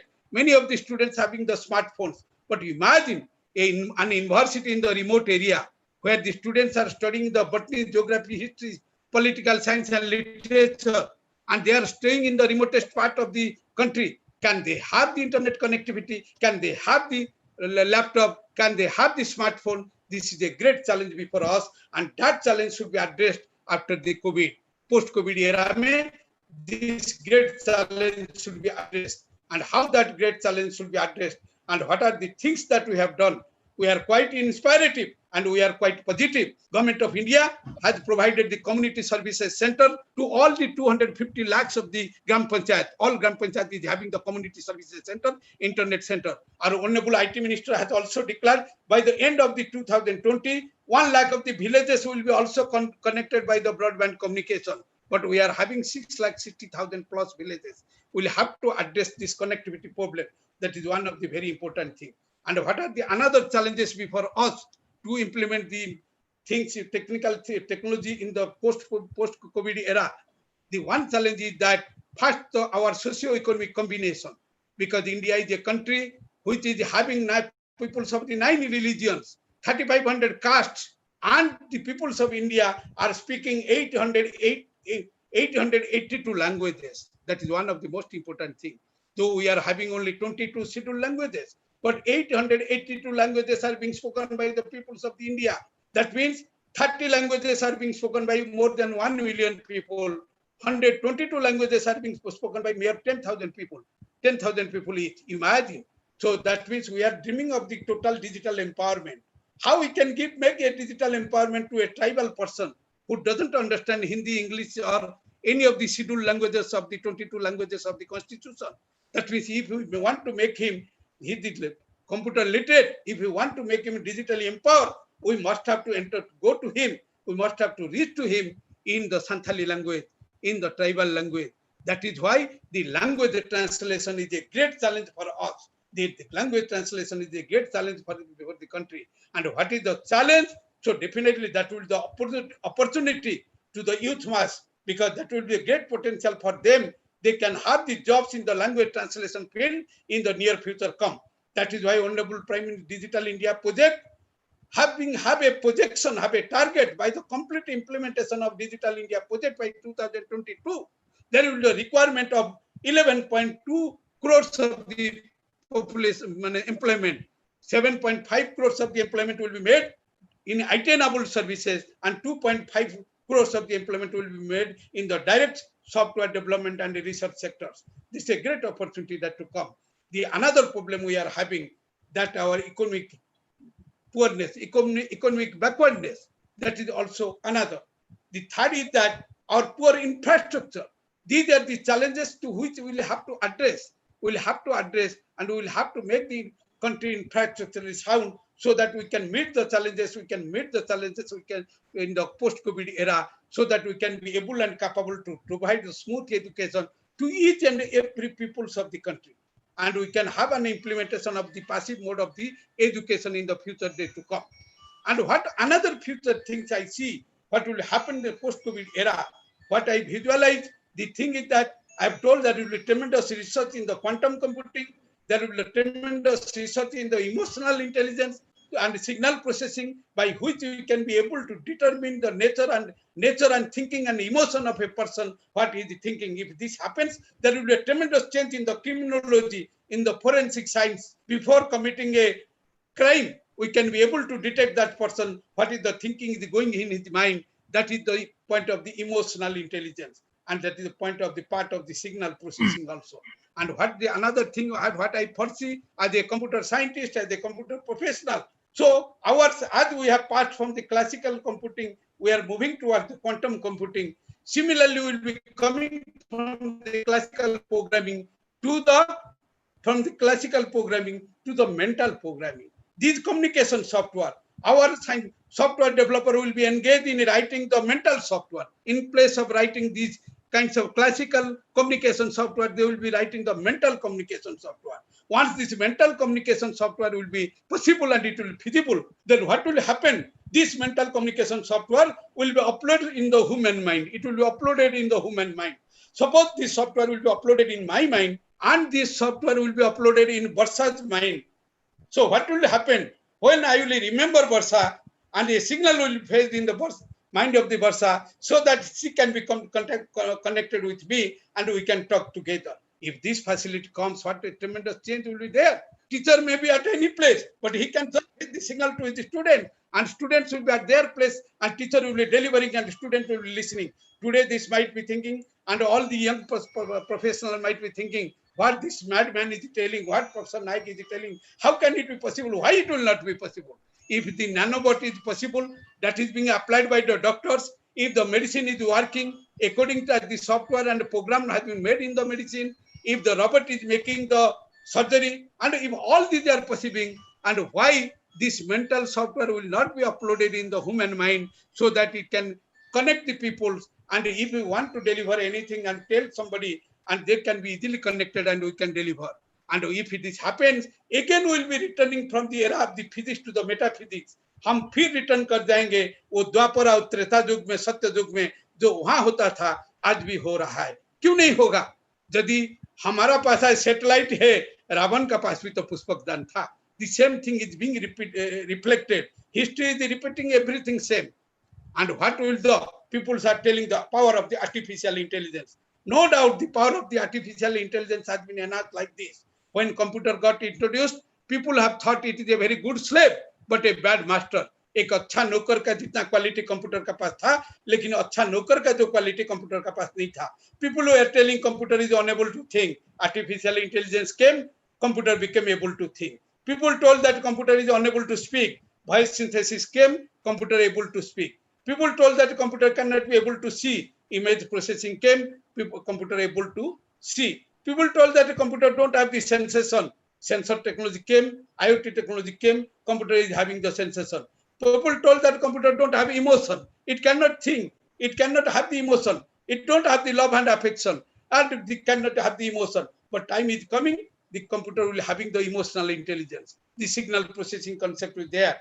Through the signal processing, the powers, the energy radiated from the body from the 5 location, जिसको हम बोलते हैं 5 जगह हमारा body का होता है, mind, नाभि, ये सब से जो रेडिएशन होता है वो डाटा के रूप में स्टोर होता है, एनालिसिस होता है, अब प्रेडिक्शन होता है. These are the things are being possible. And what I foresee by the power of artificial intelligence, the time will come.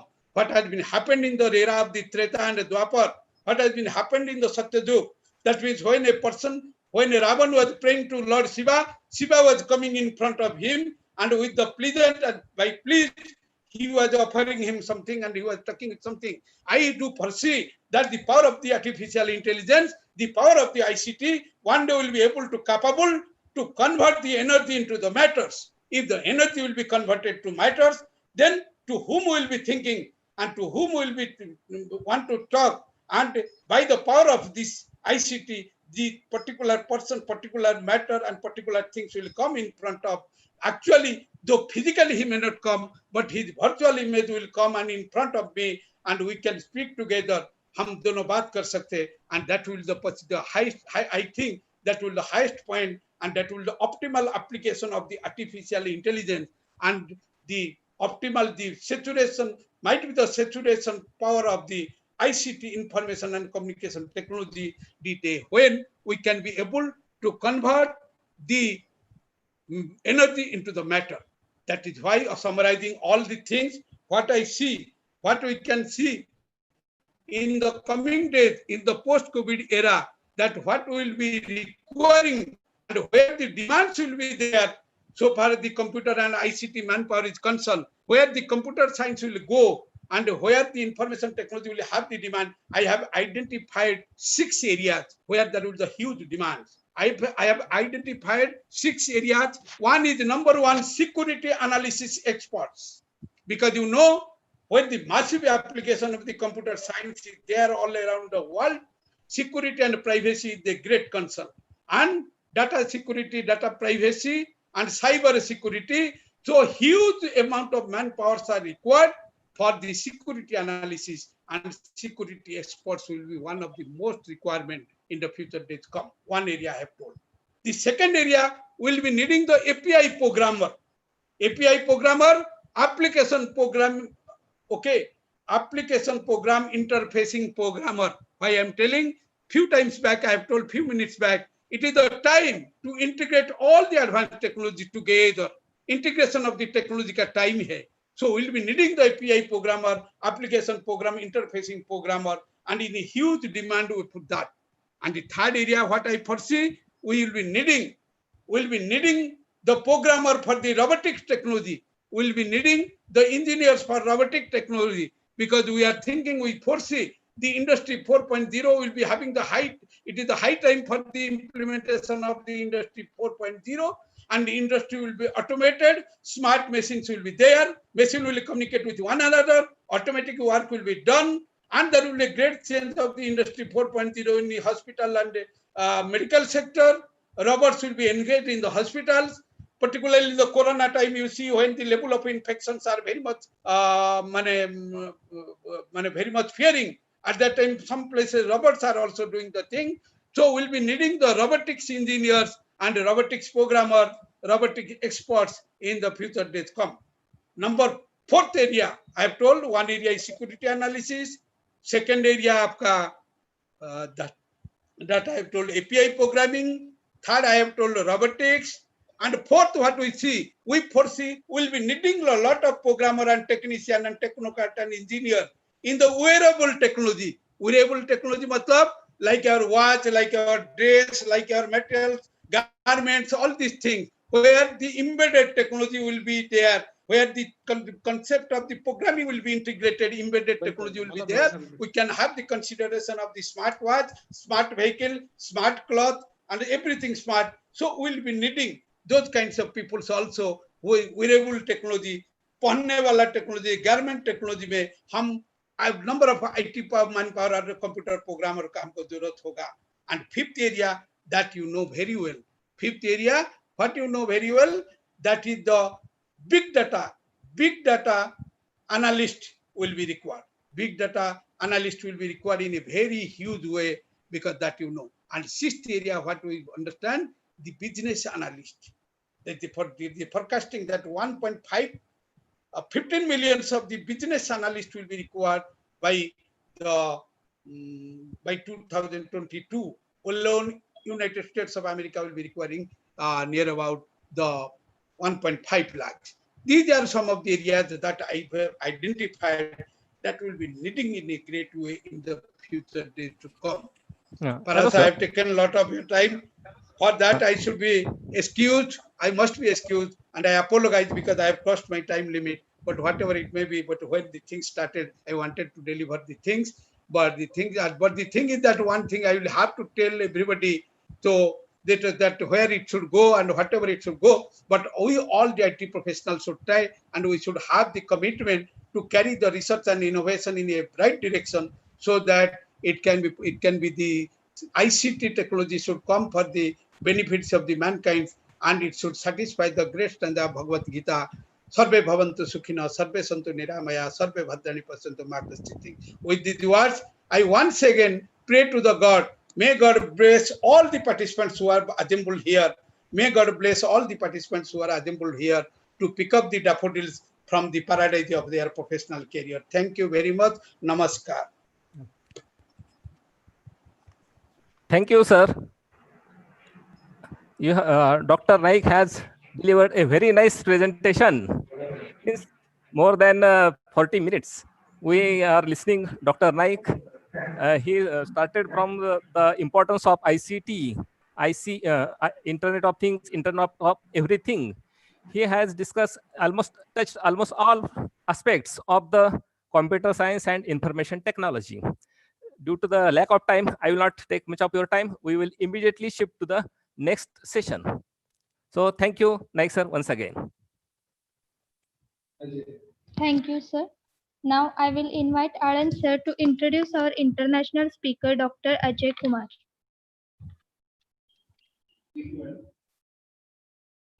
Now I hear again.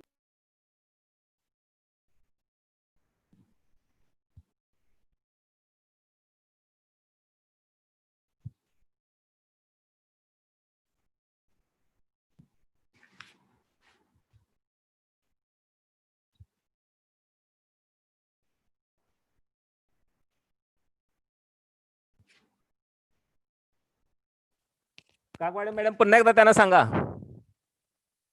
पुन्हा एकदा अनाउन्स करा. Okay, sir. Now I request Mr. Anand sir to introduce about our international speaker, Dr. Ajay Kumar.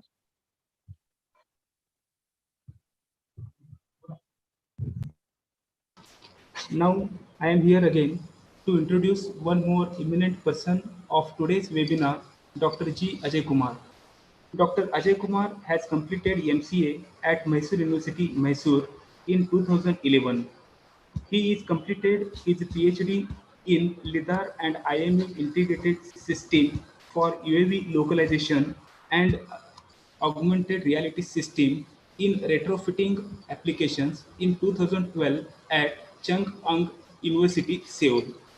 He has published a number of national and international papers in various conferences. He also worked on various research projects such as artificial intelligence for autonomous vehicle, augmented reality system for retrofitting applications using LIDAR and IMU.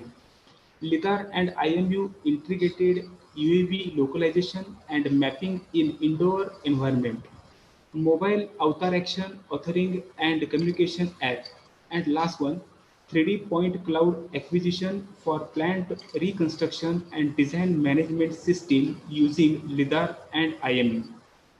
Most of the research papers as well as the projects are sponsored by a grant from Technology 385 Advancement Research Program funded by Ministry of Land Infrastructure and 386 Transport of Korea Government and by the MSIP of Korea under the Global IT Talent 387 Support Program sponsored by IITP. He is working as a postdoc researcher at Visual Perception and Autonomous Driving Lab, Convergence Research Center for Future Automotive Technology, Daegu, Republic of India. He has also delivered many invited talks in various programs and universities. He has also evaluated many PhD theses of various universities such as Intelligent Vehicle, Paris, France, Vishwashraya Technological University, Bangalore and Belgaum, University of Mysore, Bangalore and many more. So I welcome Dr. G. Ajay Kumar sir, behalf of our institute. Welcome sir, thank you. Dr. Ajay Kumar, sir please.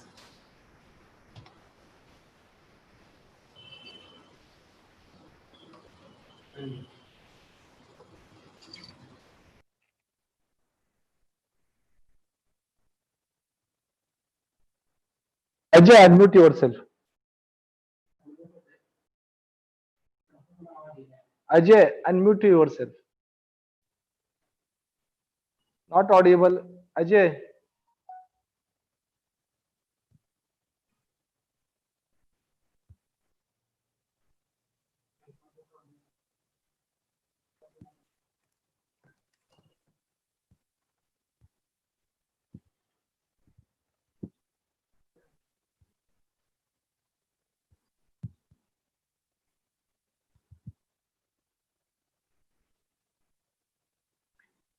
You are not audible.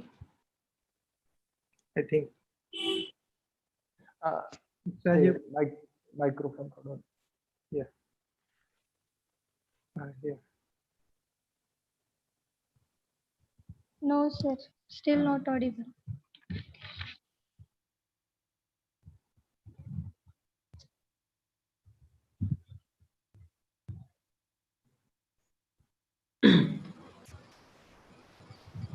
No, sir. No, no, sir.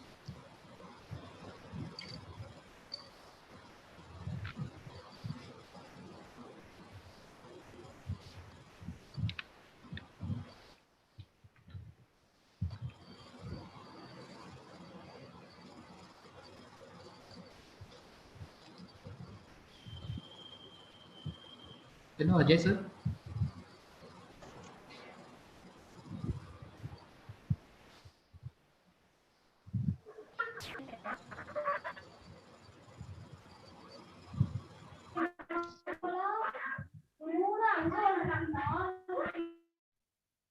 Hello, Ajay, sir.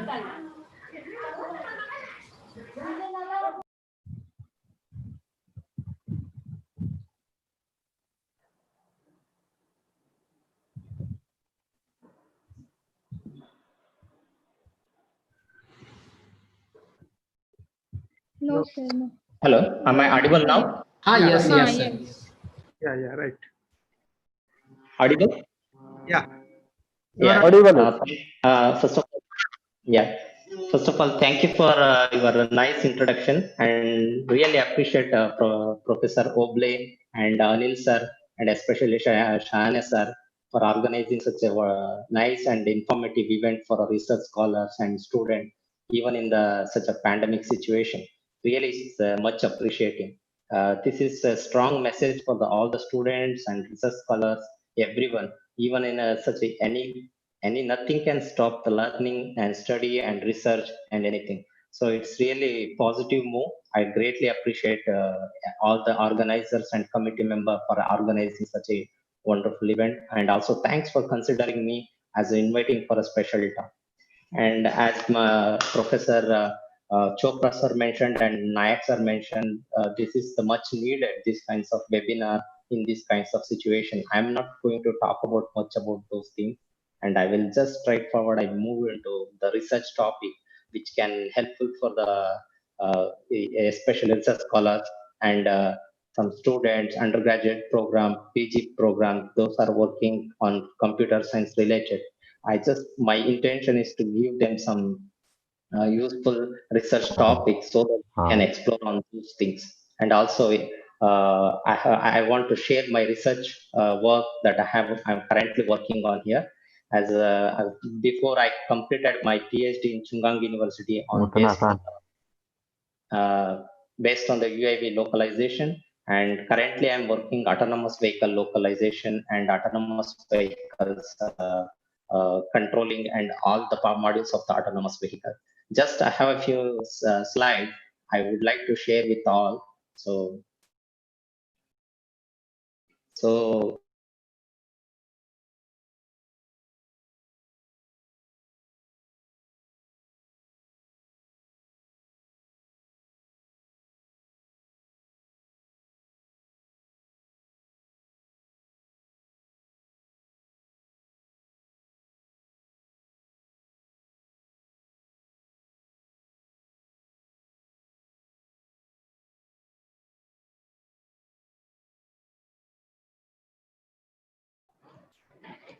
Screen visual, Ajay.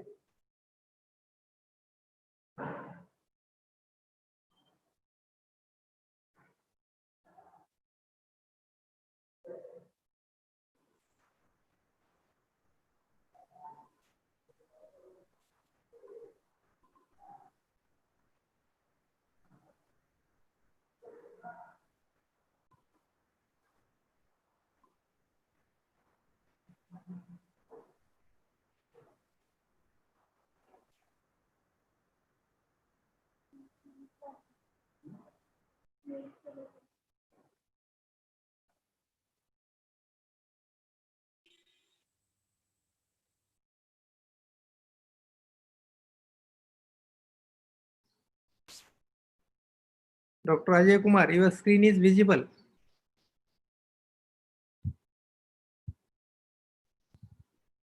Ajay, screen is visible, but no audio.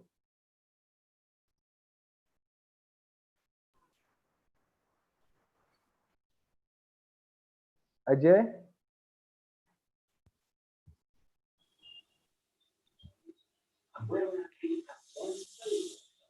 Sir phone लागत असेल तर phone करा sir, आवाज जात नाही.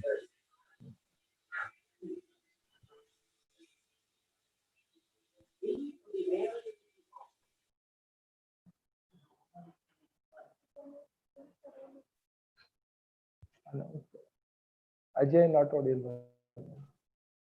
Ajay sir, you are not audible. Your screen is visible, but your voice is not audible. होय sir. Phone करा लावला. तुम्ही नाही फोन नाही, तुम्ही चॅट करा. चॅट मध्ये त्याला मेसेज पाठवा, नाहीतर फोन करा. ठीक आहे.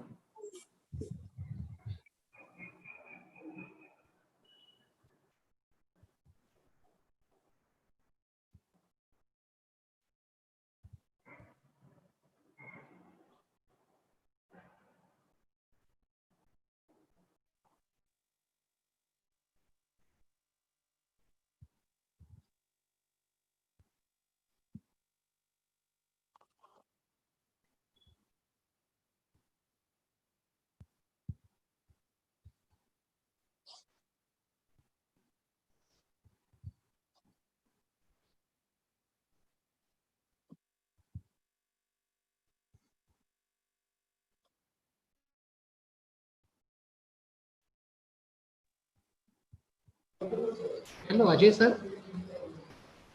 Yeah, Ubale sir. Hello, Ajay sir.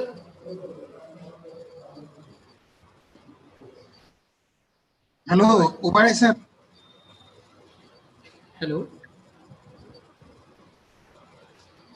Hello, Ajay sir.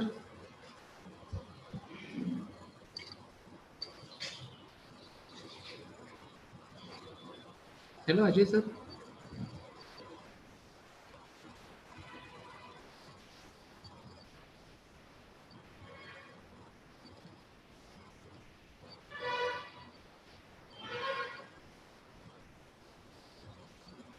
Ajay? Ajay sir? Not audible. Please check my.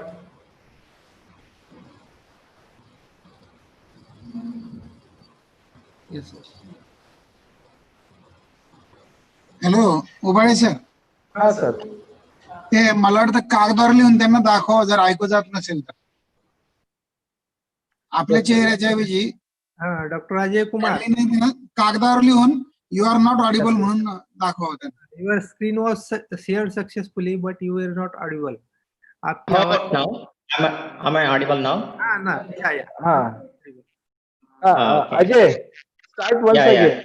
From very now first slide, why you were not audible. Okay. I will start.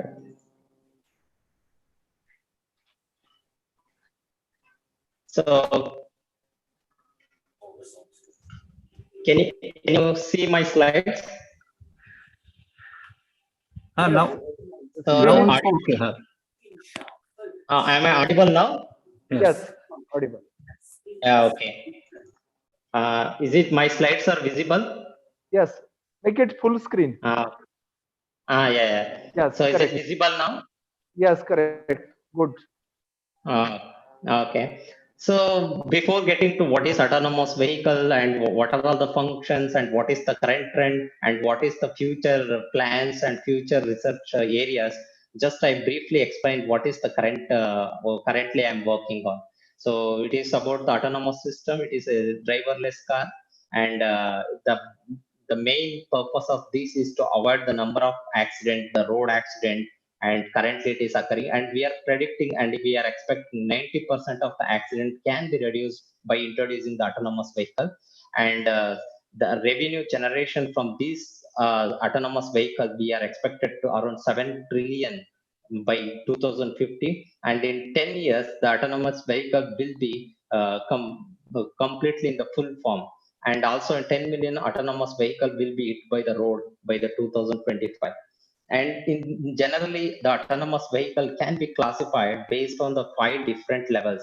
In each level, the function and freedom of autonomous will be different. In 0th level, there are no automation. In the level 1, there is a driving assistance module will be there. In the level 2, there is only partial automation. And in level 3, conditional automation. And level 4 and level 5 is almost a full automation with a full complete functionality. Driver don't need to interact with the vehicle. The vehicle will take control and function and response everything by itself. So what are the ecosystem of the autonomous vehicle? Currently, what we are working and what kind of the sensors we are currently using? The LiDAR sensor, which is a 3D sensing device, and GNSS and IMU sensors and cameras and thermal cameras and long range radars and short and medium range radars and ultrasound sensors. So how it looks, the installment and how we establish the system with these kinds of sensors in the vehicle. This is how the vehicle setup looks like. We have established the LiDAR sensor, cameras and front and back cameras and GPS and side cameras and rear cameras. So currently, who are all working on these? Because this is the trend in the autonomous vehicle. Currently, it is getting a lot of interest from the commercial side also.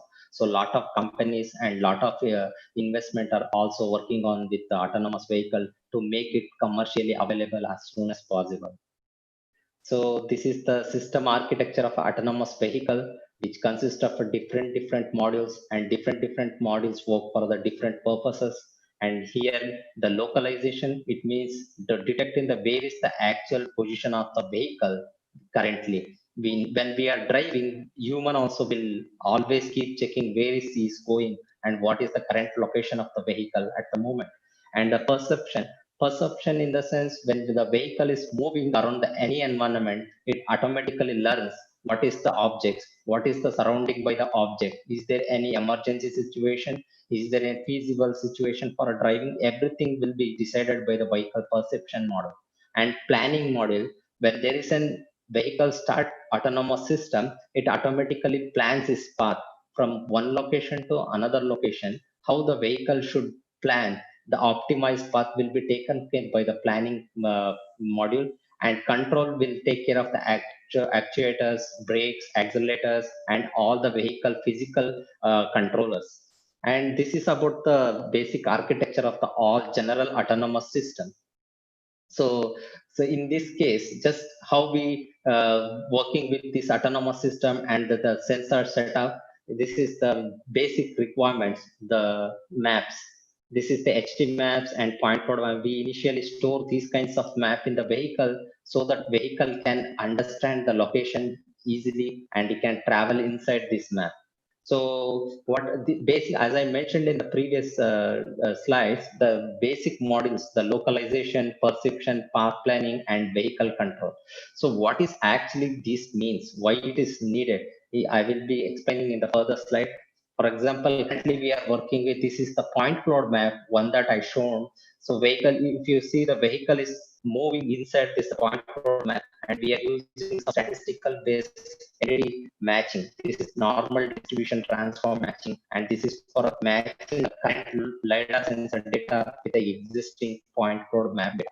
So this is how we localize the vehicle. In the second video, if you observe, using the current scan data, we are localizing the vehicle. This is the very preliminary and very important stage of autonomous vehicle. It should know where is the vehicle is at the current time. Actually, this map was constructed by ourselves inside our campus, the research center campus. Actually, we are proposing an autonomous shuttle bus for our campus for the purpose of students and faculty members.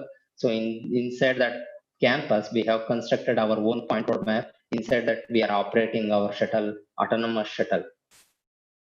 So, and next, it is about the detection, how the vehicle will detect and how the vehicle will perceive the object near the surrounding by the environment. LiDAR, as I mentioned in the LiDAR is a 3D sensor. It can sense the object depth and width and height of an object very quickly. So we are using this sensor for the perception and analysis of the environment very in detail. So in the case, if you observe, we can see the different objects and the object motion, direction, everything can be predicted by this LiDAR sensor. This is called perception using LiDAR.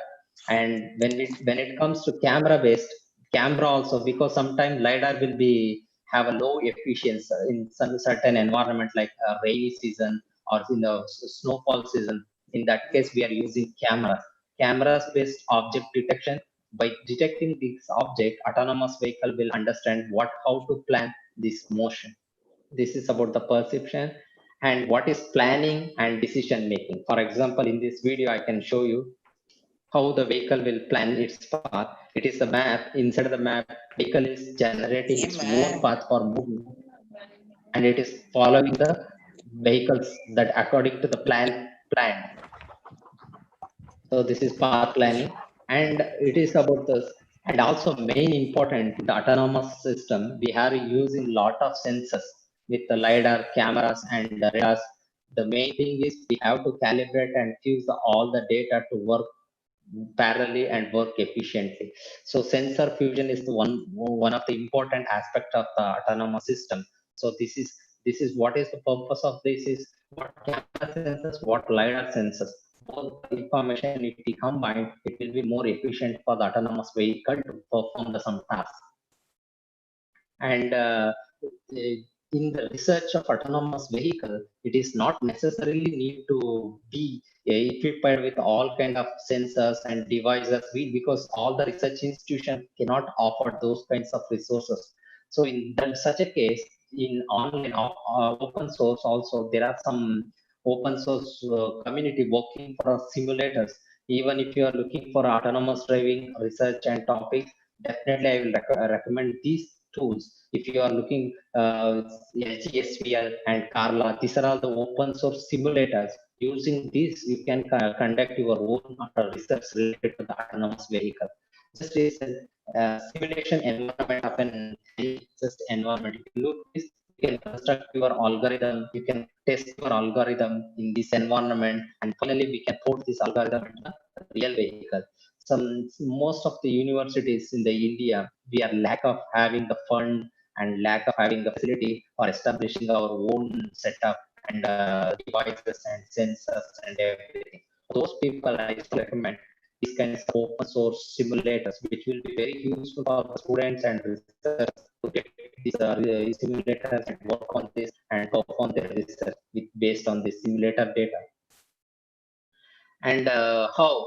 So currently, this is how the autonomous vehicles and research is everything is going on. And I just want to briefly explain. Still, there are a lot of challenges in the autonomous system based on the sensor configurations and based on the algorithmic efficiency. For example, in the 2015, the Tesla Model S was accident. It was happened accident in the United States when the vehicle was running at a 74 kilometers per speed and the vehicle was in autonomous mode. But vehicle hit the truck. It was a big truck. The truck was in a white color background. The truck was hit by the our Tesla vehicle. The reason when we explore the reason for this accident, we found that the autonomous system perception model, one that I said, the perceiving the environment, object perception, that has been failed. The reason of the failure was the autonomous system perception module detected the truck as a bridge because the truck has a very long and white color background. So autonomous perception failed to detect it is a truck. It feel that it is a bridge and sunshine is on over the bridge. So these kinds of failure, this every one single accident, and recently it happened. If you look on this accident, so the Tesla vehicle, one that it is moving, it is hitting on the already accident truck, it is lying on the road. It is already got accident. It is on the road, and the vehicle was hitting this truck. The reason here also, this is also one of the perception failure. This happened in the last month in the Taiwan. Why it is happened? The truck, this could not be detected as a truck at the moment of the accident. So these are all each and every accident, these kinds of things explore the new research areas, new research topics. if you explore on these kinds of problems, definitely it will be really nice research and it will be useful for the autonomous vehicle systems. And how we can update our technology, how we can be prepared for these kinds of research. Here it is some global statistics. So what are all the current market shares and what are all the types of sensors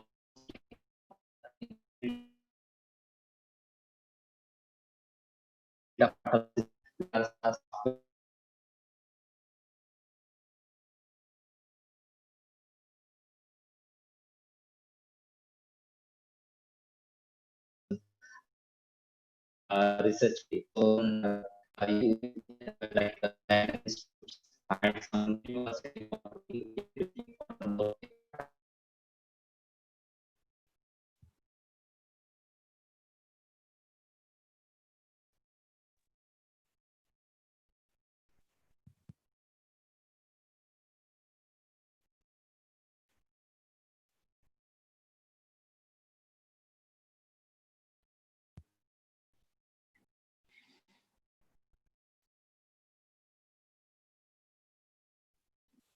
Ajay, check audio.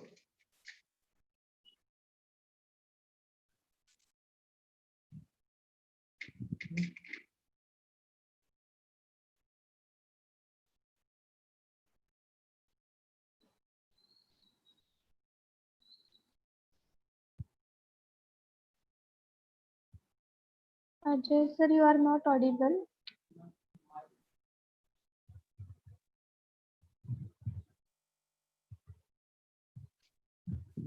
I guess you're. No, sir.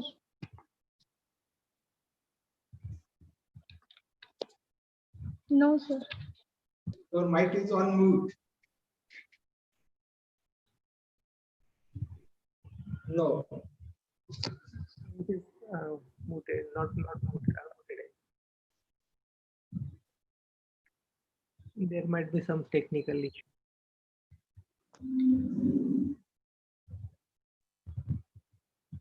No. No, sir. Yeah. Am I audible now? Yeah. Yes. Right.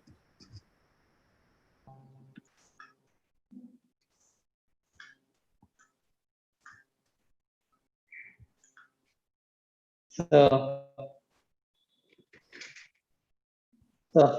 about this is yeah, and this is some concepts like perception part, 2D, 3D object detection, tracking, and motion prediction, and sensor fusion algorithms. And when it comes to decision and planning part, like a deep learning and machine learning, and in a programming and development part, ROS and ROS2 and autonomous driving full stacks. And just based on this, because it's a very brief and very short time to give much information, and also, so I briefly prepared some useful information for UG and PG projects. So what kind of fields and that UG and PG programs can use involved into this autonomous vehicle research, like automatic vehicle initial position estimation, lane changing and intersection roundabout situations, and sensor data pre-processing, like segmenting the ground and non-ground information, and remote control systems designed for the vehicles, and map construction. And in the research for the PhD and those kinds of currently in our field, these are all the certain problems we are focusing more.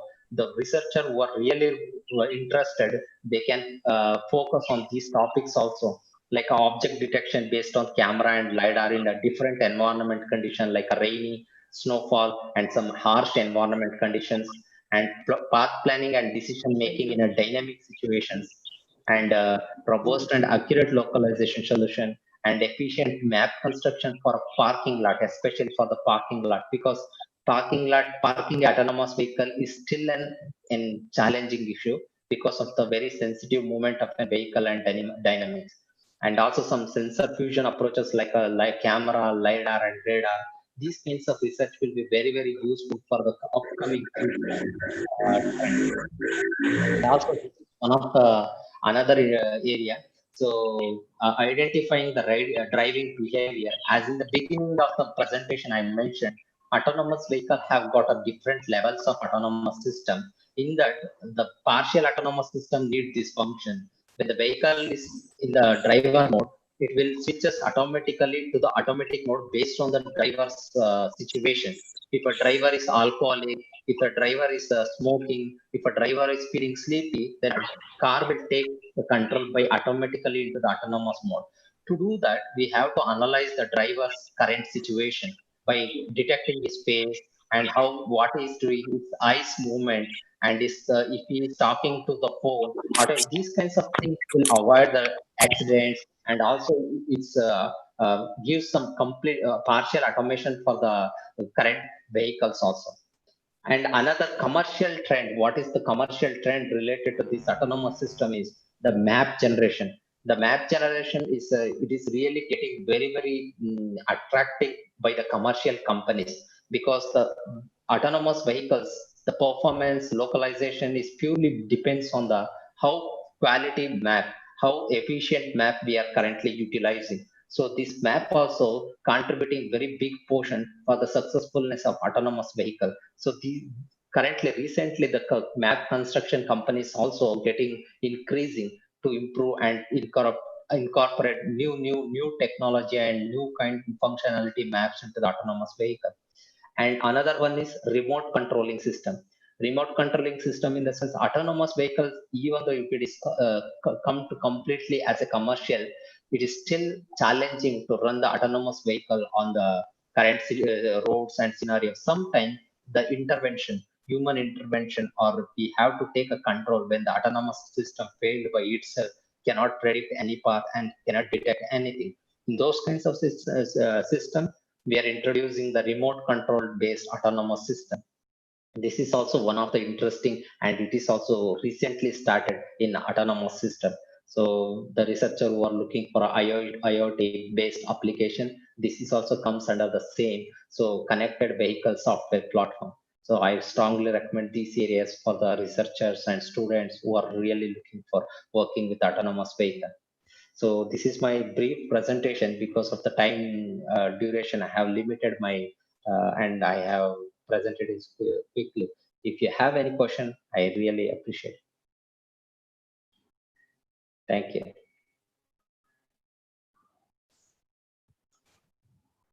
If you have any questions, please. It's all about autonomous vehicle and functions, and it is about what are the research topics and projects for UG and PG programs and everything. Okay, thank you very much, sir, for your nice presentation. Dr. Ajay sir has discussed about autonomous vehicles, current trends and challenges. Thank you, sir, for your valuable time. Sir, there are many questions from our participants, so I would like to ask few of them. May I ask, sir? Sure. Yeah, sure. Okay. Sir, the question is from Dr. Raju Kumar Mente from Solapur University. And the question is, what are the factors considered while selecting the optimal path by autonomous vehicles? I repeat, what are the factors considered while selecting the optimal path by autonomous vehicles? Yeah, that is a good question. Optimal path means the factors we consider, it should be the short optimal distance.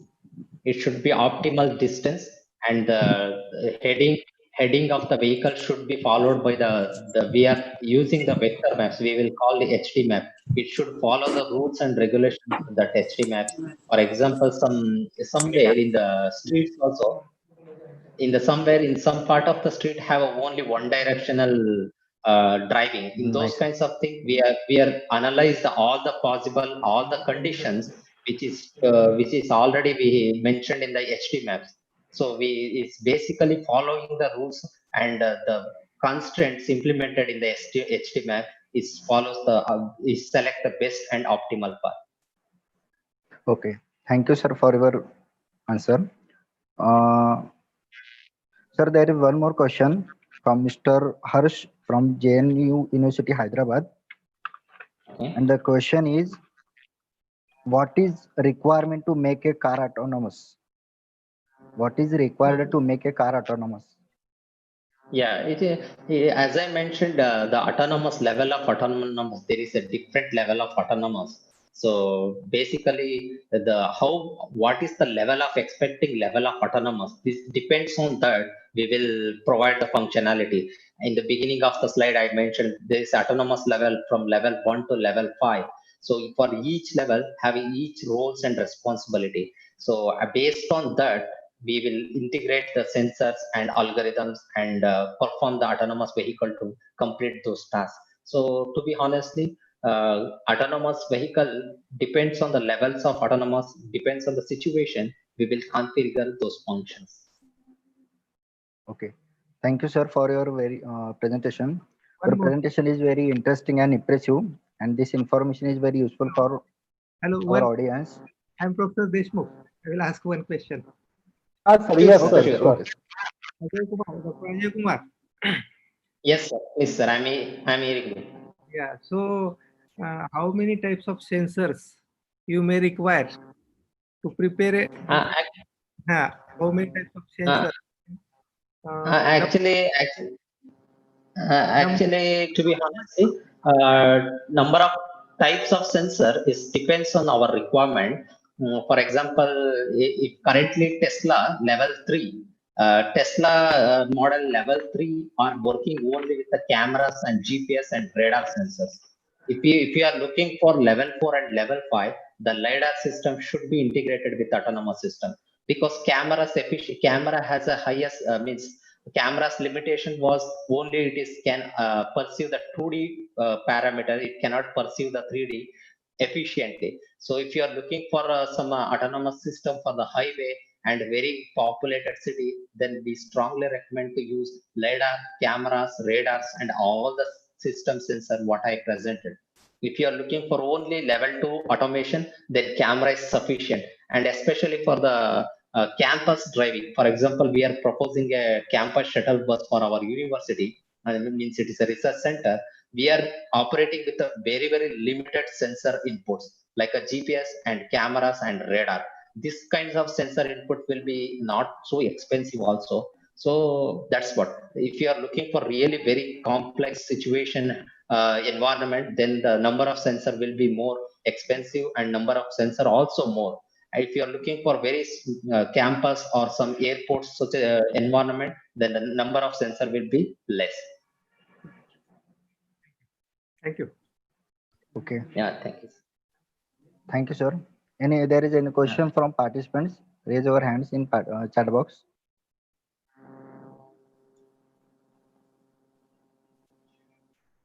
Any question from participants?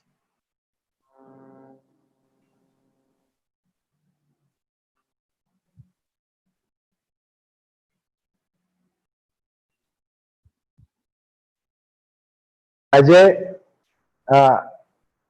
yes, sir. Nice to see you. Do come to India, visit to Solapur, and your presentation is very nice, very good.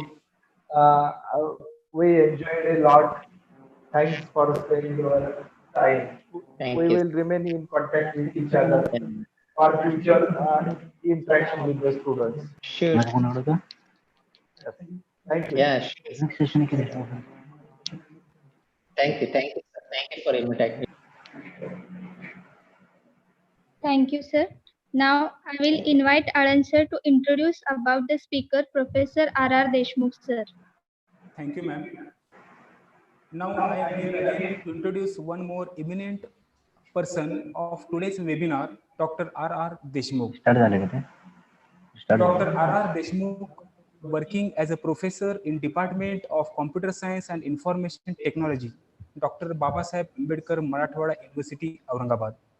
He is working as a coordinator for the DST FIST program in department sanctioned by DST New Delhi.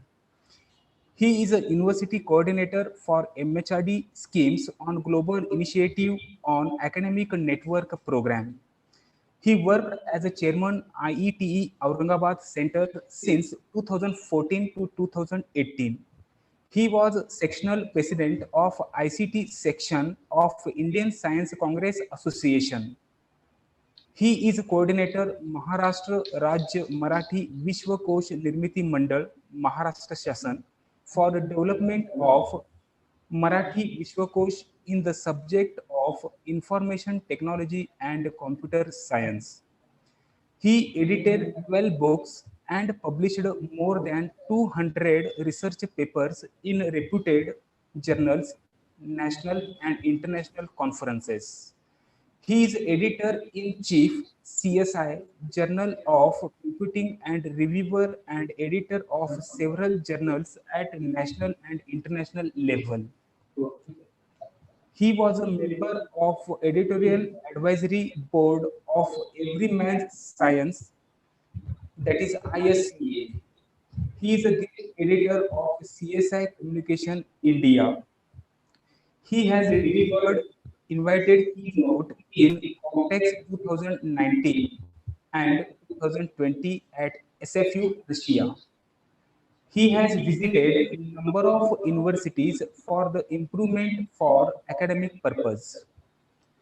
He has completed 4 research projects from UTC DST FIST and received grants of more than 150 lakhs. His areas of specialization are human-computer interaction, digital speech signal processing, data mining, data warehousing, image processing, pattern recognition, artificial intelligence, computational auditory scene analysis, and neural networks. He received the Bharat Ratna Mother Teresa Gold Medal Award 2015 for outstanding service in education and research to strengthen India's unity and economic development. He also received Best Teacher Award in 2017 for outstanding excellence and remarkable achievement in field of teaching, research and publication from IRDP Group of Journal, Chennai, India. He also received Best Research Paper Award in 38th INCA International Congress in October 2018 and won first prize in Inter-University State Level Research Festival, Avishkar 2009.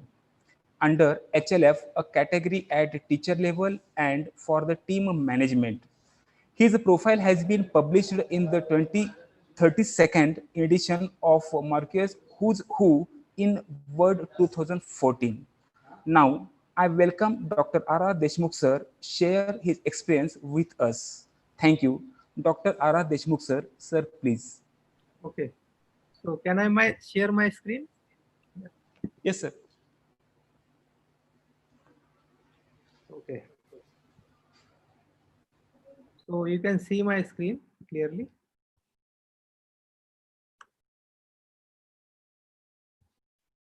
Sorry. It is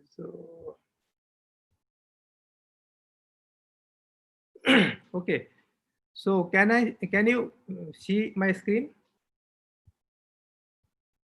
My screen is shared? Yes, yes, sir. Yes, sir. Yes, sir. Yes, sir. Okay, thank you for a nice introduction. Good evening, friends. Chief guest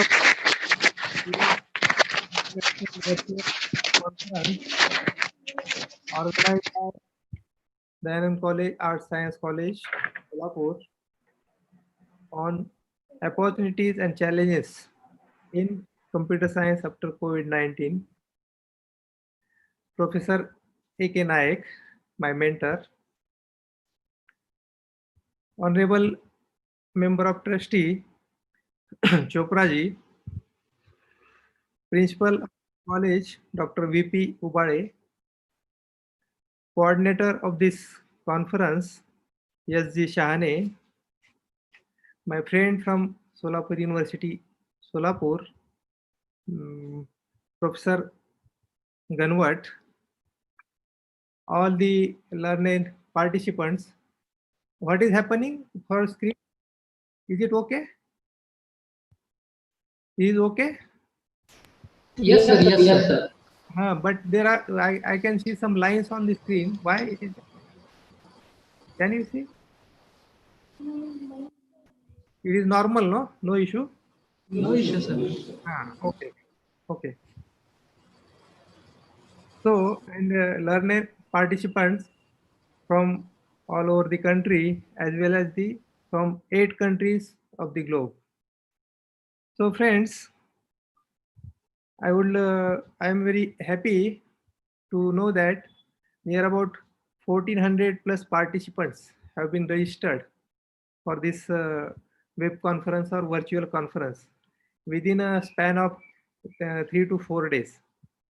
So it shows the efforts taken by the organizer in an appropriate time and announcing the conference on the issue of COVID-19, on the basis of COVID-19 at an appropriate way with the appropriate title. And also I would like to appreciate the attitude of the participants, those who are registered for this conference, and they are taking part and utilizing their ways or their time in very right way. So friends,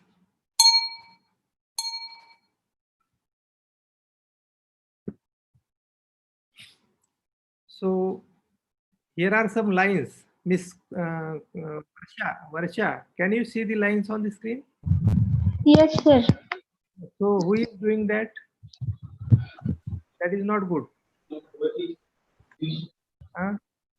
Who is doing all these things? Or shall I continue or shall I finish? You can continue, sir. We are also seeing lines, but we are finding it, sir. You can continue. Okay. That's okay. That's okay. Because this sort of disturbance. Misal sir एक announcement करा कोण तर स्क्रीनवर pen न लिहायला लागलेला आहे त्याच्यात नाही सर पण सर देशमुख सरच फक्त को होस्ट आहेत कोणच करू शकत नाही त्याच्यावर बाय पार्टिसिपंट पण करू शकतात ते पेनला साईडला आल्यामुळं अनाउन्स करा एकदा I am not doing all this thing participant साईडला पेन येत आहे ना पेन न मार्किंग केलेलं आहे ते कोणतं don't mark the pen participant request The participant who is doing this, please stop it. And the administrator or those who is hosting, he will be having a control.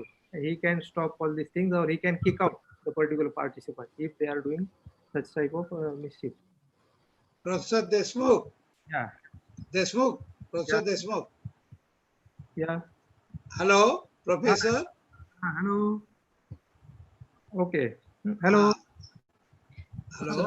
Yes, sir. Now it is clear. Clear, sir. Since some कौन me off?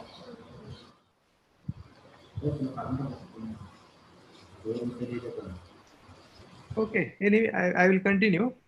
Okay. So, friends, Professor Naik has explored very excellently the opportunities and challenges out of this ICT services or information communication and technology services, to also the various challenges and opportunities for the sustainable development of the India or at national and international level. So friends, as you know, the ICT is an interdisciplinary subject. It is not limited to computer science or information technology or mathematics or statistics or physics or economics or commerce. It can be used in, or there are applications of ICT. कोणतरी करते मी इथनं of केलंय of आहे sir त्यांचं कोणीतरी काहीतरी करतंय तिथून आता बंद झाले पण fields, disciplines and subjects and domain areas. Okay. So again, it is very useful or it is very supportive in teaching, learning and evaluation process, as well as in administration and different sectors of industry, research, defense, industry, automation, and so on. So here I would like to explore the advantage of this ICT in the field of research. So friends, we all know in earlier days, it was very difficult to continue the research work, particularly in science and this technology or engineering, as well as in the projects or in the topics of research where the data collection was required. So for collecting data, the candidate has to move from one place to another place.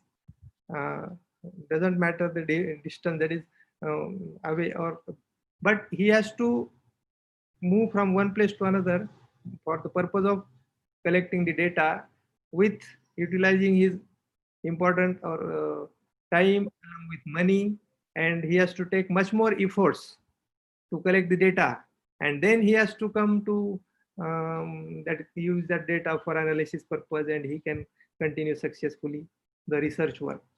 But due to ICT, anybody or person or student can sit at his PC and he can access the data available worldwide or the data available at unique place in any library or any research center or any remote place.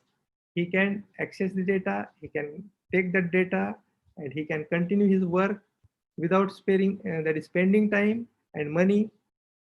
And so now we can see the results of this research outcomes are also much more better than the earlier days. So this is the one simple example how this ICT has affected in our regular life. So also here I would like to share one of the magical thing about the ICT. So पहले पुरानों में कहा गया था कि ऋषि मुनि हिमालय में जाके कुछ दिन तपश्चर्या करके they will get some extra power or special power to send the message at remote place, or they will be able to know what is going on at remote place, or they can send the message, or they can know the things what is happening at remote place. But friends, I would like to share that due to this ICT services, now anybody can see by sitting in his room or in his office what is going on at remote place in India, in different states, or in foreign countries also. Or we can observe a traffic which is moving in one of the particular road in America, USA, or Japan or England, any place. Or we can, this is the best example, this conference. Everybody is sitting at a remote place and all are interacting as like they are sitting in one hall, or face to face they are interacting. So this is because of what? This is a big ICT and backup of ICT or availability of the information, communication, and technology. Friends, here again I would like to share that everybody in his life, day-to-day life, is making use of ICT or taking the advantage of ICT services. Somebody might be knowing, or some might be knowingly or unknowingly taking the use of that is services of ICT as a we can take an example of mobile phone. So everybody who is having mobile phone, whenever he gets up, first of all he check his mobile phone. So after waking, first attempt is for mobile. Again, for any services if he required, government sector services or private sector services, or for railway reservation or train reservation or plane reservation or any sort of booking, what you are doing, you are taking the advantage of ICT. Even if a farmer needs the backbone or support, or he is also taking the advantages of ICT services. When he used to go to market for sale of his products, he checks the rates, what is today's rate in the market, and accordingly he decides whether to send his product to market or not. So what is this?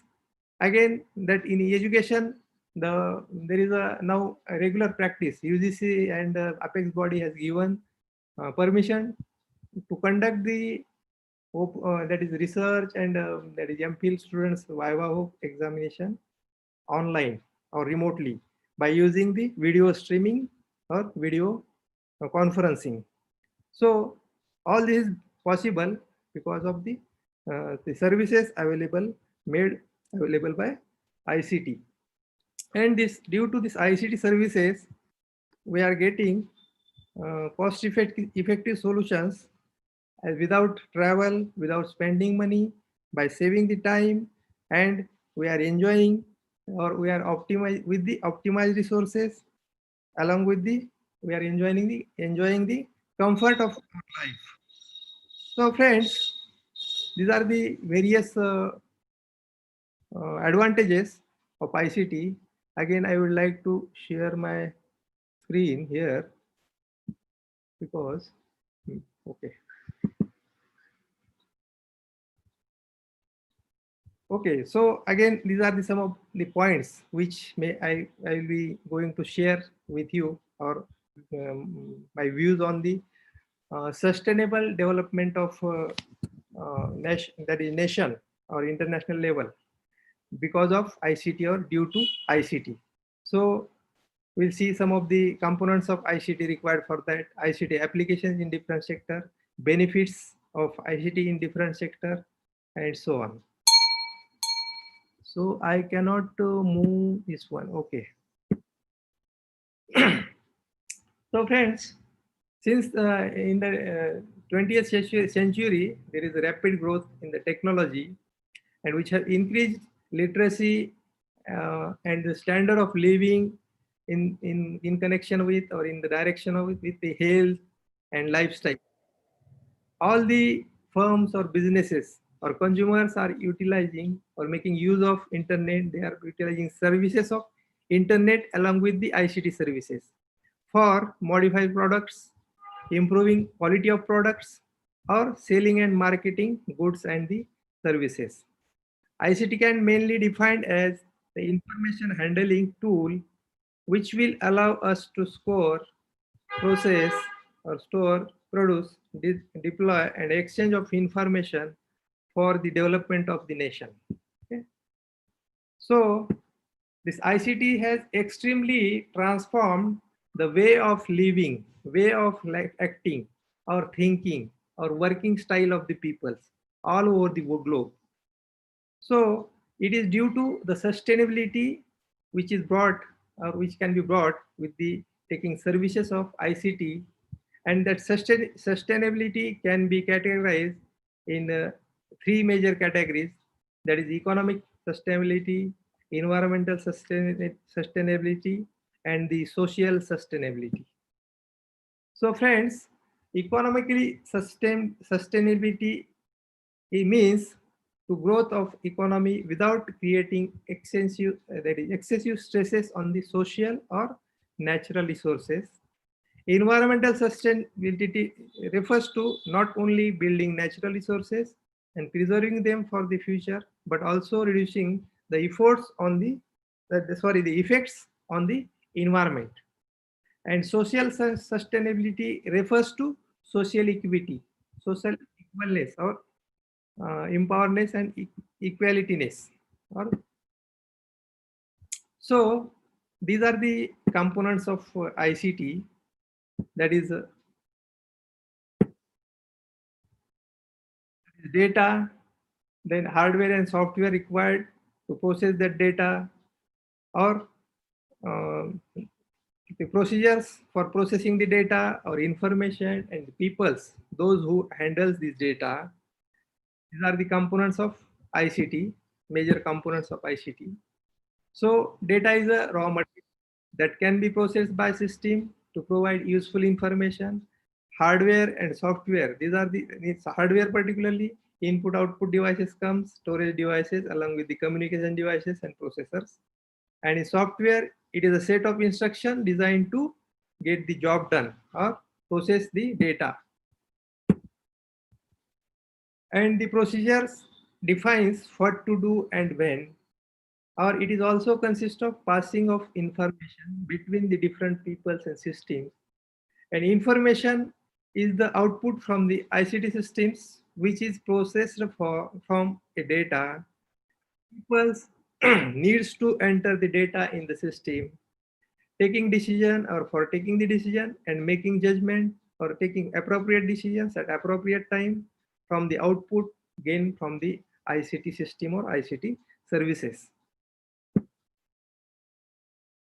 So there are so many applications, or I can say that, as I have earlier explored, that every person is utilizing services of ICT or backbone of each and every service out of his wherever advantage or he is taking. It is backed by ICT services in his day-to-day life. So today it is not the thing or wrong thing. Earlier it was said that roti, kapda and makan, these are the three essential things for living satisfactorily or for a healthy living. But the today or nowadays has been come to add the word ICT to these three words, that is roti, kapda or makan or ICT. Because without taking advantage or without making use of ICT services, nobody can live or nobody can survive. So including that, this ICT includes many applications in many different sectors like the education, industries, business, agriculture, health, defense, transport, entertainment. So here you can see that in industry, they are majority running on ICT backbone or services for automation and different sort of things. Businesses, they are taking the application or services of ICT. Without that, the business cannot be continue. Or there are so many government projects for which everybody has to encounter or has to take advantage or has to go for ICT services. So central government has initiated 33 major research projects. That is referred as a machine mode projects.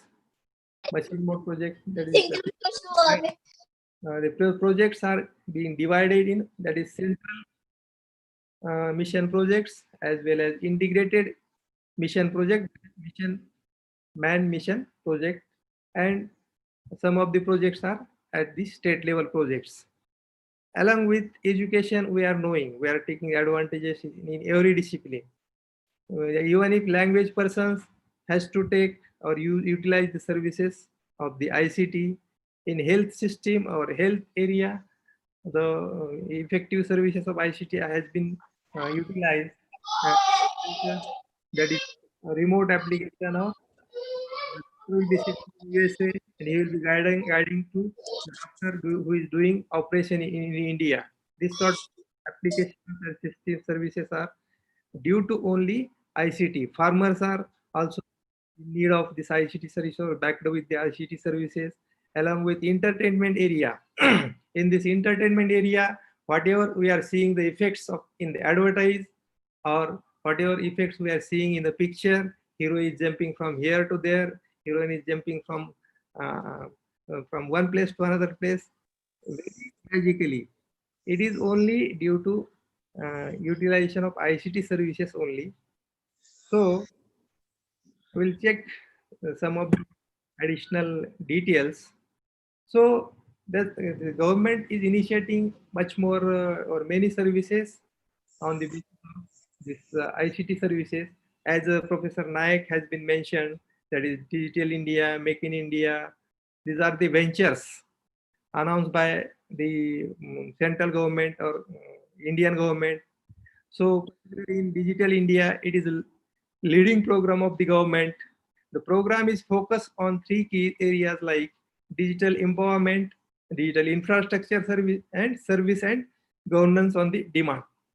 So these three keys are to be strengthened, or the facilities in these three areas are to be extended. And these following two programs has been taken in Digital India, that is SWIFT program. SWIFT is a SWAM and single window interface trade, and another is a Umang program, that is unified mobile application for new age governance. Here, ICT is turning the concept of paperless office into reality with the help of all these projects. So, these are the 9 pillars of Digital India, where first comes to broadband highway, that is enhancing and increasing the broadband services or connectivity to the remote place. Second one is universal access to mobile connectivity with strengthening the broadband. Third one is a public internet access program. Fourth one is a governance, e-governance, reforming government through the technology. Fifth one is the e-Kranti. It is related to electronic delivery of the services. Sixth one, that is information to all. That is all the information made available to everybody or all. Seventh one is the electronic manufacturing. Eighth one is the IT for job or IT services for you, that is providing jobs. And ninth one, that is early harvest program. These are the various ventures or main 9 pillars of the Digital India. So, as we know, our PM Modi has announced 100 cities in the India as a smart cities. So he has announced, and I think Solapur city is one of the announced 100 smart cities. It is in the list of smart cities. So how ICT can support, or all these things are being supported by ICT only, information communication technology, which can help convert Indian cities to become a smarter cities. Again, what is meant by smarter cities? Smart, that is everything smart. That is all the services smart. Automatically or naturally, the persons will become a smart. That is to improve the lifestyle by providing maintainable environments, good transportation, high quality healthcare, e-governance and security. These are the key points for having a smartness in all the sectors of the human beings or persons. And along with that, that GIS means geographical system allows the spatial data management above and below the ground. We can manage and study and utilize the services. So this is a concept of smarter cities, in where that is a unifying vision or vision of smart cities is nothing but to provide happy, safe and healthy citizenship life, innovative and thriving enterprises, smarter utility services, along with the smarter government services, where it comprises of that is smart use of electricity, smart use of water, or smart use of under drainage water, or there is traffic, smart management or control of traffic, and so many things are there. You can see here, or smart government services, or all the ventures of government services facilities will be provided smartly to every person of the citizen, or for the every citizen. That is the smarter city. So friends, here I would like to share this video which is supporting the concept or ideology behind the smart cities or smarter cities. Okay, bear with me. The 25th of June, 2015. A day when the government of India and the people of India shook hands and marked the beginning of one of the biggest partnerships in the history of the country for building India's first ever smart city.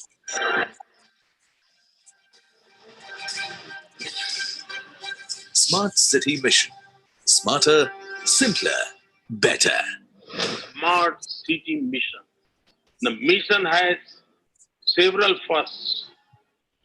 It is the first time that certain areas in cities will be comprehensively developed in a systematic and qualitative way. It is the first time that there has been such extensive citizen consultation. It is the first time that allocation of funds in a government scheme is done not by decisions of ministers or officers, but on the basis of competition. Prime Minister Narendra Modi's earnest vision for smart cities gave an encouraging impetus for an urban modernization momentum. In the largest citizen engagement exercise in the history of urban India, close to 15 million citizens shared their imaginations, their ideas for a smart city. Special purpose vehicles were set up to put the implementation process on fast track. And today, the cities that our citizens used to dream about are taking shape in reality. Come, look for yourself. We are bringing many technology firsts to India. Sewerage का कार्य, 24 घंटे पानी की supply देने का कार्य, बिजली की तारों को अंडरग्राउंडिंग करने का कार्य, 1200 किलोमीटर की wifi network, 3800 CCTV surveillance camera. The model city with smart facilities for citizens such as automatic vehicle locator systems, unified command and control centre, smart lighting, smart parking. सभी स्कूलों में स्मार्ट क्लासरूम का installation हमने कार्य पूर्ण कर दिया है. रोड वाइडनिंग के प्रोजेक्ट्स हम लोगों के काफी तेजी से चल रहा है. Jan Mitra card, wherein the non-transit services like payment of taxes, future compatibility for usage in metro has been designed. People participation, a better living place, a cleaner place, a greener place. Smart solution इस पूरे mission में research किए हैं. Integrating digitalization and infrastructure development for every aspect to improve the people's life. लगभग 500 करोड़ का निवेश, लगभग 520 करोड़ का एक प्रोजेक्ट, 1221 करोड़ का बजट स्वीकृत किया गया है. तो 100 करोड़ तक का कार्य पूर्ण कर लिया है. This amounts to total 675 odd crores. Gandhinagar, Jaipur, Bhopal, Ahmedabad, Indore, Nagpur, Udaipur. And there is more. With 12-kilometer long dedicated bicycle tracks, Bhopal is exploring the potential of public bike sharing system for offering a last-mile connectivity to the destination. Having planned for a network of complete streets for 49 kilometers, Coimbatore is working towards developing smart roads with high-quality walking, cycling, and apt public facilities. Surat ushered in intelligent traffic management system. 154 BRTS stations and more than 400 city bus stops have been integrated with ITMS. Average frequency of BRTS and city buses is just 8 to 10 minutes now. Pune decided to set up a state-of-the-art transport command and control center, enabling real-time tracking of 1,500 plus buses. Cities like Surat and Ahmedabad made it a priority to implement integrated CCTV surveillance of streets for monitoring as well as safety and security of citizens. With an aim to preserve the valuable monuments and to promote tourism, the city of Indore is working for conservation and restoration of monuments, including the site of Hari Rao Holkar, Chhatri. World's favorite lakeside heritage city, Udaipur has taken up the task of conserving its historic, lively bazaars and refreshing of lakes. Smart City Mission is in full swing all across the country. Work on integrated command and control centers, ICCC, has commenced in 5 cities. 30 cities would go live in ICCC by June 2018.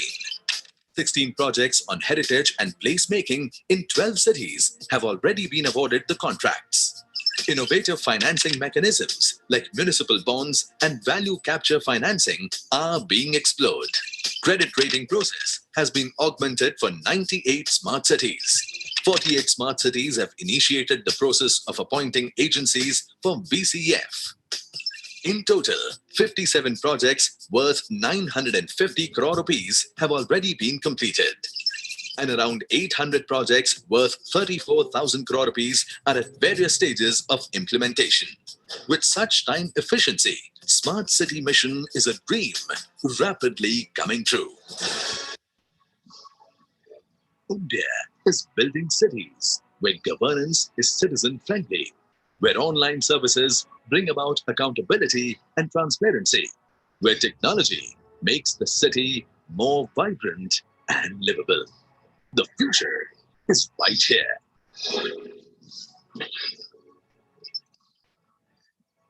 Smart City Mission. Smarter, simpler, better. So friends, after viewing this clip, you might be realizing how many opportunities at the national level only for the project of smart city. How many people can get the opportunities for their future, because all this work is in initial stage. So in future, all these things have to come up. Okay. Along with that, there is another venture of government, central government, Startup India program. In Startup India is an initiative taken by Indian government for building strong ecosystems, and these strong ecosystems will be conducive for development of business, for sustainable economy, and to generate employment opportunities on the large scale. Another venture, that is Make in India. It is to encourage companies and their products. The Government of India launches Make in India in September 14. Within this, more than 25 sectors of economy are being covered, and Make in India program enhances the growth of various sectors regarding the digital signature support. Again, the e-governance or e-Setu is a different venture of the government, which is targeted at the revolutionizing government through the technology, digitizing business procedures of the management to develop transactions, reducing the time consumed in the completing these procedures, and so on, creating edge systems between departments and buildings, online application submission, and the tracking systems, as well as constructing and using online sources for the voter ID cards, school certificates, etc., and incorporating unique identification card or mobile platforms, payment gateways to various systems. Again, e-business allows making relationship business within domestic as well as international level, customer level as well as business level, linking between the internal and external processing systems with the lots of flexibility. Web-based technologies improve the relation in between the customers. As a customer point of view, e-business has many advantages. That is online shopping from the home. Customer can have a number of options to buy a product. Customer can probably find what they need without waiting in a queue. These are the benefits. This e-Kranti is aimed to electronic delivery of services and improving the applying internet-based arrangements in the schools, digitized records, consultancy, health services, patient information system, and resource of medicine, as well as real-time price data, input of records, and enables farmers online financial transactions facilities will be made available, or sponsoring mobile-based emergency services. These are some of the ventures of e-Kranti. Again, in banking sector, we are knowing all the banking sector is on the base of that ICT services has been implemented in almost all the banking sectors for various services, for checking balance sheet or deposit statement, or can do instant transfer or payment or bill. We can pay the bill like the light bill or different sort of phone bill or mobile bills online. And this impact of ICT on banking system effects on the human being in following three ways, that is globalization, deregulation, and consolidation. Again, this e-learning is closely related to our education system, that MHRD ministry has launched a portal named Sakshat, that is one-stop education portal, where the students from school level to PG level can opt the courses and they can complete the courses and they can um, give the final examination on the online basis. Or e-learning caters to open a resources, augmented reality, gaming atmosphere, or global learning. Again, e-health. It is as we are aware that it overcomes the problem of inaccessibility. Means any person from foreign can give the services to our that is India, or Indian doctor can give services to foreign countries. In rural hospitals also, the physicians use a Mediline trainings, check out electronically created health record system and can find the history of the patient. Transmission of CT scan or any other images can be made by email or different types of communication media, WhatsApp or something. And again, the remote surgery sort of concept has been came in existence, where if we are not having an expert in a particular area, the foreign doctor can support the operation to the Indian doctor, and the surgery can be successfully done, or with the telesurgery concept, which is backed by the ICT. Again, the e-employment and this ICT can develop for employment provides us a following three advantages. That is, greater connectivity can be initialized, digitization of more aspects of the work, and more globalized skill can be initiated. Or this ICT plays a very much important role in protection of environment and sustainable use of natural resources, as well as it allows us for monitoring the forest or implementation of green computing programs or monitoring of natural resources and disaster conditions by taking the advantage of GIS services.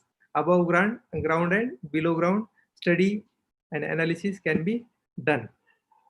And in agriculture sector, as our country is agricultural based, this ICT is also backing to the agriculture services with wireless technologies are being used, or GPS provides benefits in geofacing, surveying, or map making services.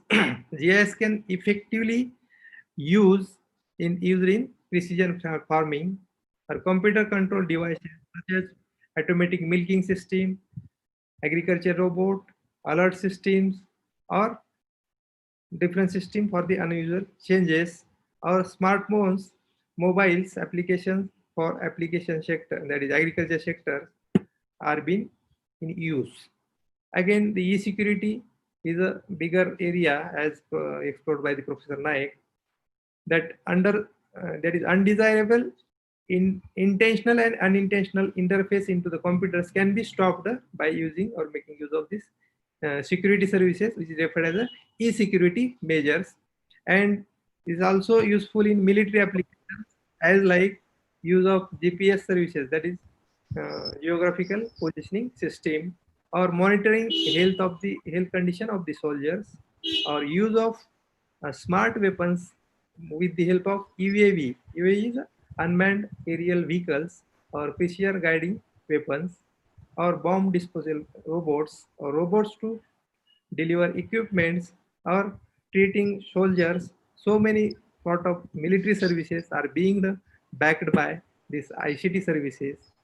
And last but obviously, that is ICT for transportation and mobility. We are experiencing in day to day, that is Ola cabs, smart parking, online mapping, or public transport. All these services are being backed by the ICT services, or making a life sustainable with the help of ICT services. Again, ICT services for women empowerment. So ICT women feel secure. Their awareness and knowledge are also increased. They feel more confident. One program named as the Internet Sathi, launched by the Google in 2015 in support of this for women empowerment, especially by women. And the aim of this program women related to the internet and their tools, usage, advantage and disadvantage of the ICT services. So, again, there is a list of various domain areas, that is applications of education, communication, globalization, better handiness, or bridging the cultural gap between. So, last, I would like to conclude by saying that information communication technology plays an important role for the nation, and the most of the people are using this technology in day-to-day life. In all applications, use of time, money, and will contribute a lot of sustainable India. We can say that information and communication technology have improved our lives and added sustainability to grow or for growing facilities and serving for the comfort of the human being. So with this one, I would like to conclude and end. So at last, I would like to thank the organizers for giving me an opportunity to interact with the participants or audience in this one-day international web conference or virtual conference. Again, thanks to organizers and thank you. Yes. Thank you very much, sir, for your nice presentation. Dr. Deshmukh sir have discussed about role of ICT in sustainable development, components of ICT, applications of ICT in different sectors, and benefits of ICT. Thank you, sir. Sir, there are many questions from our participants, so I would like to ask few of them. Yeah.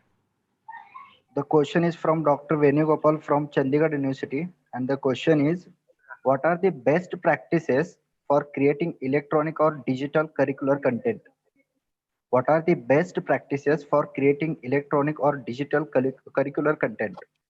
Yeah, so I would like to suggest that professor might be aware of this Swayam program. Our central government is giving funding also, or is supporting with funding to create a digital course or convert any course in the digital platform. So he can get support also. As per the guidelines of MHRD, if he goes further, he can develop and he will get the support. For one course, he may get 8 to 10 for that. Government is supporting for that. And there are all the facilities made available or available easily in India to make a digitization of our course. So for that you may require some studio sort of thing. If it is there, all right. Otherwise, without having a studio also, one can, by sitting at home also, can convert his course to a digital form by making PPT presentation, or by making a video recording, or by adding some videos to his course material. It is possible, not difficult. And now that is the UGC and all the apex body has decided, and it is in the way, or it has decided that at least 20 to 40% of the course content has to be designed so that it should be completed as like an online course. So for that, efforts will be taken, and this facility will be extended 40% to 50% or 50% to 60% within the course of time. But again, as a challenge, there are so many questions. That is how to this course can be completed or done by the rural students or students at remote place where there is a problem or issue of connectivity as well as power failure and so many issues. There are so many challenges also to go for that. But this digitization of course is nothing, not a big thing, and anybody can go for that. Yes. Okay, thank you, sir. Thank you, sir, for your presentation. Your presentation is very interesting and impressive. This information is very useful for our audience. Thank you for your valuable time, sir. Due to less time, we have raised a limited questions. So thank you very much. Okay, thank you. So Nayak sir. I request to Dr. Shane sir to give the concluding mark. Hello, Kale sir. Yes, sir. Shall I add a few words? Oh, yes, sir. Yes. Just 30 seconds or at the most 1 minute. Okay, okay, sir. Deshmukh sir, namaste. Namaste, namaste. Dr. Kshir Sagar, Principal, DAV Anthem College of Education. Yeah. I just would like to add a few words about the SWAYAM and books courses. Okay. There have been more than 6 general areas in which teachers can contribute their knowledge and skills through massive open and online courses which have been placed on SWAYAM platform. Yeah. And the course would mean a paper-like subject that is taught at university level for graduate or postgraduate. Yeah. And if the course already exists, 6 lakhs rupees are given for the teacher to prepare the program or for the center. And if a new course is to be developed, which includes around 20 videos and some other material, you are going to get around 9 lakh rupees. Tremendous facilities are going to be provided. And my pleasure to convey to you that we are about to begin with such courses, even whatever the resources that we have got. And anybody, any center can begin with this one. Correct. Thank you very much, sir. Only thing is that everybody shall have to his will to go for that. There are ways and there are facilities and there is support from government and there are so many schemes. But it should go in right way. Yeah, but here MOOCs and online courses right from primary school, higher education until research level are available. And you can develop such courses, even if there are some existing courses. Thank you. Thank you, sir. Congratulations, sir. Thank you. Congratulations. Thank you. Namaste. Namaste. Okay. Thank you, sir. Kale sir, please continue. Okay. Thank you, sir. Kale sir. Deshmukh sir, namaste. Ubade sir. Ubade sir, yes. Continue. Namaskar. Namaskar. No words to say thanks to you. This is the event given to the college by yourself, sir. Everything, all contribution lies to your side, sir. And only because of you, we achieved this target. Actually, our faculty members are not too much aware with the system. But with your inspiration, we tried this level. Your talk is very nice. You have given nice, sir, as one more additional person to interact with the teachers and staff and students also. He is also more energetic, enthusiastic person. And we will try to remain in touch with yourself as well as sir. And after the situation becomes normal, we will try to assemble in the campus itself. Meanwhile, in that period, we will organize your sessions, only one session at a time, with the students about 200 plus in the college or online system for knowing the advances, then progress of the computer science and the challenges like that. We will have the series of interaction with the students.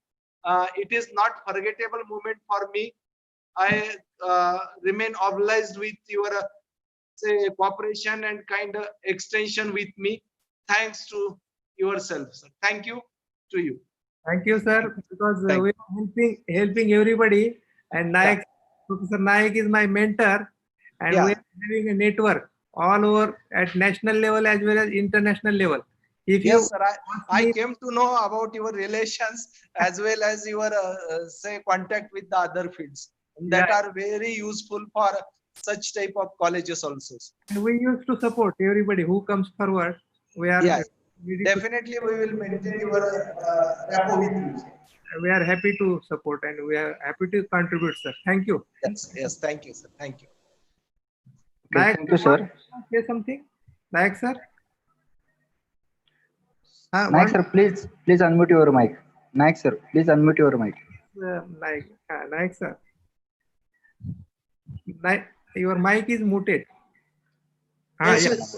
Yeah. I'm hearing everything. Yeah. No problem. Thank you very much for excellent organization of this international virtual conference. Thank you. Very good. Excellent. Okay. Thank you, sir. Right, sir. Lot of thanks to you, sir. Nice up. Okay. Thanks, sir. Nice, sir. Deshmukh, sir. Thank you. Thank you. Okay. Thank you, sir. Right. I request you to Dr. G. S. Shane, sir, to give the concluding remark. Dr. Shane, sir.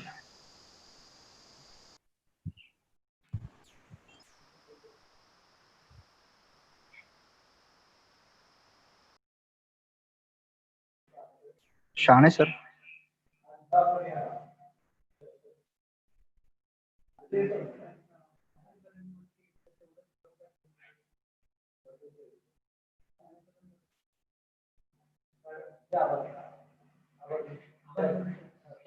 Okay. I request you to Dr. Mitchell, madam, to give the vote of thanks. Good evening, all. As all good things come to an end in a life, so is a webinar. On behalf of DBF Anthem College of Arts and Science, Solapur, I have taken this opportunity to propose vote of thanks to those who have directly and indirectly contributed to this international virtual conference on opportunities and challenges in computer science after COVID-19, organized by Department of Computer Science by our institute. At the outset, I am sincerely thankful to our chief guest, Professor A.K. Naik sir, for giving their valuable time for his busy schedule and guiding us. Thank you, sir. I am also very much thankful to resource persons, Professor R.R. Deshmukh sir and Dr. G. Ajay Kumar sir for giving valuable knowledge to us, and we are really enlightened with your knowledge. Thank you, sir. I am also very much thankful to our honorable local secretary Maheshji Chopra sir for their blessing and moral support. I am thankful to our young dynamistic principal Professor Ubhale sir for his constant encouragement. Our special thanks to our Head of Department of Computer Science, Dr. J.S. Shahani sir, for inspiring us. My heartfelt thanks to our active participants. As no program can become successful with single person. So I extend my big thanks to our organizing committee members, Mr. Misa sir, Mr. Ansar, Mr. Kai sir, and Ms. Kagwadi madam, and all teaching and non-teaching staff for their support and coordination. Thank you all of you for making this international virtual conference successful with your contribution. Thank you again. Thank you, ma'am. Now Okay, I thank you and request. congratulations. Dr. Now I G.S. Shane, request sir. all the participants to stand up for the national anthem.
Thank you, everyone.